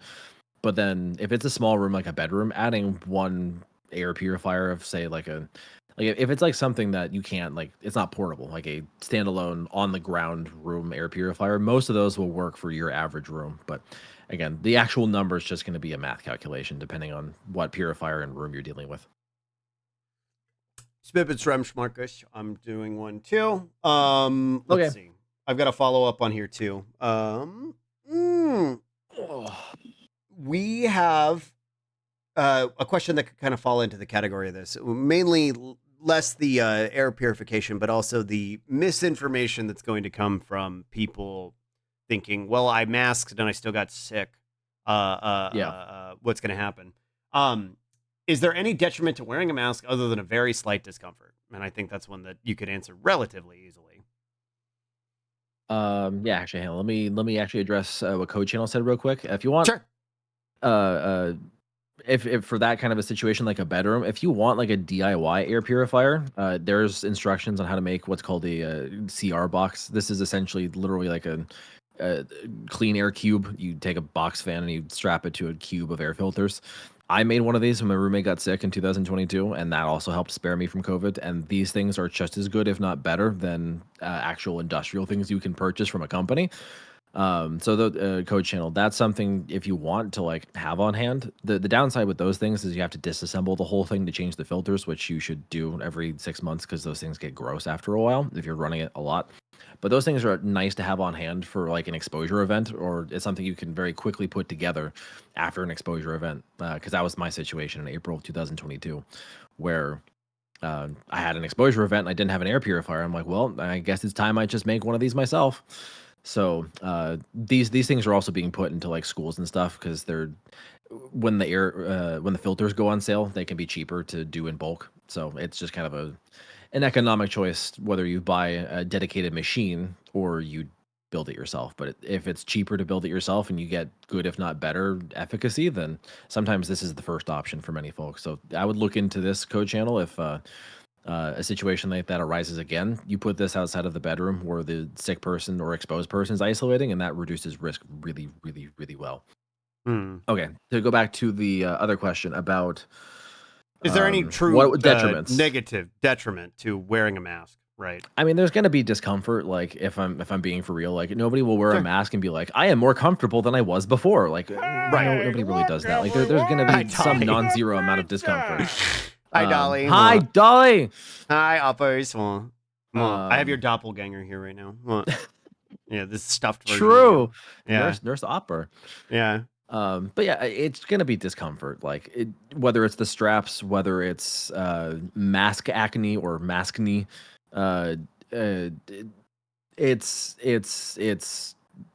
it's mild. Like if I'm gonna be real, like that's the actual proper application of the word mild, not for the COVID infection itself, but for the side effects of wearing a mask. It's just discomfort. Like I get that healthcare workers are going to be wearing this for hours and hours and hours on end. That will be a greater discomfort, but that speaks to the need that, okay, maybe we could also simultaneously make some infrastructure adjustments, or maybe we could say I don't know, like take the break rooms, make those a clean air zone where people can feasibly unmasked to like eat their fucking lunch for a bit, and then they have air purifiers running so that way healthcare workers don't infect each other, which happens all the time. So really, in terms of literal documented scientific detriments, it's discomfort, and then on a more systemic level, it's cost, because if you're trying to buy masks in bulk for an entire workforce, that will add up because they can be expensive for the quality N95 masks. They're not cheap. But beyond that, for just the average individual deciding whether to put on a mask, it's just the discomfort associated with wearing a mask, which is why, again, we say, if a mask has a good seal and it fits your face, that will functionally minimize the discomfort too. So if it's horribly uncomfortable when you put on a mask, that's probably a sign it doesn't fit your face well, and you might want to try a different kind of mask. That link I just posted, you can get a sample pack to see what suits you. And from an anecdotal perspective, right? I wear a mask wherever I go, right? And I wear it while I'm working out too. And I do pretty intense workouts outside, and I do them sometimes. For some reason they shut off the AC in the gym that I go to, and all the more reason that I should be wearing a mask, because the air is not filtering at that point. Not that there's any filtration on the AC at that point, but right. I can wear a mask the entire time I'm doing that. I can wear a mask the entire time I'm on the treadmill, the entire time I'm lifting. And I know this is anecdotal. I know that my experiences are unique, and not everybody's going to fall into that category. But I have never had any detriments from that mask, despite maybe discomfort. So, like, there isn't really any feasible, logical, like any drawback that should be restricting you from being able to mask in situations, especially ones that are not particularly strenuous. That just kind of reiterate that. You got to watch the seal at the end. With the flow masks. Yeah, the flow masks they're their own thing, just because you have to like swap out the filters on those things. Those things have their own like flow mask specific maintenance to them. But whatever they're works good for you, though, right? That's whatever thing. works. You find what works for you, and whatever works for you, roll with it, because something is better than nothing. is something that I kind of typically kind of reinforce. Body pumping a mask is tricky at first. I mean, you get used to it, right? You know what I mean? Like anything, you get used to it. And that's what I say. I say this about working out all the time, which is kind of tangential, but also sort of related. Doing something is better than doing nothing, right? If you get up and go get off the couch and go do a little bit of walking, and you don't get to do an entire workout, that's better than having done nothing. And if you're wearing a mask, even if it's an ill-fitting mask, it's better than having not wearing a mask. So that said, the ideal would be that you're working up to the capacity that you're doing a workout that is beneficial to you, and that you're wearing a mask that is beneficial to you and that fits appropriately. I'm adding a mask command. This is a good idea. StreamerBot's a godsend because you can add all sorts of goofy ass commands like channel commands for these kinds of things are super helpful. Yeah, like this. Whenever I'm playing card games, I can do this. Yeah. What Spree said is also I think worth noting because if you want to talk about a downside for people who have like really big sensory issues due to a specific neurodivergent conditions, finding masks that don't invoke those sensory issues are a godsend because that can be an issue in terms of the sensory issues. Like sometimes the tightness of the mask, sometimes it could be the texture. Like there are different components of wearing a mask that could be not great for folks with those sensory issues, but there's a lot of different things to try. So that there's solutions. I'm hoping at least there's an impetus to try and figure out if there's one that will work. Right. It being discomfortable, it being uncomfortable, it being overwhelming sensorily, it's not necessarily a justification to not utilize it. Because if you want to talk about sensory issues, getting long COVID could potentially cause even worse in that regard. So it's just something that you have to find what's going to work for you. And as Sam said too, having channel bots just post information every now and again is a good idea. Oh sure, I know. Yeah, you could put it on Gobsy and Sam do that. It's funny because I set up my Chatterino. Like I get a desktop notification every time somebody says like the magic words. So every time Sam and Gobsy's bots go off, I'm like, oh, okay, that just means Gobsy's streaming. Like that's where I'm at. Right. Let me see. I think we actually, now that we've got to kind of, these are distinctive from that. I did want to ask you. Go ahead. I don't know if you came with things that you wanted to necessarily discuss, that you wanted to get to. Oh yeah, I could yap for years. But I also wanted to ask. You said you are going to get your vax today at 4 my time. So So yeah, that's my in 2 hours. In 2 hours. So when do you want to wrap up for the day? Just out of curiosity. I mean, I could talk up until that point if that's what it actually wound up doing. Just want to make sure because the pharmacy is like a 5-minute drive away. So okay, it's 10 minutes till lunch for me, and you know how lunch goes, where I got to duck out and I'm gone for a while. So do you want me to duck out for the minute and I'll pass it off to you, and then we can kind of resume when I come back, and if anybody's got questions or anything like that, you want to do that? Yeah, we could do that. I don't know. Was there anything on like the question backlog that I could get while you go do lunch? There's one. How do you properly decontaminate a high traffic object like a phone or doorknob? I've seen a lot of misleading information about things that actually kill COVID, which this could also tie into the what do you call it? The pestilence square from TwitchCon. So. So I'll leave you with that, and I'll be back in a bit. I'm gonna leave my body, all right, chat, because you can't. I don't want you to see decapitated Nurse Joy back here. So you'll just see a soulless slug. All right, I'll be back. Oh, the pestilence square. Okay. Let me address that question, and then we can do just some fun lunch time babysitting. Eventually, I mean, depending on what slug is okay with. When I have the VTuber debut, which I will do eventually, I might be able to tap in if Oppers isn't available. You might get a goat's lunchtime in the future. But to actually answer that question in terms of surface decontamination, COVID's mostly airborne, so rarely do you see surface transmission. This is like one of the big things that was very ubiquitous right when COVID started, when people were a lot more in the dark. We didn't really know how people were getting sick. The government knew, but most people were just kind of like, well, we don't know what the hell, so we're just gonna wipe down our groceries and like really wash our hands. And like wiping down the groceries things was kind of excessive, but like washing your hands is never a bad idea.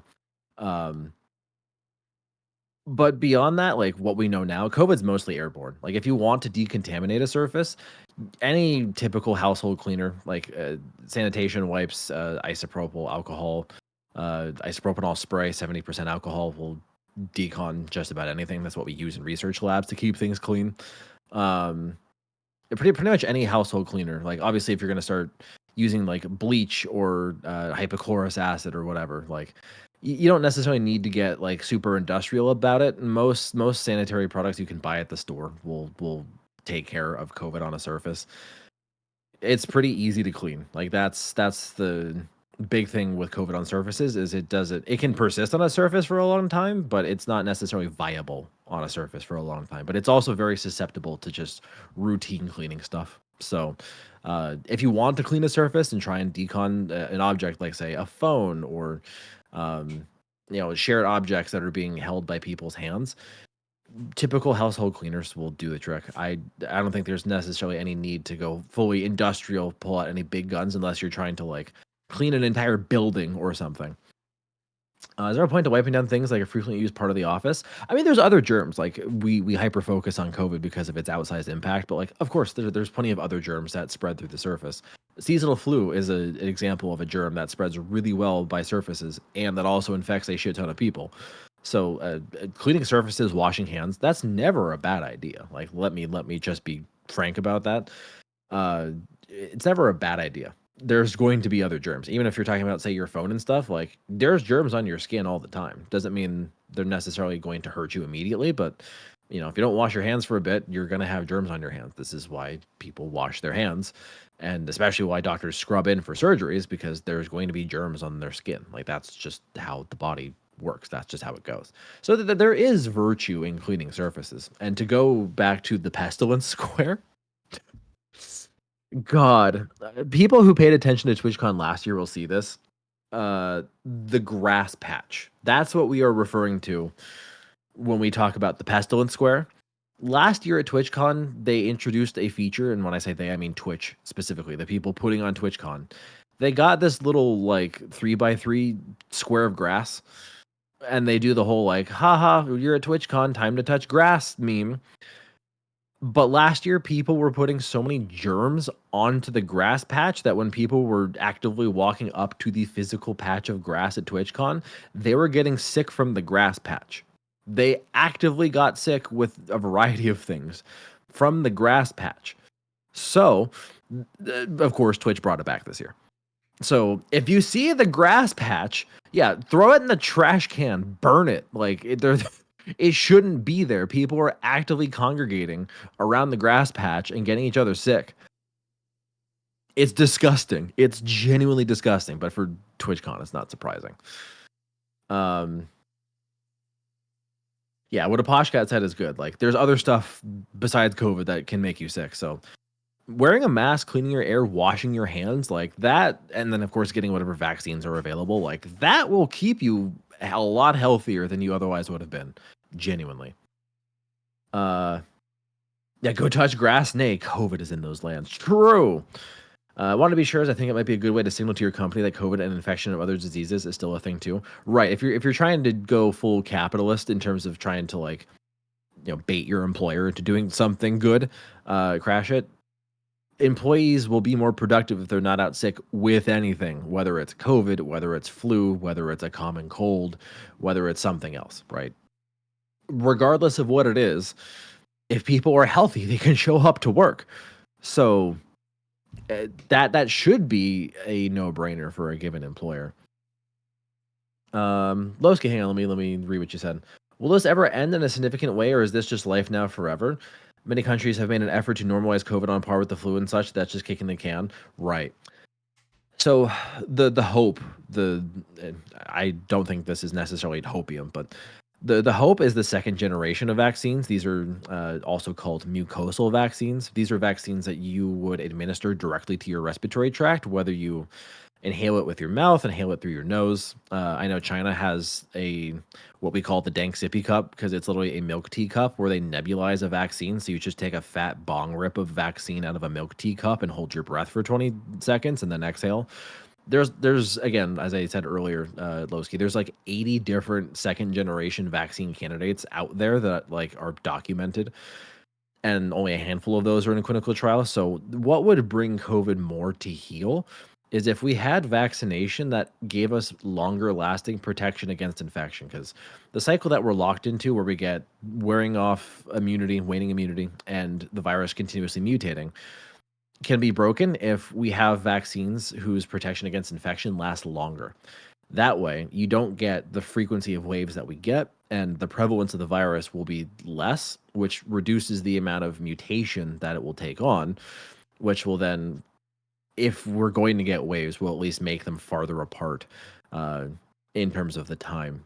However, those vaccines are going to have to be something global, because it will do us no good to only vaccinate in the West and then have, the continent of Africa be heavily under-vaccinated due to vaccine apartheid, and give us a new variant that will then evade those vaccines. However, I will say the second generation vaccines have a lot more potential to give us longer lasting protection against severe disease, hospitalization, death, long COVID, and infection itself, more so than any currently available vaccine. So that would bring us much closer to a proverbial end. But I will also say, too, Lowski, it's not going away. The virus is not going to disappear. Eradication is out of the question.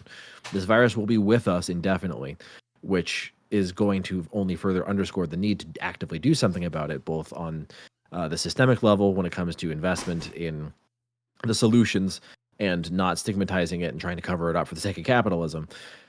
The community level when it comes to trying to keep people safe, and even I would say there is some non-zero amount of individual praxis required just to try and keep yourself safe. Like, I would hope people care about their own health, even if they don't, even if they hate everybody else, right? Nobody wants to be sick, and hopefully not with something like this.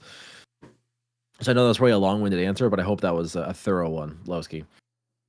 And KJ, yeah, the intersection of COVID and long COVID with the rise of other diseases as it pertains to increased amount of anti-vax sentiment, misinformation, and capitalism being what it is, that's also going to be disturbing, whether it's bird flu, whether it's whooping cough coming back, whether it's measles coming back, whether it's dengue, whether it's anything mosquito-borne. Like, we've got a lot to worry about, and that's also kind of what I do, is trying to draw people's attention to how climate and infectious disease is just going to make situations like COVID much more common. Even if it's a known pathogen, we're still going to have issues.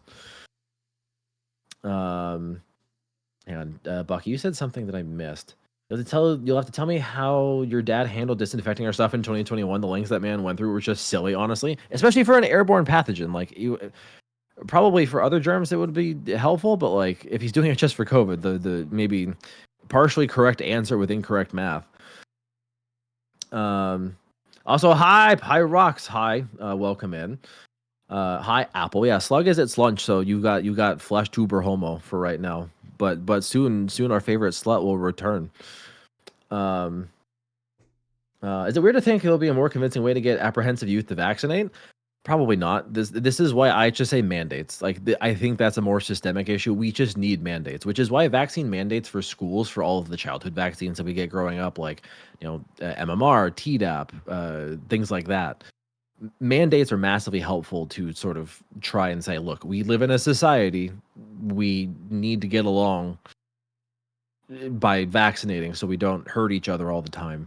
So we need people to get vaccinated. Those things have been undercut by religious exemptions in a very vibes-based individualist way. So we need mandates without exemption, basically. If people want to send their kids somewhere to school where they don't have to get a vaccine requirement, it will be more on the fringes away from other people, or homeschooled even, to try and reduce the odds that we get importations of measles causing local outbreak clusters or things like that, because that's kind of what's happening right now, is vaccination rates for things are slipping that are not COVID, and we're getting travelers from countries where we don't give them enough vaccines bringing it here, and then we get local clusters of outbreaks because vaccination rates here are going down. So really genuinely, it's all about mandates from, I think, a policy perspective, because as you've probably seen on Twitter, trying to encourage people to even just get vaccinated.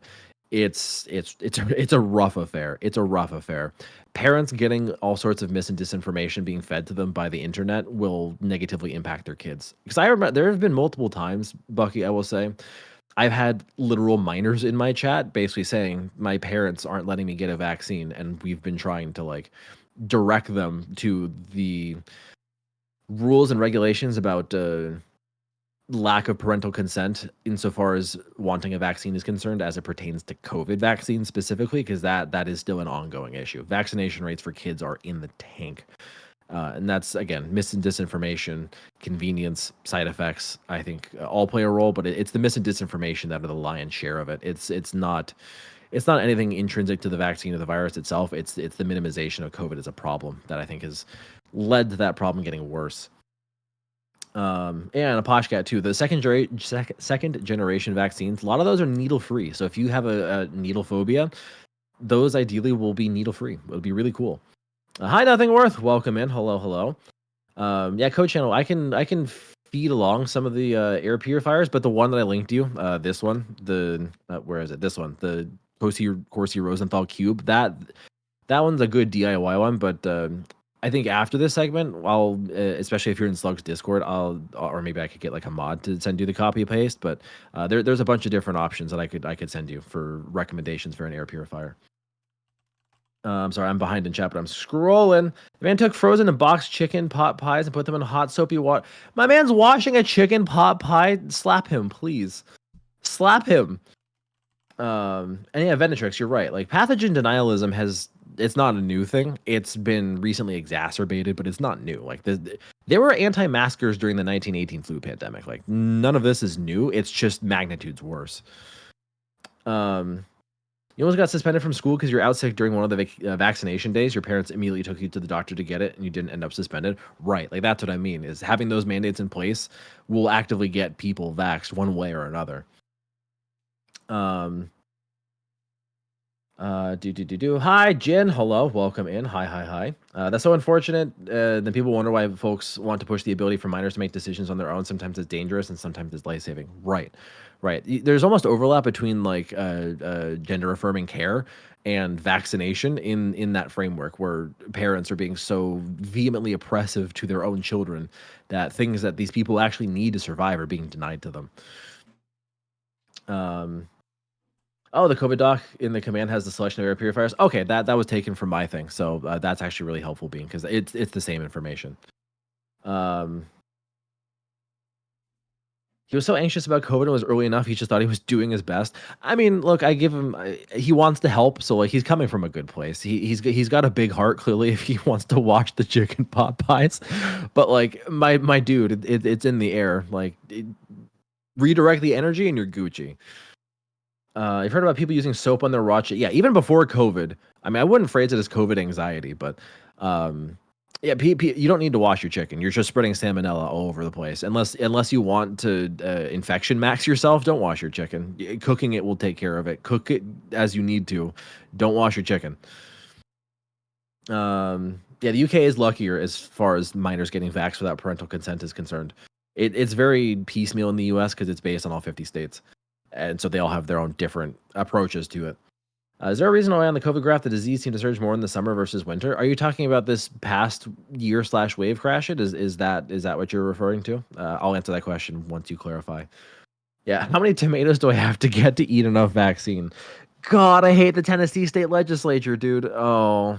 For anybody who doesn't know the meme, the entire Tennessee state legislature banned vaccines in grocery store food like potatoes and tomatoes, which, number one, is not a thing. And number two, is actually a function of the research somebody in my community was doing in grad school themselves.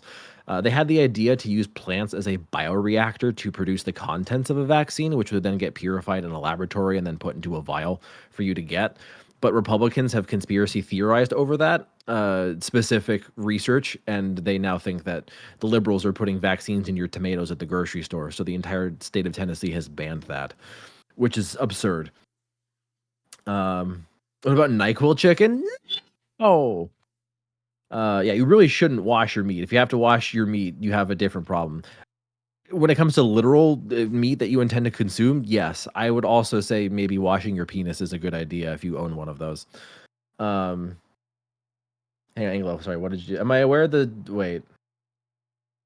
Oh, yeah, no, Anglo, I know the specific TikTok. Yeah, no, I have a TikTok of a streamer at TwitchCon last year who actively spat in the mouth of one of their fans because one of their fans walked up to them and said, "Hi, please spit in my mouth." And she said, "Okay," and then they did it. Okay, I think I'm caught up. I hit a whistle tone? Wait, did I? With the no, did I hit a whistle tone? Florida's banning well, I mean, I'm hoping it doesn't spread beyond Florida Phantom for more academic reasons, because I know you have more professional academic connection to this stuff. But Florida is literally banning lab-grown meat. And Tennessee's banning vaccine potatoes that don't exist. Right, like the right-wing mis and disinformation campaigns, which often have their roots in like the Koch brother and the Heritage Foundation, they all... You're going to see policies like that be more ubiquitous in red states, and America is going to balkanize around this issue, among others. But this one will be one for sure, where you get basic facets of science turning into political footballs. It's probably Discord. Okay, it was probably Discord. Yeah, Marcus just trying to go, no! Well, yeah. Yep, yeah, you cut a little bit there. That's yeah, what Marcus is trying to do. Well, yeah. Yeah, I'm back. Hello. Welcome back. I hope you had a good lunch. What did you eat? I had tuna. I eat tuna for lunch. Well, tuna? I did tuna and crackers. Well, we bachelor. Ooh. Hi. Hello. Hi. How dangerous is the Pepto donut, the NyQuil donut? It can be. People can actually hurt themselves, because sometimes NyQuil, especially if it's the Tylenol versions, people will Tylenol OD if they start making like NyQuil chicken and stuff. Whoa. Well, tuna with dried cranberries? I've never had that. Well, I just eat them with saltines. Well. Ooh, yeah, the cranberries are interesting. Give you a little bit of sweet and tart. Huh. Duly noted.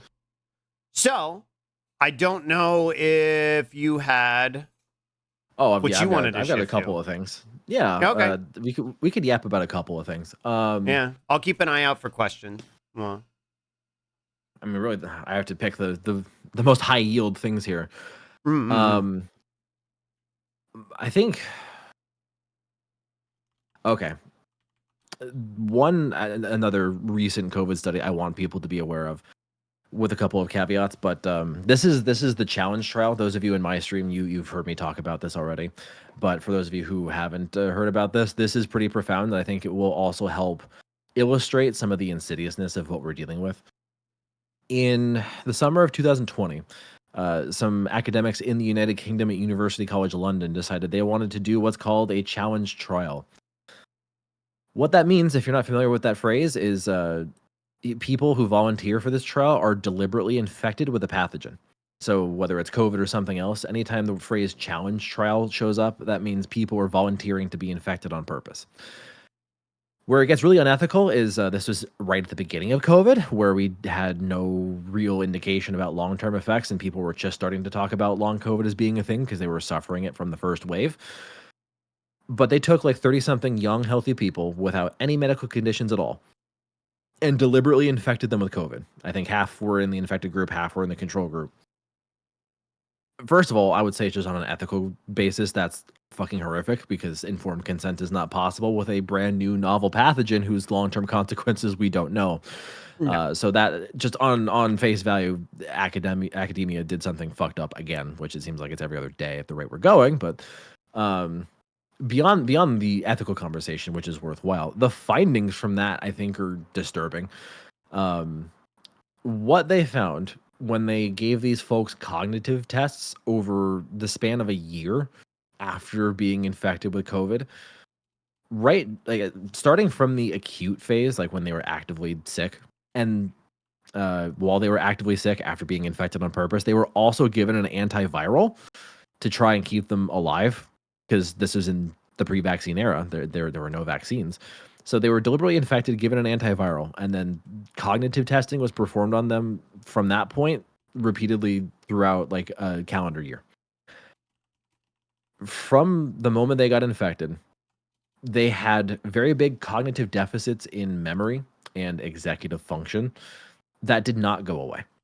A year out after they tested negative, while being force fed an antiviral drug while being sick, which the average person's not going to be able to get or have happen, they had cognitive deficits that lasted a year at least. That didn't go away, and at least based on the trend of the line, it seemed to be actively worsening cognitive deficits because the change in cognitive testing scores was going down in the wrong direction. But the most insidious part was that none of those people felt any of it. Every single one of those infected people said they felt fine. They That's said, fucking living my horrific. best life. I feel no different cognitively myself. So all of those cognitive declines were below the threshold of perception. And this is why I tell people, even if a COVID infection feels mild, even if it's just, say, 1 or 2 symptoms at best, even if you get over it quickly, you don't know what's going on underneath the hood, right? You really don't know what's going on underneath the hood, and that is even more reason to take this seriously, because you could have something happening in your body you're not going to be able to perceive until shit really starts going wrong. Mm-hmm. Now, I will say this challenge trial, right? This was without vaccines being involved. Vaccines will reduce the odds of something like that cognitive decline that I mentioned happening, for sure. But like anything else, vaccines will not completely eliminate any risk. And again, if you have repeat infection, you're now reducing the protection the vaccine gives you against these things happening. But when you scale up that sort of sub-perception cognitive and like executive decision making and memory issue, when you scale that up to the totality of the entire populace with the amount of waves that we had and continue to have, it's further underscoring how unsustainable our trajectory is, because it makes you fucking wonder. Like, it almost turns you into a Pepe Sylvia posting type conspiracy theorist with a tinfoil hat going, "Oh, you're acting kind of weird. You weren't like this before. Was that COVID?" Like, I kind of say this with my own dissertation advisor, because like after he got COVID, September of 2022, his memory has been shit. Like, we will have conversations that he will just forget about. He's more scatterbrained and all over the place than he used to be. And I'm like, well, I mean, I don't know if there's anything to be done about it, but like, he's different. He just from what I could perceive, he's a different person since his COVID infection. So like, it's kind of hard, when you're a hammer, everything looks like a nail. So doing the work that we've been doing, it almost makes you feel unnecessarily paranoid to reflexively blame COVID as a first response. But it's also probably so ubiquitous, we don't have and will never have an accurate perception of just how widespread that is. Yeah. So that's something that I want to sort of emphasize in terms of like another recent finding that we just got that is really, really impactful in terms of how people can think about this, is you don't know what's going on underneath the hood. Even if it's something that manifests months later, like if you were running your body ragged in the time during and shortly after infection, like that's why we try to get people to rest and not really push themselves with exercise. Like, yeah, you've been really good about that. Right. Even though it will make people stir crazy, but like we don't want people to accidentally make things worse because their body needs time to heal and figure things out, rather than being faced or met with something else more stressful physically, mentally, and emotionally that would otherwise make these things manifest, whether you perceive it or not. So I think that people should just be aware that you can have things go wrong that you're not aware of, which is all the more reason why prevention is what we emphasize so heavily, because we don't have understandings to try and at least treat these things. Like, another long COVID review came out that listed another 20 something things that could possibly be clinically trialed to help people with long COVID make some sort of recovery. But these things aren't happening because there's no investment from the government. So prevention's all we got right now. Prevention really is all we've got right now. I'm hoping in the future we can accelerate the pace of research. Maybe that long COVID research bill could actually get passed. That would be really, really cool, because that would be a massive injection of money to the tune of $1 billion a year for a decade for long COVID research specifically, which is the most any condition has ever gotten for a specific targeted funding allocation ever. That would be really, really helpful. But until we get these things, the risk is going to be there. Right. So that was one of the things I think, if nothing else, if I said nothing else, I wanted that thing to be out into the open, so people have an understanding that like things can happen that you're not aware of. Right. I think just the amount of comments that have happened in the time you were talking about that from chat, from people who have had COVID, who are experiencing long COVID, like Dolly, who have had cognitive functions like that they may or may not have been conscious of until it was kind of made aware to them. The amount of people who might be experiencing that. It's why we brought up the streamers who are actively getting sick from TwitchCon and in like just kind of forcing themselves through it and potentially causing this damage to themselves, right? Like you mentioned, I have not worked out in a month because, you told me don't work out for a month until after your negative COVID test, because the potential to cause physical harm is higher. And, streaming is physically and mentally taxing. So like it is even when I was starting to work my way back after like the 2 weeks I was sick, I was doing it slowly. I did not want to overdo it. And God, I'm not even doing fucking 12-hour streams. I don't even do 8-hour streams like I used to. So these people who are jumping right into these 12-hour streams, I'm just like, you're potentially like, maybe that nothing will happen. Maybe it'll be okay. But like, you don't know what's happening under the hood. Like you said, you're not conscious of it. Even if you feel fine, you might be causing yourself significant damage long term. This is going to have lasting impact on the cognition function of entire generations of the data. Yeah, pretty much. And to the degree that we won't even have a full grasp of it ever, like Marcus was saying, I think, which is horrifying.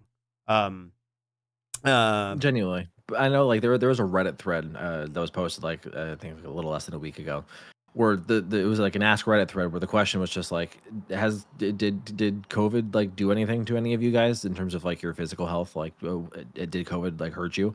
And it was like 1,800 replies that were all just being like, yeah, COVID fucked me up. I didn't figure it out until months later. Like, it's that exact framework was just every single Reddit comment was just that. You couldn't even tell the difference between many of the comments because they're all just basically being like, yeah, it fucked me up, didn't figure it out until months later, pushed myself or was forced back to work and didn't have a choice, and it hurt me because I couldn't rest. Like, tons and tons and tons. And the wild variation in what it can cause is what's so alarming. Yeah. Right. And like, again, there's this common denominator. Right. This common denominator with it being COVID, obviously, right? All these people have COVID, had COVID that caused it, and now they have long COVID, or they have long COVID, and that's what caused it. But there's so much wild shit that can happen to you. And it's like, there's no consistency in any of it, which makes it really hard to pin it down and offer data in that capacity, which is why we're stuck with anecdotal, which is not an effective way to handle it. Legion, I have to tell academics that all the time is they poo-poo all of the anecdotes and saying, oh, well, I mean, all these people saying these things, they could be making that up. That's just unreliable evidence. Like, okay, well, then what are you fucking doing to get data then, asshole? Right, exactly. Like, this is all we've got. And there's enough consistency within those anecdotes that it's like, it's worth working with. It's called listening to people and then actively trying to launch formal study to give yourself the evidence that you want, instead of just posting up like an armchair commentator and saying, well, I'm not going to pay attention, and then doing nothing. Right. It's at least something. We've had a couple questions. Oh yeah, go ahead. Well, did you want to follow up on something? Oh no, I guess to the point that long COVID is so hyper variable, it could mean anything from smells are funny to I can't get out of bed anymore. We joke about the Yankee Candle Index, which is a actually scientifically published way to track COVID waves when the frequency of reviews on candle websites start saying, this used to smell good, I can't smell it anymore. That means they need to take a COVID test, because it actively, when those reviews start piling in, it actively tracks with when there's a COVID wave. But that also speaks to just the manifestation being something as subtle as like, yeah, these candles don't smell anymore. What the hell? Right. But it could also be something as immediately apparent as like, I stood up from my chair and my heart rate skyrocketed 70 points. It's like, oh, okay, yeah, you fucking feel that beating out of your chest. So it just, the spectrum is massive. Go ahead. Do a spit, and then as far as questions go, this one's a little bit more tangential, and I'll save that for later if we're looking for more stuff to fill. But sure, could COVID be affecting people's attention spans? It sounds conspiracy theory to say, but I swear short form content has become way more popular in comments since 2020. I think just based off of I'm not an expert, but I would assume that the intersection of things like TikTok and also COVID have probably both contributed to that. if I were willing to guess. Oh, for sure. Like I would absolutely say, COVID can absolutely do that. Depending on a given person and sort of their baseline like pre-COVID assessment of their own attention span, it might be harder to like distinguish a difference. But as you said too, the content has heavily like, especially with the rise of TikTok, like that's something that's really become mega popular during COVID times. Like I if you asked me in 2019 what the hell TikTok was, I'd be like, I don't even know. I don't even know if it existed in 2019. What's weird is they were pushing it really. And I only know this because Vinny, I used to watch Vinesauce Vinny, and he used to do the fucking shitty mobile games. And every time he would play the shitty mobile games, it was advertising for TikTok. And they were really belligerent, obnoxious ads. But this is back in like 2017, 2018. And I remember thinking like, God, what an obnoxious app. Why they're pushing this so hard. This is never going to take off. And now it's like one of the most prevalent media platforms on the planet. But yeah, that's again anecdotal, but yeah, that's. I mean, who knows? Maybe part of that is the ability to either say things or capture people's attention with shorter form content. Like it's shorter than a YouTube video. So destruction of our attention spans, kind of sort of intersecting with that and then feeding back into it, right? Like people are seeking that short form content and seeing that they're like this notion that we're all going to be reduced to bytes, and there's benefit to it, right? Where it could spread information that otherwise wasn't spread. It's why they want to kill TikTok, because it's educated people in Palestine, but it's also made people reactionary in terms of the way they consume things. They don't want to look into things any deeper. They're willing to take things at face value without researching them, which again kind of goes into what we're talking about now, COVID misinformation, disinformation, how easy it is and how prevalent it is to spread it. And I'll say this much. When you look at people interacting out at restaurants or in public spaces on TikTok, none of them are wearing masks. So that's kind of reinforcing that mentality that I don't need to mask when I go out into public spaces. So widespread anxiety from all sources may be also affect our prosperity for longer form content. True. Go ahead, Mark. Oh no, I basically just that idea that the short form content can also reinforce, because we know with Brandolini's law, it's easier to just spew some bullshit in like 5 seconds, and then it takes like an hour to correct it after the fact. Like, and nobody's going to listen to you correct it. Right. Like even. Again, the reason why I'm on this platform, like academics don't even know what TikTok is, let alone like why Trump wants to ban it or why Biden wants to ban it or what the hell a TikTok even is. Like they're usually just hearing about this from their kids who are doing Fortnite dances and shit. So it's an issue where like the institutions don't understand the vectors by which mis and disinformation spread, and that concept that you both just articulated, where the predilection for short form content enables mis and disinformation spread very, very, very quickly. Like. The conspiracy theorists we've been watching at the end of my streams the past couple of weeks, thanks to Ray. Lord. Yeah. That's like 45 straight minutes of yapping for every conspiracy theory you can think of under the sun. Like you can't put that shit in a TikTok. You can't even put that in a YouTube video. Like you need Rumble and Vimeo for that, as she's doing. But like you can take one of those little things in isolation, turning that into a 30-second TikTok, and it'll go viral. Right. And then eventually people, if they really want to, will seek it out, which is also why YouTube is so fucking functionally cooked at this point, too.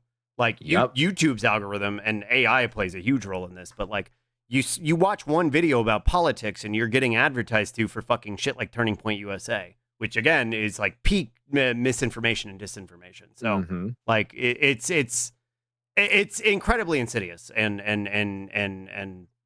fucking scientists are not conscious of it. I think in mass to the degree that they're not conscious of it, and then the people who have the levers of power don't want to invest in it. So they sit around and wonder. Like the former director of the NIH who retired, he's like, "Damn, all this mis and disinformation. I didn't anticipate that. Anyways, I'm going to do nothing about it and retire." And then say that we should also have prioritized the economy more for COVID. Right. Like you assholes, just go away. I don't want to hear you talk ever again. Here's a good question from a new chatter. Welcome in. Oh, 6 pairs of feet. That's a fun username. Yeah, welcome in. A friend of ours has strong stomach pain after eating anything. So he lost 30 kilos. Jesus. I mean, depending on the time frame in which that weight loss has occurred, like that almost is concerning for like cancer. So that I'm hoping there's a physician involved here. A couple different things have been tested already. If leaving out fructose helps, no difference. think she got a gastroscopy already with no results. Doctor said it's not long COVID. Well, I mean, it's possible COVID could manifest this. Like, if this started happening in close proximity to a COVID infection, it's absolutely on the table. And what sucks is dealing with physicians who are like, oh, no, long COVID, that's all in your head. Bootstrap it. It's not this or whatever. If they're not like, trying to account for it, if you're able to find, or if the person in question is able to find a new physician, find a new physician. Like, you are not married to that one unless it's like the only one in your area. Like, unless there is a geographical limitation on how many doctors are near you, go find a different one. Or if your insurance company limits you. If she's had COVID more than once, that's absolutely on the table for things to consider. Like, I can't tell you it's definitely that because, one, we don't know enough to even say that for anything as it pertains to long COVID. There are some things that are pretty characteristic, but it usually requires some amount of testing to confirm. But what is described there, COVID's possible as far as the cause of that, for sure. Absolutely. I mean, anywhere the blood can go, COVID can go too. People will actively swallow COVID because, it's in their respiratory tract. It's in their upper respiratory tract in their throat. So some of it will make it down to the GI tract. Like, that's why people who are sick with COVID poop it out, because it can get into the GI tract and replicate there. So it's possible. It's absolutely possible. It's just you have to get a doctor who also agrees that it's possible to test for it. So it's frustrating to deal with a doctor who's not willing to even account for it as a possibility. And that's a systemic issue because the powers that be do not fund nor care about continuing education for physicians to make them aware of like what the diagnostic codes are for long COVID, to teach them what it is, to teach them what to be on the lookout for in terms of presentation. Like, these things are efforts that require government funding, which there is no funding for. So it's a multi-layered bullshit onion that winds up with people just falling through the cracks like this. So What I would say is, if the doctor's in disbelief, find a different doctor. I can maybe dig into literature to see if there's any manifestations, if there's like individual case reports. But if testing is negative for GI bleeds or cancers or something like that, then if there's nothing else to consider COVID. Right, and my assumption is that they would have covered the gambit already of like what it would likely be outside of COVID, and if they're not having an answer, then they probably should. Okay, you're in my Discord. Yeah, I can do some digging. And see 6 pairs of feet. I'll ping you if I find anything in the questions channel. Yeah. There's also there's a reason the doctor's coming back and saying the test results all clear despite ongoing symptoms is a running joke. Right, because unfortunately, and especially in America, there is this tendency to treat public health like a business, which it is incredible. It is absolutely not. So if there's no profit to be made in whatever it is you are dealing with, then it's not going to be focused or treated with any sort of sincerity. There's also very much a problem with doctors not taking people seriously just in general, because, this, like we were talking about before, this tendency to believe that somebody's making it up because there's no scientific data to support what they're advocating for, because they're not putting any sort of research funding into the scientific data to support whatever they're advocating for. We're not in America, so insurance is not as troublesome over here. No out-of-network nonsense, for example. That's good. That's good. Yeah, that's a positive. Yeah, I'm glad that you can actually seek something outside of. You can get healthcare. You can go to a doctor that isn't your current doctor. Yeah. Wild. What a concept. Wild concept. Yeah. Yeah, especially if one belongs to certain demographics. Yeah, like people of color or women, right? Who will be disregarded by most American physicians. And anybody marginalized will face that. Right. Genuinely. Yep. On any line you can draw, it will happen. Yep. Oh, and that actually dovetails into something a little bit more, I guess, individualist in nature. And some people who will hear this will know exactly what I'm talking about. But in relation to TwitchCon specifically, on that same exact point of, there are groups of people who are disproportionately facing the worst of COVID's outcomes, listing all of the different marginalized groups. You can, any POC, queer people, women, the poor, indigenous folks, and that's, I think, especially the group that we're going to be, or I'm going to be mentioning briefly here. I got roped into an interesting Twitter conversation a couple days ago. I think this is like at the back end of TwitchCon. Actually, more than a couple days ago. This was like Sunday, Monday. The issue was that a content creator who is advocating for indigenous folks was trying to make a TikTok video on the convention floor to be like, yeah, Chevron sponsoring the event sucks. And I'm like, oh, okay, I agree with that message. But some other COVID conscious folks got into the mix and was like, hey, you took a cloth mask off to record a TikTok. Like, we don't disagree with the TikTok, but like, we don't want you to get COVID by doing that. Like, could you like record it outside or something? They did not handle that very well. Oh no. I was in some of the replies when that initial thing happened, like farther down. Some of their other content creator homies were essentially calling the COVID safe position effing stupid, among other vitriolic things. But sure, all of that to say, the original content creator in question hid the reply thread from their original tweet and has been tweeting through it for like the past 5 days nonstop. Essentially claiming that talking about masks is a distraction from other issues like the genocide in Gaza. And I want to make the point that, like, we can do multiple walk and things chew gum at the once. Same time. Yeah, we can do like, 2 things at once. People in like leftist spheres on the platform, many of whom go to TwitchCon, like, their intersectional solidarity is a thing, and COVID is the issue that touches all other issues. It's crucial. Like, it's being pointed out. That's a very good way to put it. It's crucial. It's necessary. It's crucial. And like, people were trying to communicate to these folks that Indigenous people are also disproportionately affected, right? They've had vaccines withheld from them. They don't have the access to healthcare that other people do. They've had a lot of comorbidities that have been inflicted upon them by systemic issues and lack of healthcare, and like the inability to get quality food. Like, there's so many issues that predispose Indigenous folks to worse COVID outcomes, that the reason why people were concerned is not to like cancel somebody or to get them in trouble or to get an easy W for points or whatever. It's because nobody wanted to see that content creator get hurt or anybody around them get hurt. It was coming from a well-intentioned place.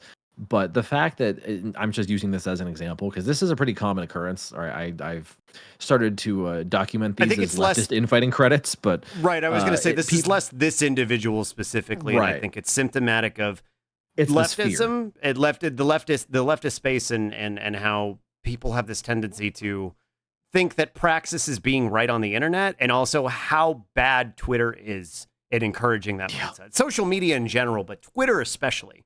Twitter is like champion among them in terms of like giving you this mindset that rage baiting is going to be praxis, and that is I think that's indicative of that. But yeah, go ahead. I just wanted to add that. Yeah, I mean, no, that you essentially just preempted me. Like, posting is not praxis. Like, this is why this is such a different issue and different discussion compared to everything else, because it necessitates real life, real world change. And when it pertains to the leftist sphere online, sort of going offline to a physical locale like TwitchCon, you see the deficiencies in the praxis as it pertains to COVID, whether it's the breaking the mask bubble, wearing the wrong kinds of masks, like taking them off to record a TikTok, which again, like, it's not about the individual, it's about the action and the behavior, where if we show some intersectionality between all of these different issues, we can all help each other fight the fights that need to be fought more efficiently and without us getting sick in the process. Like, that is the sort of leftist reason to take COVID seriously, is because it's going to render us more able and more fit to actually go about combating the myriad of other things we need to do. And all of the systemic issues that we've talked about for this entire stream so far, sometimes the systemic understanding is lacking, but when it's there, I think there is an expectation that when somebody has been given all of the information, when they've been sat down and communicated to with respect to all of this for the totality of everything, like if they have a massive platform, I think there's a genuine expectation that they follow through on the praxis. So I think things like that are okay to address and call out in sort of an individualist fashion, just because it's representative of an example that would have otherwise been better if the real world praxis was taken more seriously. It would have exposed it to more people, would have helped reduce the amount of harm being inflicted in other communities too. Like, that's the hope of the work that we do, is to try and engage in community focused care and try to get people in other communities safe, taken care of, and on that COVID prevention game. So it's just kind of this issue, like you said, with the sphere, where the sphere has been convinced that memeing, posting, and acting like other streamers in the sphere is the way to go about doing things. And that's not going to translate to meaningful real world improvement, and that's just going to get people hurt. And so that's why I've been an entity to just be the lightning rod and kind of force that issue to some degree, because when you see someone in the sphere going off on social media about that, it's probably either the greater COVID community on Twitter, or if it's a Twitch specific thing, I probably had a hand in that in some capacity. But this time I didn't start anything. I was in the Twitter replies because other people on COVID Twitter just saw the TikTok and were like, hey, like, just for your own safety, put this thing on, please. Don't take it off to record inside. At least go outside to do that. And that turned into a whole kerfuffle, which is still being tweeted through to this very day. So it's, as Frostby said, it's unnecessary reactionary ways of thinking and going about the COVID praxis issue, which is still an issue, from people who proclaim to have these systemic understandings. Like, I want to see the praxis manifest consistently, because that's what it takes to keep people safe, right? This is not me trying to lord over everybody or get people canceled or in trouble. Like, I've had a couple of it's not about being right, creators come which to me. is right. It's not about being right. I don't. The problem I don't that stems this from in the first place. Like, this is being right is not praxis. Being right on the internet is not praxis. It's not going to help anybody. It's not going to protect. Right. It's just we have information that's meant to help us. We need to use it to help ourselves and help each other. Right.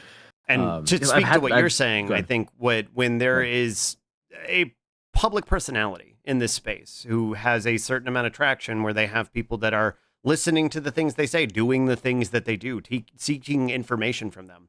If you are talking the talk to the capacity that you are in a social media setting, right? If you're so adamant about being right all the time, you need to be able to walk the walk. You need to be able to actually put those things into practice when you are in a setting that is not Twitter, when you are in a setting that is not Twitch, right? You need to be able to do these things when you go into a public space. And ignorance is understandable, especially for a lot of these people who are not clued into these things. But when you come from this space specifically, leftist spaces, where you claim to understand the intersectionality of these things, you need to be able to represent that you're actually conscious of the intersectionality of these things, whether it comes to COVID or whether it comes to your, inability to not fucking double down when people tell you you're doing something that is potentially problematic, right? You have to be able to be able to react to this information in an appropriate way. And I cannot stress enough how much I think Twitter disincentivizes that, and it puts people in the mindset to where this ends up happening. It puts them there from the get-go, right? Like, it tees them up for it. I'm offering a little bit of grace to the people who kind of post through it, as it were, because Twitter teaches you to do that. Twitter teaches you to not accept any time you've made a mistake or have you've been wrong. It's to make sure that everybody else is wrong, which ultimately defeats the purpose of whatever you were trying to accomplish in the first place. It's not doubling down, challenge impossible. Delete Twitter. Literally, just get off Twitter. Just get the fuck off Twitter. Genuinely, what? I've been encouraged because a bunch of academics have actually migrated over to Blue Sky recently, because Blue Sky's popping off. It's been nice. Yeah, it's starting to pick up traction, which is good. I've been waiting for the academics to fuck Having off. weather news was reassuring with everything happening with Helene. Yeah, there was a lot of weather news happening, and I was like, let's go. This is actually a functional platform. No, I don't need Twitter anymore. The public Twitter health actually rewards you for being incorrect. What I've said about rage baiting, right? Like, it's built into the concept, right? Fucking rage baiting is going to get you traction, and it's why I was thinking about it the other day, whether it's from a fucking political perspective or whether it's like throwing out some spicy take about fucking trans people, whatever it is, to something as innocuous as sparking would be good without Gogeta, and you're all bastards for wanting him there. Like, that's rage bait. That's rage bait. Shut the fuck up. That's rage bait. Stop engaging with the shit. Don't engage with that shit. Stop. Delete Twitter. Just delete Twitter. It's better this way. And the Libs journalists are so mad that because it doesn't work on Bisky. Right, because they're mad. They're talking about how it's an echo chamber. It's not an echo chamber. It is that people don't want to engage with this shit, right? People don't. I don't have to humor a Nazi. Sorry. That's not in the rules. And this normalization that we should be forced to by Facebook and Twitter is not something we want to do. Appreciate it being recognized. Here, I'm gonna read chat, but you go ahead. Do it. What was I gonna say? With respect to Twitter, It's been very interesting to perceive the benefits and downsides of Twitter from a COVID Twitter perspective, because when it comes to disability, sometimes online spaces are the only places to organize. And Twitter has been a benefit in that way because it's actually afforded disabled people an opportunity to like communicate with each other and share information to figure out what's going on. And like that's not unique to that issue. That could be for anything, but they're using Twitter more so for the sake of trying to take care of themselves and help each other, rather than, as you said, the false notion that Twitter is a public forum where you're going to have rage bait that's going to force you to engage with a bunch of bullshit that you never wanted to engage with in the first place. Yep. Like specifically him. Yeah, specifically him. Yeah, literally. Anybody with a blue check gets the preference to do this too. Like they've modified the algorithm as such where if you have a blue check, you get to more efficiently engagement bait, so you can make money off of the ad revenue. Like it's designed to try and create a false sense of discussion on the platform, because so many people have fucking left because they don't want to be on Elon's Nazi website, and traffic is down and Elon's got bills to pay, and I hope he defaults on all of them. But like literally, fuck, man, sell all your Tesla stock, sell all ownership of anything you've been in, because you decided to make a blue bird the albatross of election manipulation around your own fucking neck. Yeah, go to Mars and let us be done with it, please. Yeah, look, can you shoot yourself in a Tesla into space? That would be hop in your cool. little red car and get the fuck out of here. Go away. Go away. But yeah, insofar as COVID Twitter has been concerned, like it's had some benefits, but I think that idea that you said that like Twitter has conditioned people to behave in a certain way, and then when they go offline, it's totally different. There was a big event at the NIH about long COVID. It was like a long COVID symposium trying to talk about like updates for long COVID research and what the trajectory of some of the ongoing studies and stuff are. And of course, there are people there who have long COVID trying to advocate for themselves. But there's one in particular who's wearing an ill-fitting mask. It's like, well, okay, I mean, you're better than nothing. But they get up to the microphone to talk to the literal NIH director, and then they just take the whole mask off. It's like, that's not just a criticism for Twitch streamers either. It's for everybody. Like if you have long COVID and you're trying to advocate for long COVID research, but then you take off a mask to talk into a giant microphone in a hearing room in a government building, your voice doesn't disappear when the mask is on. There's a microphone. It amplifies your voice. Like keep the mask on. There's no reason to take your mask off to talk into a microphone. I could have a mask on and talk into this microphone, and I would survive. Chat would be able to hear me. I might be a little muffled, but chat would be able to hear me. It would be fine. But so I would be able to use a mask. The only problem is it wouldn't track my mouth tracking. That would be the only issue, realistically. But yeah, with VTubing, that's a whole different ballgame. Right. But like again, it stems from this issue where it's just like, I want to attribute that to ignorance. Like genuinely, like I don't want to attribute that to maliciousness or a lack of intelligence, because again, it's not a lack of intelligence. It's just ignorance. It's truly, that's what it is. And I think that stems from reinforcing the wrong ideas and the active suppression of the things that need to be spoken about and the things that need to be discussed. Again, when you're focusing on the rage baiting, when you're focusing on being right on the internet, like you're not focusing on the things that actively actually need to be elevated. And it's a problem. It's frustrating because then when you point it out, because of the way these fucking algorithms are built and the way people have been fucking coded and cooked by them, they think, again, you're trying to be the rightest person on the internet, and you can't be the rightest person on the internet because they are. And they're going to let you know that you're wrong. Hi, Superplink. Hello. Throw a mask on the cartoon when you're recording. Exactly. Real. Well, ignorance is the root cause of many of these things. Ignorance and propaganda and the intersection of the two. The way propaganda has been perpetuated to try and reinforce that ignorance and make sure that it is something that is going to stay and be prevalent. Clapbacks that were uncalled for. Here's the thing. Being kind is not easy. I get it. Right. But it also is, it is easy to not be mean. You don't need to be mean. And when being mean is what's rewarded, people will default to it because it is the easiest thing. It's why, being kind is a radical act and you should encourage it. In the same way that we are encouraging people to spread this information and to educate others, you should be kind to others too and encourage others to be kind in their capacity, because by not only perpetuating that ignorance, by perpetuating just the vitriol of just yelling at other people and speaking over them and making sure that other people feel bad so that they know that you're better than them. It doesn't help anybody. It doesn't make anybody safer. It doesn't protect anyone. And it doesn't make you feel better either. I promise. As speaking from experience, it's not going to solve anything. Being kind does, though. Yep. Yeah. It's a tightrope, genuinely. Like, and not naming names, but there was a prior incident involving birds being stored in an apartment, which is just silly at face value. Yes.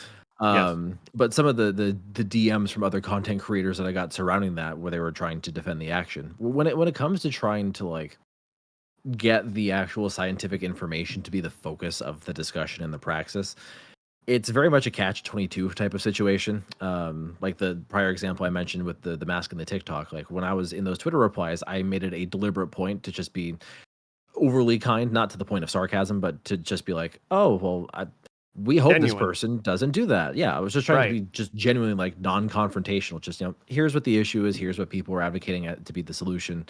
Nobody's trying to cancel anybody. We hope they don't get sick. We're just trying to help. And that elicited nothing but vitriol. But then you rubber band to the other end of the extreme, and you're just like, if you want to call a spade and just say, well, why is this person bird kissing? They don't need to be kissing birds. That's ridiculous. And they're recreating the conditions for potentially another pandemic to afflict us all right now. You say that straight up, and then, oh my God, you're too mean. Why are mean to me, mean to them, small bean? So you get into these situations where when you try to actively get at something that's really like a material issue, and there's some sort of inconsistency or it's just outright overtly harmful thing that's being done, the ability to still try and be kind in the face of that is still difficult, right? I've got many DMs trying to explain my communication style to other people to say, like, sometimes you have to force the issue just to get people to take it seriously, and then you can sort of back off and try to redirect the discussion to actual material science and reality, and try to direct it away from feelings, because the point's not to hurt feelings. The point's not to cancel people. It's not to win. It's not to be right. It's not to, like you said, engagement bait.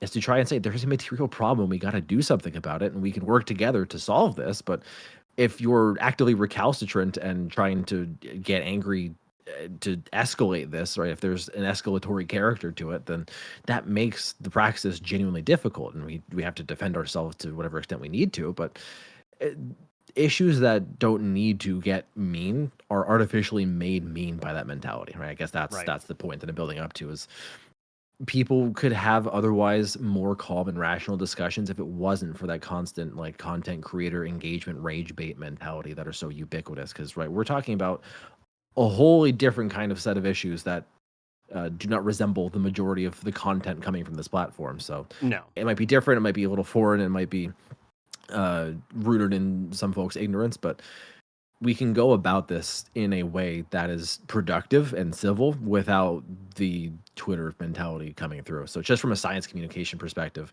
I've seen a lot of, you're being too mean to me, or I'm just going to walk over you like a doormat type of things in regards to any way you could phrase anything. So I think there's a lot of change from within that needs to be done from other people on the platform to, as you said, break that mentality of, I have to be right, engagement bait. I'm going to use whatever strategy that makes me look optically the best, right? That kind of attitude where it's a confrontation and a fight rather than like a problem we can work together to solve. I think if more people were in that headspace, things would be different. I think that's where it stems from. Genuinely, it's the what you said too, that we could work together. I think people don't have a grasp of community as a concept, which is ironic when people talk about how, as a streamer, they have a community that follows them. They don't have community, and this isn't like a gotcha or anything. This is a genuine, this is derivative of capitalism and how it makes it to where everybody is individually isolated, and that we all need to be individually isolated. That we're the one that we are chiefly looking out for. That the concept of somebody working in the interest of community, working in the interest of everybody, working in the interest of us as a collective is so foreign to them. It is so misunderstandable to them that anything that you are presenting to them, regardless of how kind it is interpreted as a gotcha, as interpreted as some sort of dunk, because that is what they are used to. And to try and convey it as anything else, even in the aftermath of that, when they are responding to it already, typically ends up falling on somebody who doesn't want to hear it, because again, they can't even comprehend it. And the only way we get to a point where we're not doing that anymore is if people are actively changing the perspective and how they engage with this shit. And it starts with, again, it's a simple concept of kindness, just not seeking out the malicious or the necessity to be right or make other people feel inferior. Like, that is how you build this sort of sentiment of collectivism. And the idea that you are exempt from that notion that you're the most individual among all the individuals, like, it's propaganda you've been sold. You're falling for a lie that you have been sold. You are not the most individual among all individuals. You've been isolated so that it's harder for us to unify and advocate for ourselves. And what ends up happening is where we're at now, where, you know, we are on the heels of a convention where everybody is we're looking at a potentially mass disabling event with TwitchCon. Yeah. Right. And it's, you know, there's no joy or got 'em to be had here, like, because that's not what we want. It's frustrating. It's frustrating, and it's sad to look at how this is going to impact people. Because again, a lot of people do not even have the capacity to hear some of the things we're talking about. And it's frustrating, because the only way people are going to change their perspective on that is if they actively choose to. And it requires work. It takes a lot of work. Yeah, and also that's something we're taught in academia, because Sure. if people were inside of the proverbial ivory tower, they would see a lot of the discussion insofar as like critique and moving forward within academia. It's blunt as all hell. Like the way I talk to people on here is a fraction of the bluntness that we Sure. trade back and forth with each other. And while I would like to maybe see academia softened a little bit in that respect, because a lot of it will boil over into just straight up reactionary behavior.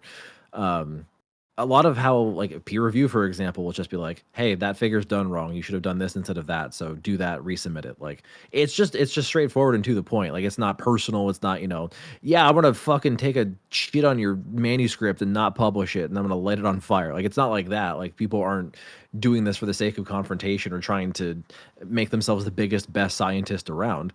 It's, the idea of peer review is supposed to be, you and the authors of a paper are working together to make the science the best thing, right? You're supposed to be all cheerleaders for the data, as the aphorisms go.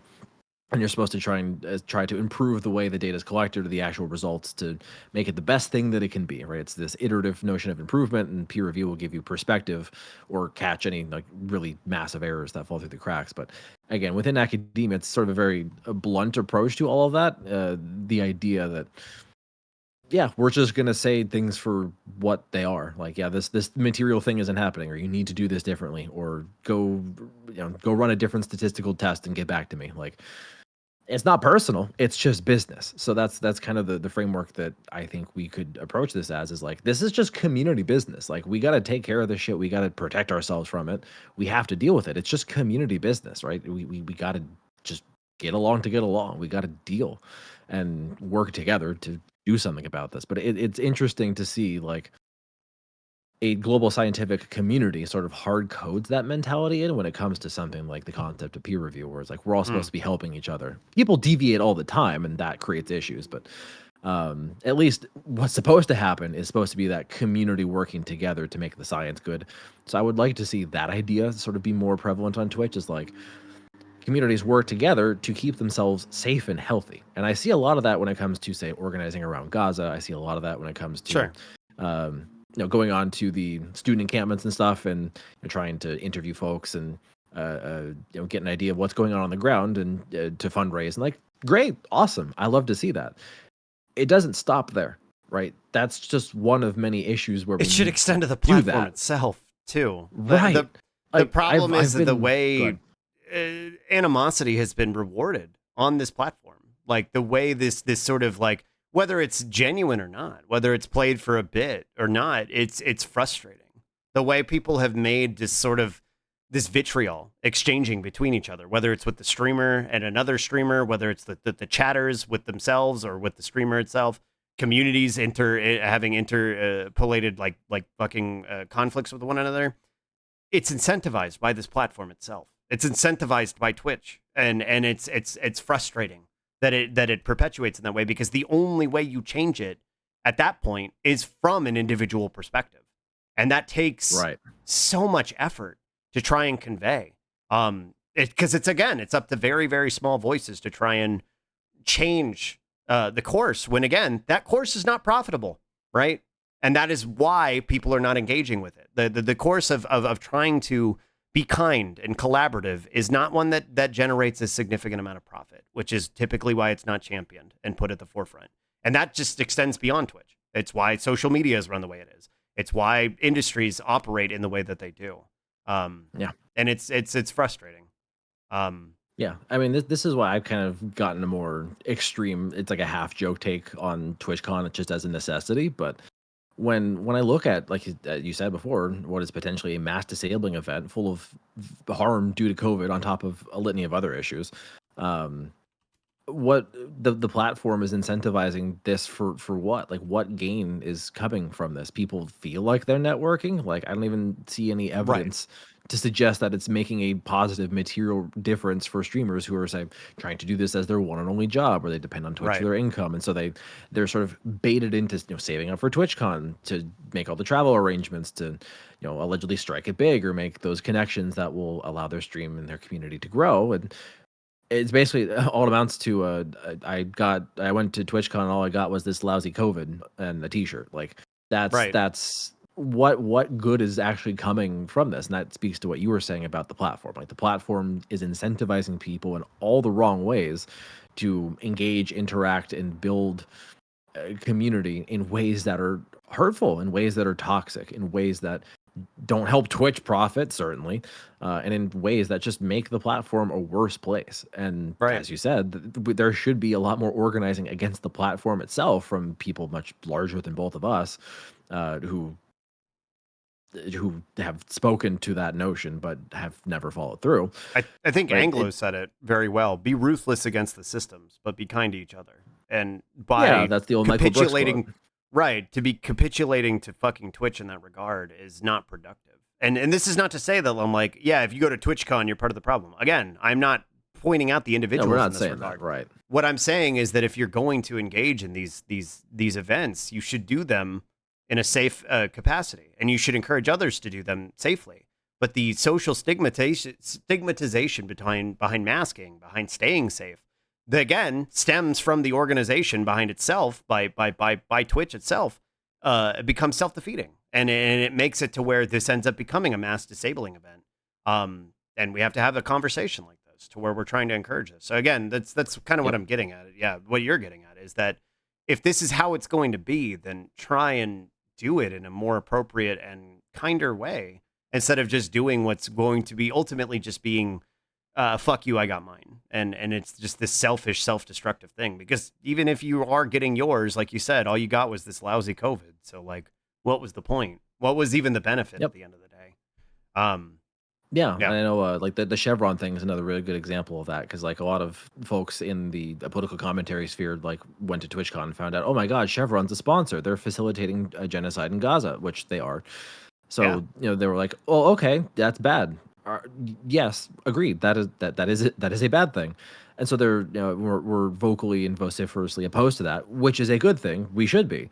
But then the idea is being presented like, okay, they're going to continue to sponsor it. It's been the third year in a row. Even if you didn't know, now you do. Now you do. So are you going to go next year? And the answer is always, you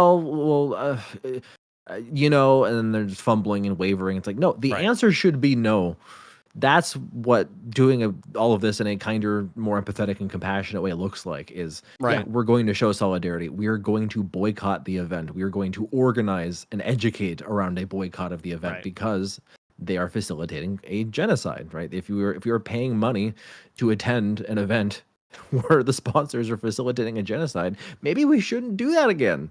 But when a lot of people are propositioned with that idea of not doing it again next year, it's like, well, now I feel like I still have to go because it's my career. Well, you don't. You actually don't. Your community is not going to disappear. That's this platform, and why I don't particularly care for TwitchCon, and I don't think I'll ever attend it myself, but that's just a personal thing. But like, you can network and you can engage with other people without going to a convention. It feels very reminiscent of like after after work corporatization of like engaging with other employees and stuff and being socially pressured into doing it. And I don't know, I've just seen a lot of people who say that they did not have fun and that they felt like they had to go because they just felt like they had to go. If you win and you had fun, by all means, but like that's another thing too for the what you're speaking to. When you're conscious of the fact that a company that's funding a genocide is sponsoring it and you understand the nuances of that genocide and how capitalism funds that genocide,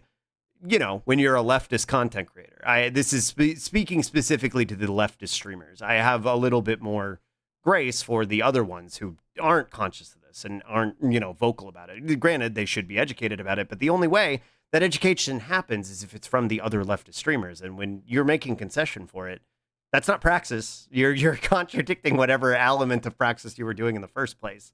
So again, you're talking the talk, but you're not walking the walk. And you need to be able to extend to others and show to others by example what to do and what not to do. Because again, all it takes is one person standing up and saying like, hey, I'm not going to do this because I don't believe in it. And if you are the big voice in the room standing up and saying, I don't believe in this and I'm not going to do it, others will take a hint. Others will step up. They do it all the time. Right. And I've seen it in terms of like the organizations of like, blackouts on Twitch of not streaming on certain days or trying to rally around certain institutions and causes and trying to support them. Like the fundraising numbers from some of leftist Twitch have been astronomically good, like for specific causes. Like, yeah, that's great. Germa's a great example, Mubot. That's right. Germa is a great example of somebody who can raise a lot of money for really, really, really good causes. The willpower to do it has to be there. And that willpower needs to come from a place of kindness and genuine desire to see that praxis through. And unfortunately, when it comes to a lot of the leftist streamers on this platform, the leftism is an aesthetic, I think, unfortunately. That kind of boils down to it's just like any other streamer you would find on this platform with a different coat of paint. Which is not to be a personal attack on them. It's just to indicate that they need to do better. Right, it's a distinction. Like you need to do better. You need to do better. If this is what you're going to claim as your cause to champion, then you need to be able to do better. Because I don't even frame myself as a leftist streamer, but like I try to stick to these causes that I champion, right? And that I try and have consistency in the things that I advocate for and support. It's your praxis that communicates to other people that you are a leftist, rather than the idea of screaming you are a leftist and then expecting praxis to happen afterwards. Right, or one to be before the other, to be somehow excused from the consequences of whatever contradictory actions that you're committing by nature of you simply understanding people deserve healthcare. It extends beyond that. You got to do a little bit more introspection. You have biases that you need to contend with, and those never stop. You're constantly learning. And I mean, the reason why I bring this up so often and here again is just because there's so much potential as it pertains to COVID specifically. There's so much potential for safety, and the examples that people set, if they do not match the praxis, then the safety won't be there. Like, I don't want to see this every year where we just have scores of people getting sick in droves at the expense of some people's fun. We've made jokes about it today, but like this, like how this is going to be our new yearly date after TwitchCon, but like we don't want that to be the case. Like I don't want to be like, yippee, we're doing post TwitchCon. A bunch of people got sick because like, again, I have this genuine fear that a lot of these content creators are going to develop long COVID, like genuinely. And I would love for that to be not the case. Turn to Pirate Software again, where he had long COVID for 2.5 years. Right. And again, you can't just like grind set your way out of long COVID. It doesn't fucking work that way, despite what he said. It does not work that way. Maybe you'll luck out and it won't be completely debilitating in the way that it is for a lot of people. But like to gamble on that, to just take that chance when the information is accessible, right? When it's there. I don't know. I just wish this fucking platform itself, because again, I can't blame the individuals when the information is not being presented to them. And in fact, the contrary is being encouraged. Twitch is responsible for again, when you had the public speak, enforce masks, require masks being the most popular forum post, and it was just completely disregarded and ignored. That is on Twitch. That is ultimately solely on Twitch at that point. Grind setting will make it worse. Sure. A lot of these people are probably going to end up with long COVID because, and this is not like a wag and like a dunk on them. Like a lot of these people are going to end up with long COVID because they're trying to maximize Twitch, encouraging them to stream regardless of the fact that they're sick because of September. Yeah, like it's the content must flow. I blame the platform entirely. We're not criticizing the individuals. We're criticizing the practices in the wrong way. Right. And these practices are encouraged by the platform. This platform encourages unhealthy practices, subathons, multiple day streams, whatever they are. This platform encourages really, really unhealthy practices. The focus on numbers, the demand to make sure that numbers are a thing that are prioritized in order for you to be able to succeed on this platform. Why is partnership a numbers thing? Why can it not be on the merits of contribution to the platform? Right. Why? Yeah, it's very, very every aspect of how this platform operates is problematic. Oh, well, then why do you use it? Because there are no alternatives, and I exist in a capitalist hell space to where I have to utilize this space. But that does not exclude me from the capacity to criticize the platform that I utilize, which is kind of what we're getting at. We're not trying to criticize the individuals. We're advocating for the platform to be better about informing the individuals, and so that they have actual consent to what they're participating in. Something like TwitchCon, right? Like they have more consent. Information. Right. It's informed consent as to the risks of TwitchCon. Exactly. And it might sound silly, but again, the framing of it being silly is why it gets framed that way. Genuinely. Scientist, thank you. That's very sweet of you. Thank you for the 6 months in advance. That's very, very sweet of you. I really appreciate that. Yeah, hello, lovely scientist is good people. Hello, truly. Welcome. Thank you. I really appreciate that. That's very sweet of you. And also, welcome in, Cyber Saiyan. Hi.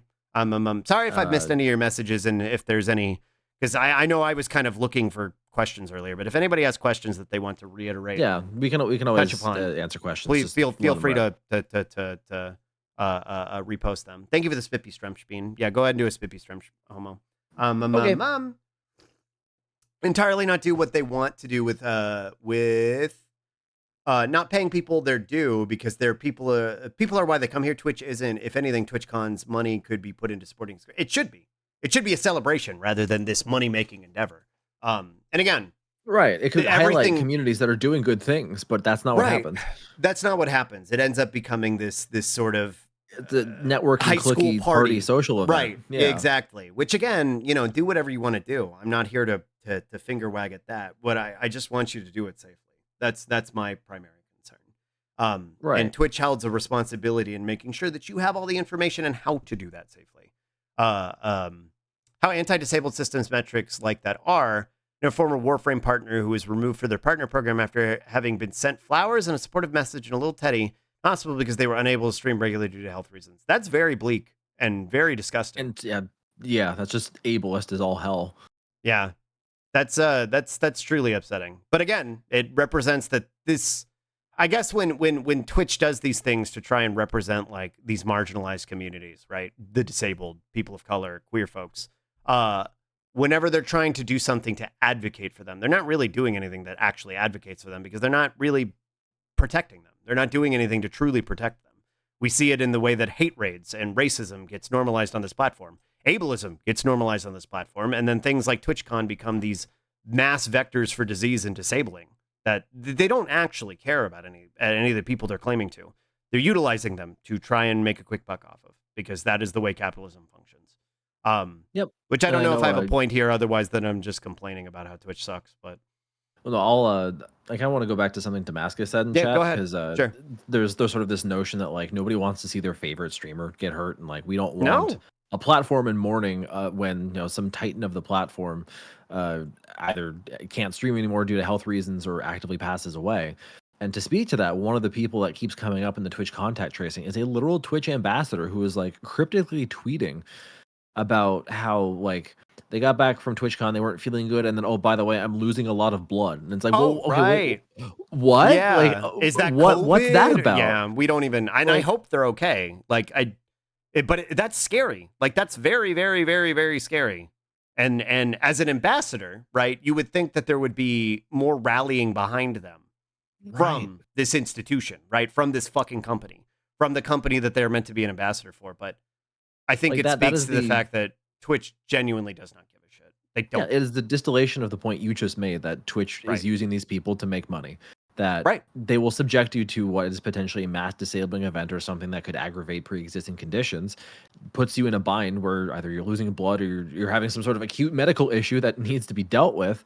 Right. And where's Twitch? Are they going to pay your medical bills? Fuck no, Right. they're not going to pay your medical bills. Because What all are of they this gonna do to help expectation you? has been forced onto you on an individual level to participate in these events, Right. to as an ambassador, right? There is no support for you at that point. And it's just Exactly. deeply frustrating. And it's really sad. It's just really, really fucking sad. That's really what it is. Because again, like I don't hold blame for these individuals. Like I have sympathy and empathy for these individuals, and it makes me angry that they were put in these situations in the first place. And all I want is for them to be okay and to have the support that they deserve. I have anger for Twitch. Like again, this platform does not value the people that it claims to. And it puts them in the most vulnerable positions. And then once it puts them in that position, if you no longer are able to make money for them, they don't give a shit. Here's a teddy bear and a card, and also you lost partner. Like, woof. Okay, I guess. We hope for the best, but there is so much that could be done to help them that is not being done. Truly. Any sort of promotion, hey, look at this marginalized group, is not because they care. Some individuals may genuinely care deeply. Sure, even some maybe within the staff itself. But on a company system level, it's only so long as it A, turns a profit, B, may turn a profit, or C, has at worst no negative impact on profits. That's a very important distinction, that it doesn't impact profit, right? That we can, whatever it is, rainbow wash this to potentially draw in more viewership and potentially draw in more money, but not actively potentially harm any of our profits, right? Like that's Precisely. the sentiment. Hi, G Cage, welcome in. Hi. The vibe of uni putting up diverse groups in the front of a brochure. That's literally what it is. It is. Yeah, it's the same thing. It comes down to it being performative, which is frustrating. You see them active see when stores do things like Pool Pride March, right? Target comes to mind. Yeah. In many cases, positive changes in our world are written in blood, but we as leftists try to get those changes before they're right. Like we don't want it to be that. You know what I mean? Like I don't want people to get hurt. I don't want people to be hurt. And I don't believe that people, the necessity of people being hurt is something that we should just accept. I just don't, I don't subscribe to that ideology. It's not. Yeah. And so this note, like kind of coming back to the primary point of what we're talking about today, the sentiment that we just need to let it rip because there's nothing that can be done is disingenuous. It's just not, it's not an appropriate response to a fucking pandemic. Whether it comes from the CDC or whether it comes from Twitch itself. Yeah. I think I'll say on that note too that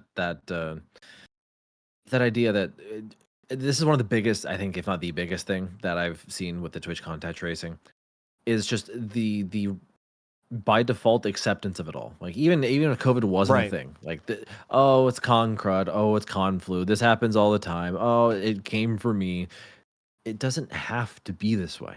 The world and conventions can be different. You don't have to be infected all the damn time. No. Being sick is not going to be an inevitability. It's not just a fact of life. We can do things to prevent this from happening.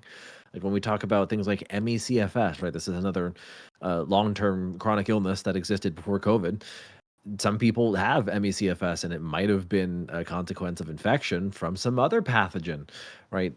We're starting to figure out and learn the lesson that letting everybody get sick all the time from everything doesn't benefit us in any way, and it only has the potential to hurt us. So we should try to limit that best we can.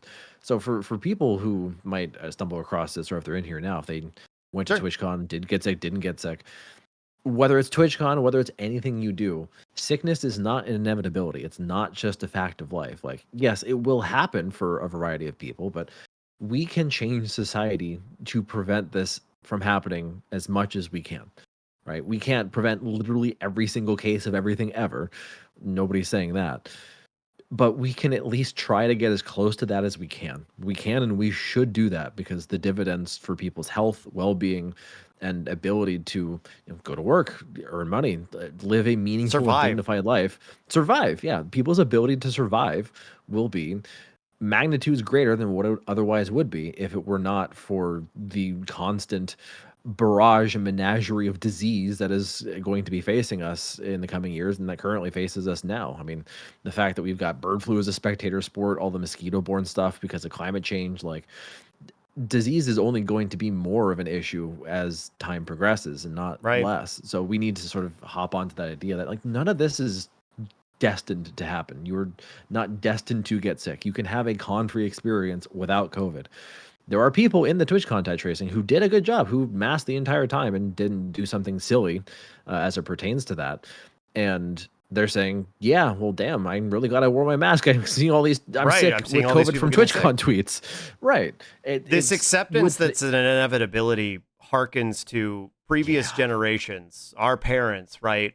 It reminds me of rub some dirt in it, right? This mentality that it's going to happen, just accept it, which is not realistic, nor is it productive. And I think it's what, if anything, can be taken away from what we've been talking about today. So hi, Beef. Welcome in. I'm glad to hear it. Hi, Bourgeois Beef. Congratulations. Congratulations. Congratulations. If there's anything to be taken away from it, it's that these institutions, our governments, Twitch, does not care about us. Unfortunately, the responsibility comes down to us to do what we can to protect ourselves and to protect other people, which is why we are here advocating for all the things we're advocating for today, to be kind, to mask, to educate others, to encourage others to do these things. It starts with you who's watching this in the viewing, in the VOD, you who's in my chat and who's too afraid to say anything. And that's fine. You don't have to. I want you to understand that you are the one that can change how these things happen. Because the reality is, and it shouldn't be an individual responsibility. There should be community effort. But the only way we get to the point where there's community effort is if it's all of us individuals forming a community that encourages this. It can start with one person, and that one person can be you. So when you decide to go to TwitchCon again next year, please wear a mask. Please, please, please wear a mask. And when other people ask you why you're wearing a mask, say it's because you want to keep yourself and them safe. Maybe it'll change their mind. I genuinely want to believe that. I truly, truly, genuinely want to believe that. And I don't know if you have anything you want to add to that, Marcus. Yeah, I mean, just the alternative of not believing that doesn't do anybody any good. So that's really the only choice, is to believe that, because just hope in each other, that's all we've got. Yeah, that's all we've got. Again, if you don't believe in yourself, believe in you who believes, or believe in me who believes in you. Yeah, believe in the me who believes you can fucking do it. Because I believe you can do it. Right. Yeah, I mean, I believe tons of people are capable of doing this. It's only going to be a necessity as time goes on, as we potentially get more airborne stuff that we have to contend with. Yeah. So once this praxis is on board, it has benefits just beyond COVID at TwitchCon, right? It's airborne disease everywhere, plus air pollution, plus allergies, plus like there are ways your life will change when you take these material points of reality and science into consideration and change the way you live your life to accommodate it, right? It's this idea that we let the material reality of scientific fact guide us, rather than just this ignorant out of PowerPoints use flail type of approach to the problems that face us, right? We can actually have a more targeted, measured approach to do exactly what needs to be done, rather than sort of this just piecemeal half-assed ignorant approach that is just the status quo. This acceptance of inevitable suffering. Right. Yeah, and that's not to say it's from acknowledging it's not inevitable. Right. And that's not to say it's not hard. It isn't easy, but that doesn't mean it's not worth doing. Like you should all the hard try. things are worth doing. Like that, just because it is difficult makes it worth doing, right? Because it will help yourself, it'll help people around you, and you will be an example other people can look to. Like I know there are folks in my community. I don't think Morg is in here, but someone in my community who is also someone who came to my place from Matt's, right? They're now like a person in maker spaces where they're like helping make Horsey Rosenthal boxes and distributing rapid tests and stuff like that. Like they took the information and ran with it to the point where they're actively doing mutual aid in their community to try and help make other places safe, because they want to make sure that the people they care about don't get hurt either. Like that's the kind of real world change that can manifest, that can happen. Even if it's just you get other people to wear a mask, awesome. Just your That's example something. That's alone praxis. will remind people there's something to wear a mask for. And I've heard this Right. from other leftist content creators on the platform. Some of them say, I don't do that because other people around me aren't doing it, so I don't think it's necessary, right? The wider adoption of these things comes from the social cohesion of having a reason to do it. Be the one who makes them recognize that there is a reason to do it. Yeah, glad to hear they were doing that. That's really heartening. Yeah, again, all we have is hope in each other. Our institutions are not going to save us. Our government is not going to save us. And our corporations sure as shit don't give a shit about us. So we have to protect each other. And to throw your hands up in the air and say it's not worth doing because everything is so bleak is we don't abide doomerism here. I don't. It's not. I try not to either. It's not. I talk about the horrors all the time, but at the end of the day, like I always say, all you can do is hope. Yeah, and do what you can to make things better. Well, I would even go beyond that. I would just say for some of the things that we know about, we know what the solutions are. Like it's not a question of what we're waiting on some sort of magical thing to be invented or God to save us or something. Like, right. There are things that we can do to fix these problems. That's why I'm hopeful. Like despite the hyper focus on things that are bad, these things can be fixed. It's not a question of how, but a question of do we want to? The will. It's just a question of will. And the more of us that have that will to do it, the more there will be a collective will to do it. That's what I precisely. Right. Yeah, I mean that's the idea that underlies workers unions, right? The more people acknowledge there's a problem, the easier the lift gets to actually push back. Right. So it starts with you. You can do better. I believe in you. It's not easy. It's not easy to be kind and it's not easy to do the work, but you can do it. I do it. So you can do it too. I don't know if that's I don't know if there was more that you had that you wanted to discuss because we're coming up. I think science-wise, I got everything out that I needed to get out. I'll also just say again, I'm a resource, right? That's the reason why I got on the Twitch in the first place. I'm the one who wades through the technical bullshit. So if you want to pick my brain for information, like that's why I'm here. There's multiple places you can find Marcus. You can find Marcus in my Discord. You can find him in his Discord. You can find him on his Twitch. There are multiple places. I know you're still on Twitter, unfortunately. He's also on Blue Sky. I'm wanting to move to Blue Sky. I believe your email is actually in this COVID doc at the end of it, I believe. Oh, yeah, I think my Twitch specific email address. So right. I probably need to check that more routinely, but yeah, if email you can be works contacted for people, there. Then that works. Hell, if you're watching this in a VOD or you somehow stumbled across this video or you stumbled across this channel and you have no idea what's happening, if you're like, I don't know about the flesh tuber, but I like the funny little slut, you can message me too in my server as well, and I'll communicate that to Marcus as well. You can also add him in my Discord as well. Yep. But yeah, no, I think this was more hopeful and productive than I expected it to be, and I'm glad. We do our very best. We do our very best to not leave it on a dour note. You know what I mean? Because we have to. I mean, we could go around the horn for so long about the problems with groups or individuals, but what does that amount to, really? Like, despite the wanton hypocrisy we see, it doesn't amount to much. What they're doing is just an example of what not to do. So it's just translating that into what actually needs to be done, right? It's not for the point of confrontation or drama farming. It's just to actively make a difference in terms of what people know and whether or not they know what needs to be done. Right. And the resources are here. And again, if it does seem bleak, be the person that makes it seem less bleak. Be the person that starts to try and change the sentiment and why and how it's just not something that's sustainable. Protect yourself and you'll inspire others to protect themselves too. I believe that. And I stream Monday, Tuesday, Friday, Saturday, and I don't necessarily focus on these things, but I do talk about them. I don't shy away from them, assuming I have the spoons for them. So if you have ever questions for me, stunlocks happen, and stunlocks are typically triggered by somebody bringing up a topic that may or may not be controversial. So I'll typically humor them. But if you're looking for a place where this is the focal point, right? Marcus, you stream every Tuesday and Thursday right now still? Yeah, Tuesday, Thursday. I think maybe after graduation, Saturday might bring the Saturday stream back, but we'll see. Right. How about Zach Busey started a "Did you get sick at TwitchCon" poll? Holy shit! Okay. how salient. Interesting. Yeah. But yes, please 4 go days left follow on that Marcus poll. We'll see. We'll But see yeah, about that. Tuesday, Thursday for me. If you're looking for follows up on this, if you're looking for more information about any of this, if you just want to keep informed on COVID, science, politics, daily events, go follow Marcus. Marcus talks about these things on a regular basis. So, and you can hear me and Dolly at our worst there too, because the majority of the ad break bit gotcha clips there are me and Dolly saying the most atrocious things you ever heard in your life. So.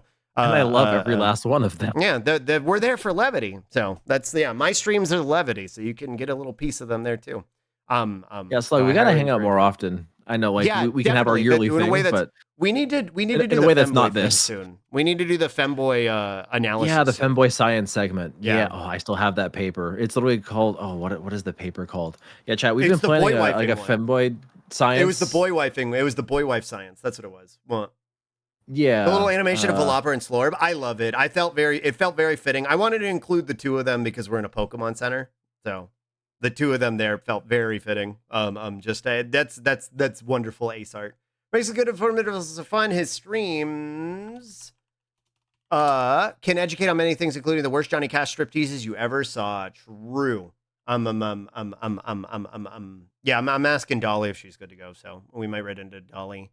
After we wrap up that's here. what it was called. The title was called "Effeminate Gay Bottoms in the West: Narratives of Pussy Boys and Boy Wives on Tumblr." That's me. I'm not on Tumblr. I'm on Twitch, but that's me. That's me. I'm the anecdotal source. I'm the evidence for that. Yeah, we need to do a stream on that. We need to the Pussy Boy. That's me. Well, we need to delve into the science on that. That's the slug. Yeah. So we'll probably be back in this Pokemon Center sooner than later.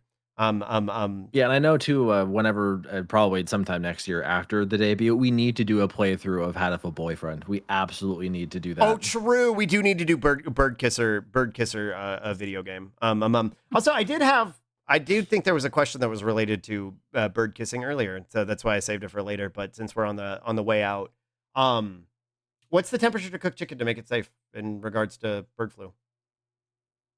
Ooh, I mean, I'm pretty sure whatever temperature works for salmon, I'm pretty sure it's like 165 Fahrenheit. Right, like thoroughly to make sure it's not, there's no pink, right? But right, it's like if your chicken's cute, not radicalizing pink. me. Yeah, if your chicken's not pink, it should be fine. That would be my assumption, but. Right, like with bird flu and food, like the issue is not like tendies, because tendies are going to be cooked more than enough just so you don't like get salmonella and eat raw fucking chicken. The issue with bird flu in the food's more like milk, eggs, the raw shit, the shit that's not being cooked through in any capacity, right? Right. Like if your milk is being pasteurized, it should be good in theory, but sometimes pasteurization breaks down. And sometimes the amount of bird flu in the milk, pasteurization can't get to all of it with how most milk is pasteurized. So I still think there's a non-zero risk there, but the safest thing to do is just drink ultra pasteurized, which also makes it lactose free. But for chicken, for actual like meat, it's not an issue. Yeah. And hold on, I'm talking to Dolly real quick. Yeah, that's the reason why I've gotten more vegante recently. Is it's like I don't want to fuck around with like anything milk based having germs in it that shouldn't be there. Like I'm just gonna fucking stop. It's just easier for me. I think it's just thoroughly cook your food as best you can. What? Let's see. Okay, I only had to ask one more question. If I forget if I asked this, but why does the summer seem to see more peaks? Oh yeah, I don't know if that was discussed or not. If you're looking at the wastewater graph, that's more of a function of viral evolution rather than seasonality. Because if you're looking at like the year of 2022, you'll see like 5 different waves. One coming from the last winter, and then like 3 or 4 going into the summer, fall, and then like another one the following winter. That was Omicron's debut. When Omicron first showed up, it evolved into a bunch of different subvariants that drove waves of their own. If you look at the year 2023, there were like 2 distinct waves, and they were mostly just like one little summer peak and then a much larger winter peak. This year, it's a clusterfuck. We had last winter's peak, we've got this summer's peak, and then we'll probably have another winter peak that will interrupt the decline from the one that we're on now. So that's I think what Crash It is looking at is the wastewater graphs from 2021 going into 2022, because there's like 6 different waves that year with distinct Omicron variants. Right. So that's why it looks like it's kind of like a seasonal thing. It was just that year was a special year in a not so good way. Right. Well, yeah, the only peak we want is the one that ends in za. True. Speaking of pizza, there's a pizza enjoyer. There you go. There it is. That's the transition. Speaking of pizza, do you like this little pink freak next to me? Do you want to see the real thing? Do you want to see the real fucking thing in action? Well, I got good news for you, because that real fucking thing needs to go live right now, Dolly. Go live. Go live right now. Go live. We're going to raid over to Dolly. Hi, Dreki. We're going to go raid over into Dolly. Dolly's doing Dolly After Dark. I'm making her go live super early today. Damascus, thank you for the sub. Thank you for the 27 months. I've been so happy that I ended up here and I got to know you. It's such a positive influence. I'll just let the TTS do it. Yeah, go ahead, TTS. You've been such a positive influence on my life, and I hope to always follow your example and pay kindness forward. I love you, Slunt. I love you 34 too. Love. Thank you. I'm glad I could be a positive influence, and I'll keep doing my very, very, very best. Dolly 50 Slicer, true. Yeah, Dolly afternoon. Wait, that's gonna be our raid message. Well, Dolly afternoon? Dolly afternoon. Poggy. That's gonna be our raid message. We're gonna go raid into Dolly. I'm gonna be. Thank you for the 30 months. What the fuck? Thank y'all for getting 69 out of 80. Let's fucking go. Nice. Well, and if you don't have my emote, that's okay. Thank you so much for the stream, Slug and Homo. This was awesome. I'm glad, and thank you for lurking, Apple. Thank you for anybody lurking and anybody who stopped in today. Again, I cannot help but re-insist that if you don't follow Marcus, that you do, especially if you're interested in information about this stuff. Dolly Afternoon Hayo. If you don't have my emotes, that's okay. We'll do this one. And likewise, anybody from MySpace here, if you're not following Slug and Dolly, you should change that. If you want the levity from the big gotcha, get the real thing. I promise you. Yeah, there's a reason why I'm in here all the damn time. Real time, yeah. I try and make things a little bit easier. Well, and also, lovely scientist, thank you for the 6 months. I really, really appreciate that. Thank you. We're gonna raid over to Pickle. Thank you for the hype train. We're trying to get turn static in your mic. Trying to get out of here. Yeah. Well, Electric _ Pickle gifted 5 subscriptions to the community. Talking to Dolly in DMs. Pickle, thank you for gifting. Wait. Did it do Twitch matched the whole 5. Let's go. Twitch matched the whole 5. Thank you for the 10 gift subs effectively. Thank you. After I talked to nothing but shit about Twitch all day. I stand by it too. Thank you for the 10 gift subs. Pickle, you got Laughing Koala, you, 3-Eyed Magpie, King of the Deer, 6VT, Panda, Bear, Behemoth, Crystal Cheesecake, The Wizzy, Nothing Worth, and Ranmu. Let's go. That's a good snipe. And Eska, thank you for giving us up to Angel, Caspendra, and that's one over the goal for the week. Thank y'all so much. Thank y'all. Apple, thank you for giving us up to the Trapper. Thank you. I really, really appreciate it. Thank y'all for the hype train. Thank you for all the gift subs. Thank you for all the support today. I really, really, really appreciate it. Thank you so much. Deserved. Thank you for supporting me. Well, whatever. It helps a lot. It helps a lot because I'm trying to. Speaking of, material change, I'm trying to get the fuck out of Texas. So this helps me a lot. So thank you very much. But we are we're gonna go over to Dolly. I'll probably be there too. I might hang out for a bit because she's mentioned that she needs to eat food. So I might be doing a reverse lunch today. How interesting! But Marcus, whoa, thank you for hanging out with me today, and thank you for doing this. Thank you for having me. We will hang out when it's not a bleak event. Sometime soon. Yeah, we'll do something. Please. We'll do something that's we can find some we'll do video something games that's fun or something soon. But yeah, thank you for doing this, and thank you for everybody who stopped in because I know this isn't my normal content, and I'm glad that a lot of you seem to appreciate it. So, genuinely, we definitely try and make this a yearly event, so it'll definitely happen again, and sometime soon we'll be talking about Pussy Boys. So, keep out for that. Let's go. Yeah, is Dolly live now? Let me see. Yep. Okay, let me pull up her Twitch, and then I'll start the raid. I'll get that going. Hi, Cassowary. Well, Hi, Kasawa. Okay, Dolly's stream is live /raid $1.50 slice. And if you're new here, beyond her being the little pink freak next to me, she's my streaming partner and my big sister and my best friend. So, if you like the vibes here, if you like me, and you've probably heard her over at Homo Stream, She shrieks more than I do. Pseudo Dreamy, welcome in. She shrieks more than I do. The one that's always yelling in the clips. I'm the one who does the silly voices and talks about, cum. She's the one who screams about cum. So that's, if you like that vibe, stick around.